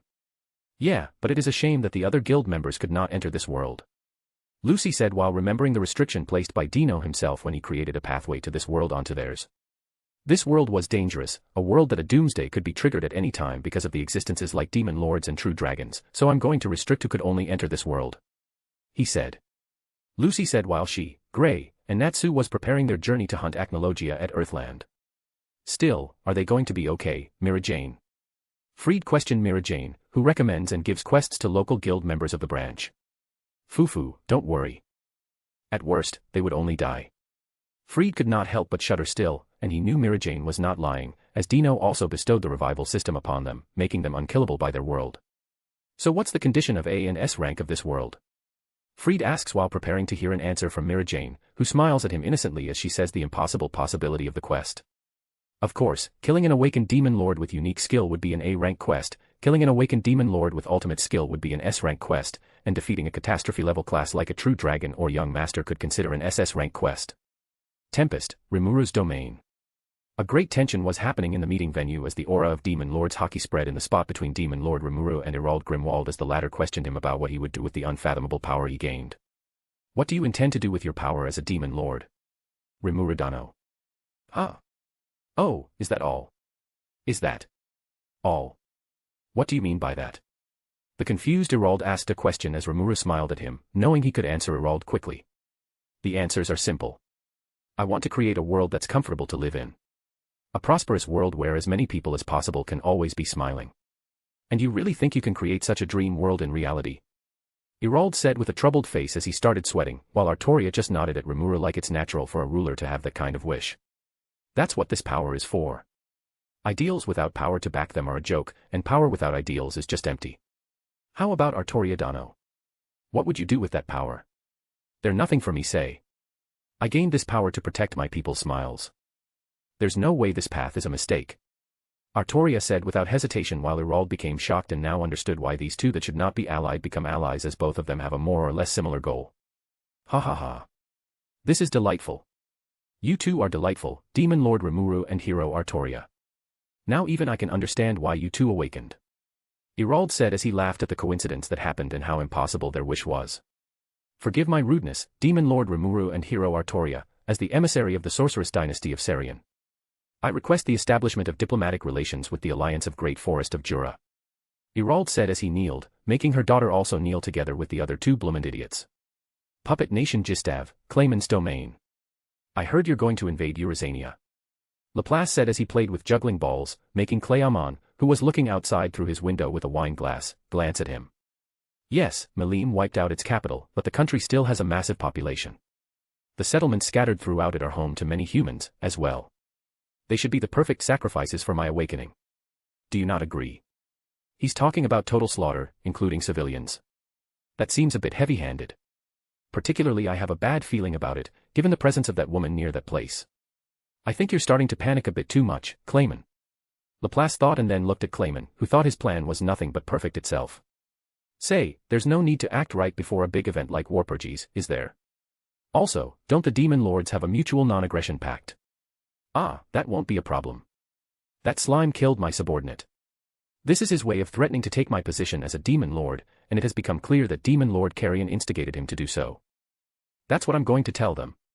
There was a silent pause between them as both had a thought to consider, then suddenly, Laplace looked at Clayman with an intense expression. Hey, Clayman. You're sure this whole plan was all your idea? The only ones who give me orders are Lord Kazarim and the one I am indebted to. You should know that better than anyone. Okay. All good, then I'm going to go now, but let me give you one last warning, as your friend. Don't overestimate your control over Demon Lord Malim. She's one of the ancient demon lords who was around before President Kazarim. Don't let your guard down around her. Later. Laplace said as he disappeared, making Clayman look very frustrated as the wine glass in his hand shattered, then suddenly he held his face while gritting his teeth. Was he suggesting that I'm being controlled by someone else? Damn it. Gah. A fairy said with a shocked expression as she suddenly appeared in front of Artoria, making everyone at the venue look at their area. You really exist. The one who stole half of my authority over Spirit World and created those ultimate spirits. The fairy said as she started flying chaotically around Artoria while Artoria herself could not help but become puzzled as she saw a spirit she could not order around. I see, then. Artoria suddenly grabs the fairy, who flies around like a fly and then strengthens her grip on her. Ouch. What the hell are you doing? Ramaris-sama. Will you hand over the other half of authority to me? Artoria said with a solemn expression, making a certain fairy look horrified. Geh. This woman is evil. Did not those spirits say to me that she's more benevolent than me? Damn it, they betrayed me. Chapter 39, The Great Changes is Coming. Camelot, Avalon Kingdom. Are you sure about this, Master? It would be good if Artoria-chan kills that pest. Jabril said as she monitored the events that were happening on Tempest using her magic and Artoria's help without Rimuru's and Raphael's noticing as both have used the ultimate skill that could counter the other. About what? Dino said as he monitored Ivaraj, T/N, Ivaraj other translation, where the unknown boss he should take care of later on resides. Do I have to take care of this guy? Master, are you busy? Please answer my question. Dino, who was thinking something, was suddenly nudged by Jabril, who looked at him with puppy eyes.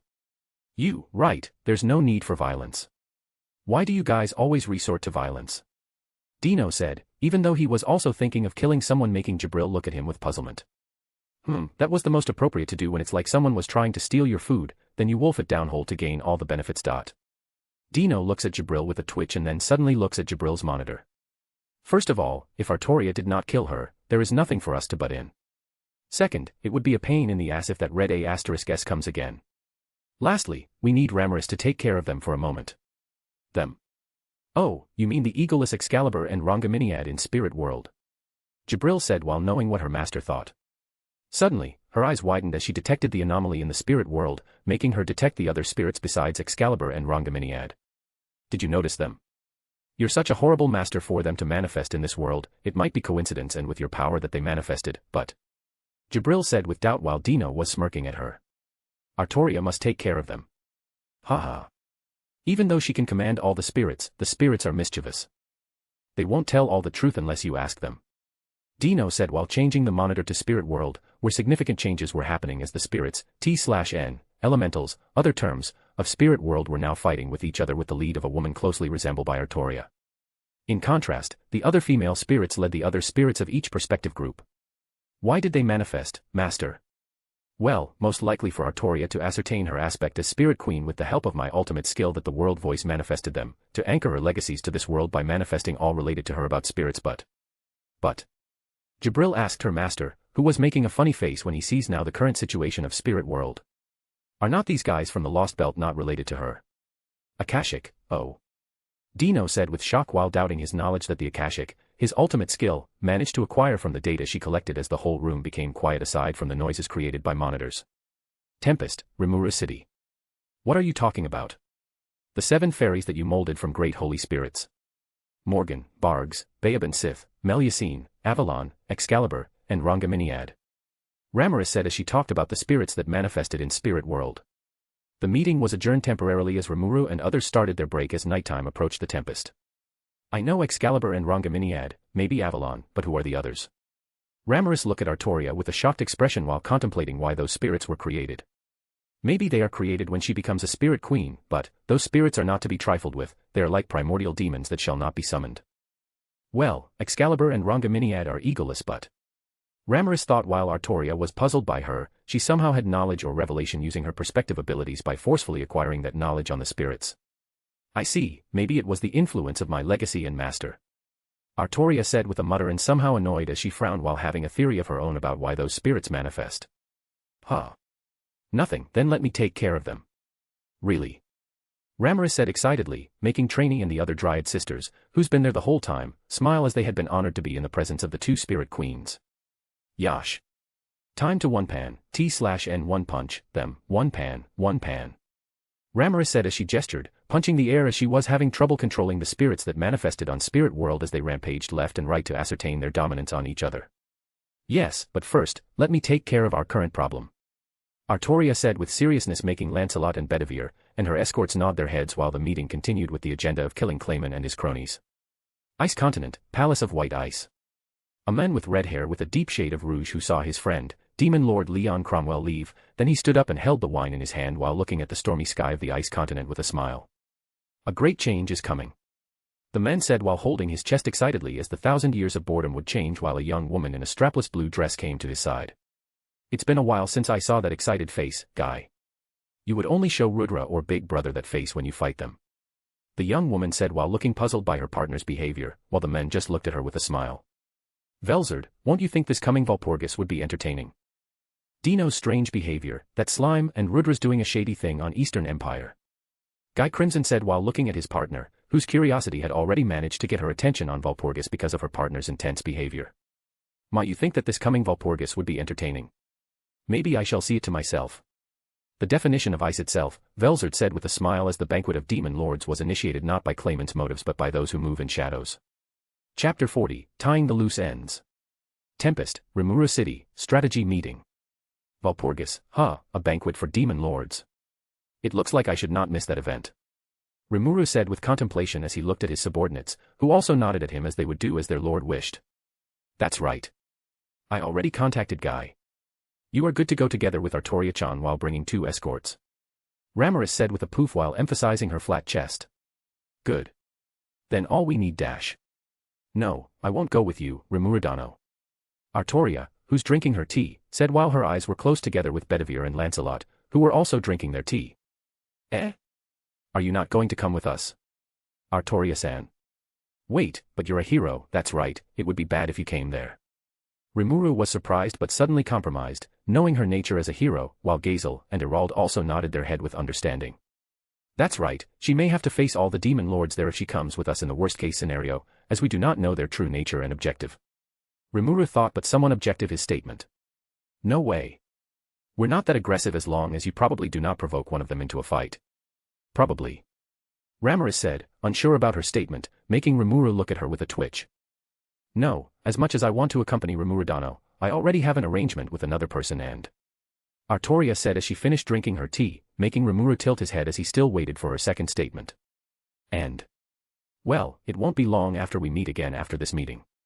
Artoria said with vague words as she could not say she would also come there with her master, Dino, as he ordered her not to let Rimuru know it until Walpurgis to see Rimuru's surprised and shocked face. What a troublesome master. Mao.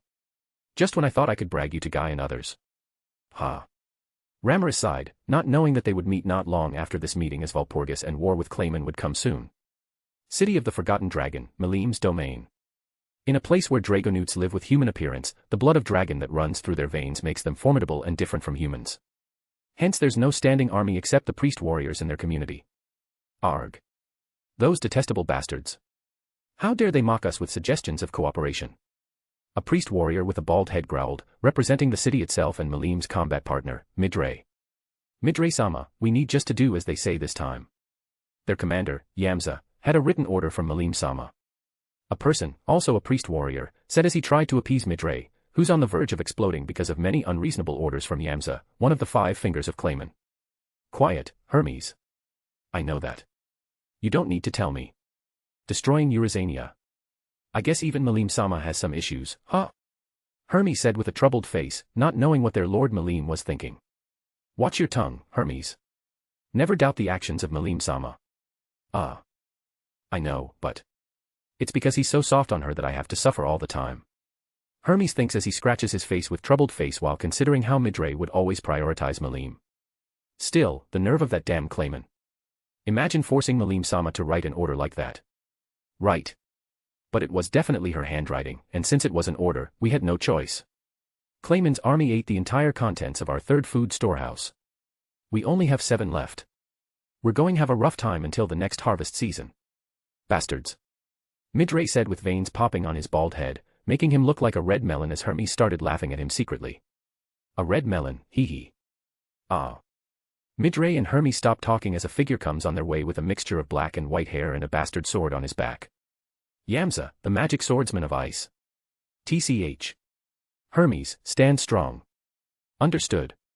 Midray, who was angry before, changed his expression and started smiling at Yamza with Hermes beside him, making the interlude for the one-sided genocide that would come on near the great forest of Jura and Orcish Kingdom Orbic.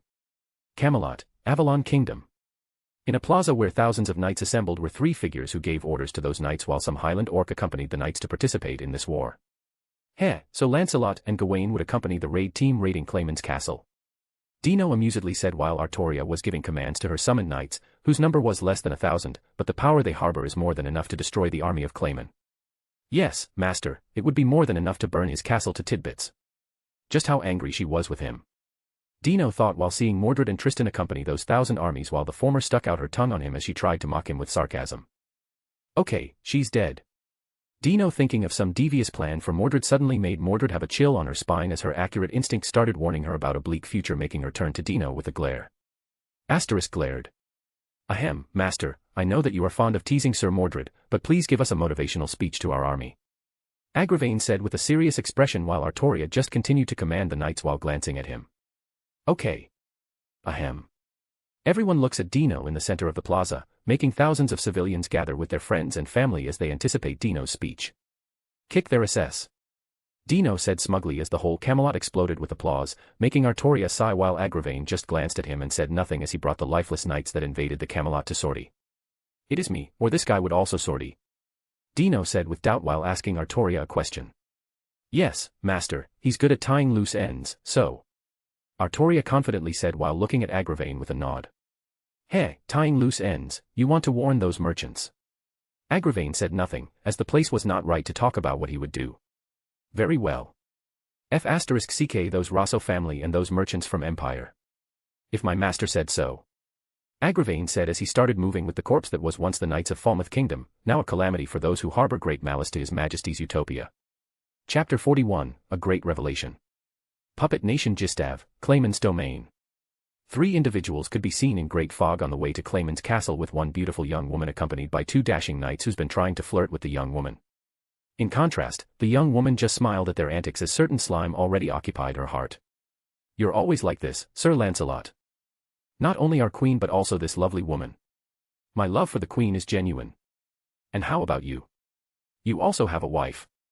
Fufu. The 2 fight as they reveal each other's dirt to the girl named Shuna. While she laughs and doesn't know that the 2 knights are serious about their courtship because they are known for their womanizing tendencies, as their legends describe them. I hope Rimuru-sama was alright.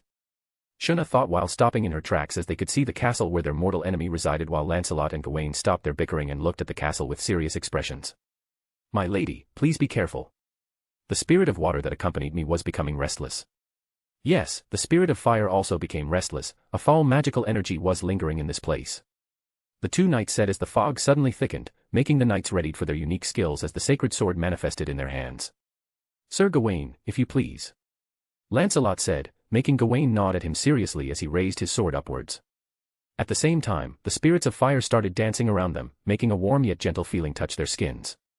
Amazing, his power alone could outmatch Onisama. Shuna thought while Gawain, who closed his eyes, suddenly opened them as he slashed his sacred sword downward, whose radiance could be seen outside the fog itself. This sword is a replica of the sun itself. Its flame shall cleanse all the impurities of this world. Excalibur Gallatin. Gawain shouted as the sword destroyed the fog and countless skeletons that slowly approached them. TSK, a white king, huh? Lancelot clicked his tongue as a skeleton robe in priest clothing suddenly appeared before them, accompanied by a strong-looking skeletal knight and death dragon. Oh, to think that a knight like you still exists, just seeing you made me and Albert remember our old days as knights and priests. Oh, excuse for my rudeness and still not introducing myself, my name is Adelman, one of the 5 fingers of Clayman, please make me your acquaintance. The skeleton introduced himself while bowing as Lancelot readied his sword to intercept the White King. Please wait, Sir Lancelot, and please let me be the one to handle him. Shuna said as she stopped Lancelot on his track while Lancelot just looked at her resolved expression. My lady. I see. If you already resolved to fight him, then there's nothing for me to hesitate. Let me take care of the other obstacle. Ha! Klingig. Klingig. Lancelot said, no longer hesitating to confront the strong-looking knight whose swordsmanship was brilliant as his, while Gawain, with no choice, started facing the death dragon. To think Sir Lancelot would get ahead of me, as expected from the Knight of the Lake, an ideal knight among our round of the table, it was an impressive opening. Gawain said with a smile as he fought the death dragon with ease while Shuna, who's walking straight on Adelman, was making a calm and collected expression. Young woman, to think you would face me instead of letting those knights fight me. I admire your resolve, but... Adelman said as he summoned his minions of skeleton making Shuna surrounded by countless skeletons walking in her direction. I think you alone won't be enough to defeat me. You see. I am quite angry. It would be best for you to surrender. As much as I want to, I can't. This place binds me, and my duty was to defeat the intruders that came to this place. Then, as planned, I will defeat you. Shuna said with a serious and angry expression as she faced Adelman simultaneously. Great magic enveloped her and Adalaman, starting the battle between ex-priest and shrine maiden, making the domain of Clayman chaotic as Lancelot and Gawain started using their sacred swords. Ice Continent, Guy Crimson Domain. Rimuru was escorted by one of the 7 primordial demons, Misery, together with Ranga and Cheyenne, who were excited about their upcoming battle on Clayman. This way, please. Sure. Rimuru, marveling at the meeting room of the Valpurgis, said as he sat on the opposite side of Guy Crimson, whose demon lord's hockey was so chaotic that you couldn't guess if it were weak or strong. Still, with ultimate skill Raphael, Rimuru was certain that aura was just a camouflage. This isn't good. He's a piece of bad news. He's a different class of his own. One of the oldest demon lords. Guy Crimson. Rimuru, thinking something, was interrupted by a giant man walking in his seat with great tremors as explosive demon lord hockey could be felt in his surroundings. That massive body. And a ridiculous amount of magical energy. That's the giant demon lord, de Grol. Rimuru looks at the giant cautiously. A second later, another figure accompanied by a butler and maid could be seen in transport magic escorted by one of the 7 primordial demon, Rain. Those fangs. Is he a vampire? Which makes him the demon lord Valentine. Oh. Ha. Wait a second. His maid is. Raphael, yes, appraisal suggests that the individual in question may possess even more energy than demon lord Valentine. I thought so. That maid might be the true demon lord whose Veldora is talking about. Meles or Luris or whatever it is. I hope no one finds out about my connection with Veldora. And if they do, I hope I don't have to clean up the aftermath.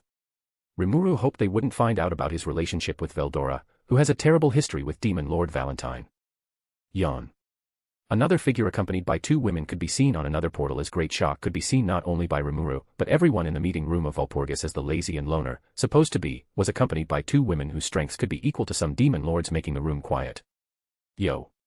Everyone. Why are you looking at me? Hey, are you surprised? I know I am handsome, but looking at me with that intensity would make me shy. Dino said as he scratched his head, pretending to be embarrassed while the other demon lords could not help but twitch in annoyance. At the same time, a certain slime was looking not at Dino but at his attendant, who he knows very well. Artoria San. A great revelation was seen as Rimuru looked at Artoria with a shocked expression, together with Cheyenne and Ranga while Dino looked at him with a satisfied expression. Finally, I meet him again. Chapter 42, On the Land Where It All Began. Near Great Forest of Jura, Orcish Kingdom of Orbic. This is tragic. I am sad. A knight said with a poetic rhythm while looking in the direction where the army of Clayman was marching, and to his side was a Kijin whose name was Benimaru, a commanding officer of the alliance of army between Artoria and Rimuru thanks to his unique skill, Generalissimo that avails to grasp and command the very army itself. Sir Tristan. There's no need to pity our enemies. Benimaru amusedly said to his temporary assistant, whose talent to grasp everything in this war was only second to him, maybe due to him being an archer servant when he was summoned while still retaining its skill when he came into this world. No, I do not pity them. It's just a shame that many lives would disappear because of their negligence and weaknesses. Tristan said cruelly, making Benimaru puzzled by his behavior. Then there's another knight who's whistling due to boredom as she lies on a rock together with Clarent on her side. Hey! Red guy. When will we massacre them? Well, we're not going to massacre them. Did you not hear our strategy at the last meeting a while later? No. I'm sleeping at that meeting. I leave those kinds of things to Father or Agravain. I only want some action. Benimaru could help but become speechless due to the attitude of Mordred, similar to Gabuta, who sleeps at an important meeting. At the same time, the person itself stretches her body that emphasizes her small chest, but due to her dress, it leaves one imagination to run wild. Then, I'm going to do something. See you later. Oi, where are you going, Sir Mordred? Benimaru said with surprise, but Mordred had already disappeared, going in the direction where the subordinate of Malims on the back line of the enemy was supposed to be. Don't bother by it, Benimaru. Her instinct to find troublesome enemies has always been right. Using my ability, I already scout a much more troublesome enemy than Yamza, and she's heading in that direction. Tristan said while he lent his eyes on Benimaru by using his unique skill of Benimaru, making Benimaru see a Dragonute with unbelievable strength and Magicules. I see, then looks like we need to start our operation. Geld, begin it. Understood. Operation start.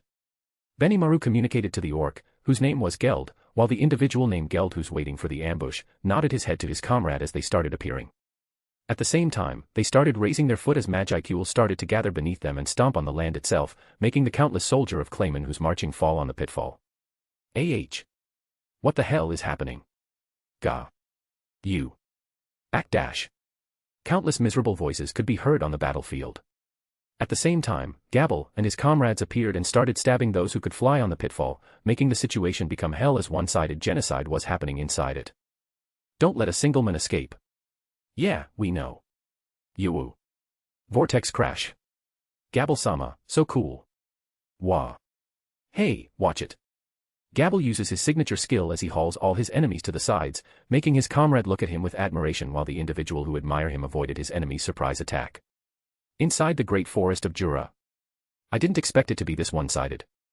Albi said with a serious countenance as she looked at the battlefield afar while waiting for the clowns who was making their way out to leave the battlefield. This is your last stop, clowns. Phobio, who could no longer wait, decided to say as he approached the clowns. Looks like we have a company, tear, ho-ho. A clown with an angry mask said while the three beast-keeters appeared to their sides and surrounded them, making the two clowns puzzled as if they knew they would escape when things went wrong. Gay. Footman. It looks like they planned this. Tyr said as she pretended to panic, making the three beast-keeters twitch in her antics.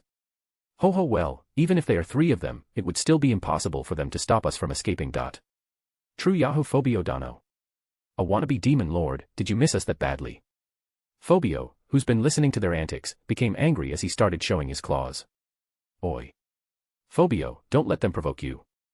Until Benimaru finishes his job, we will stall a time until they reinforce us. TCH, I know. Sophia.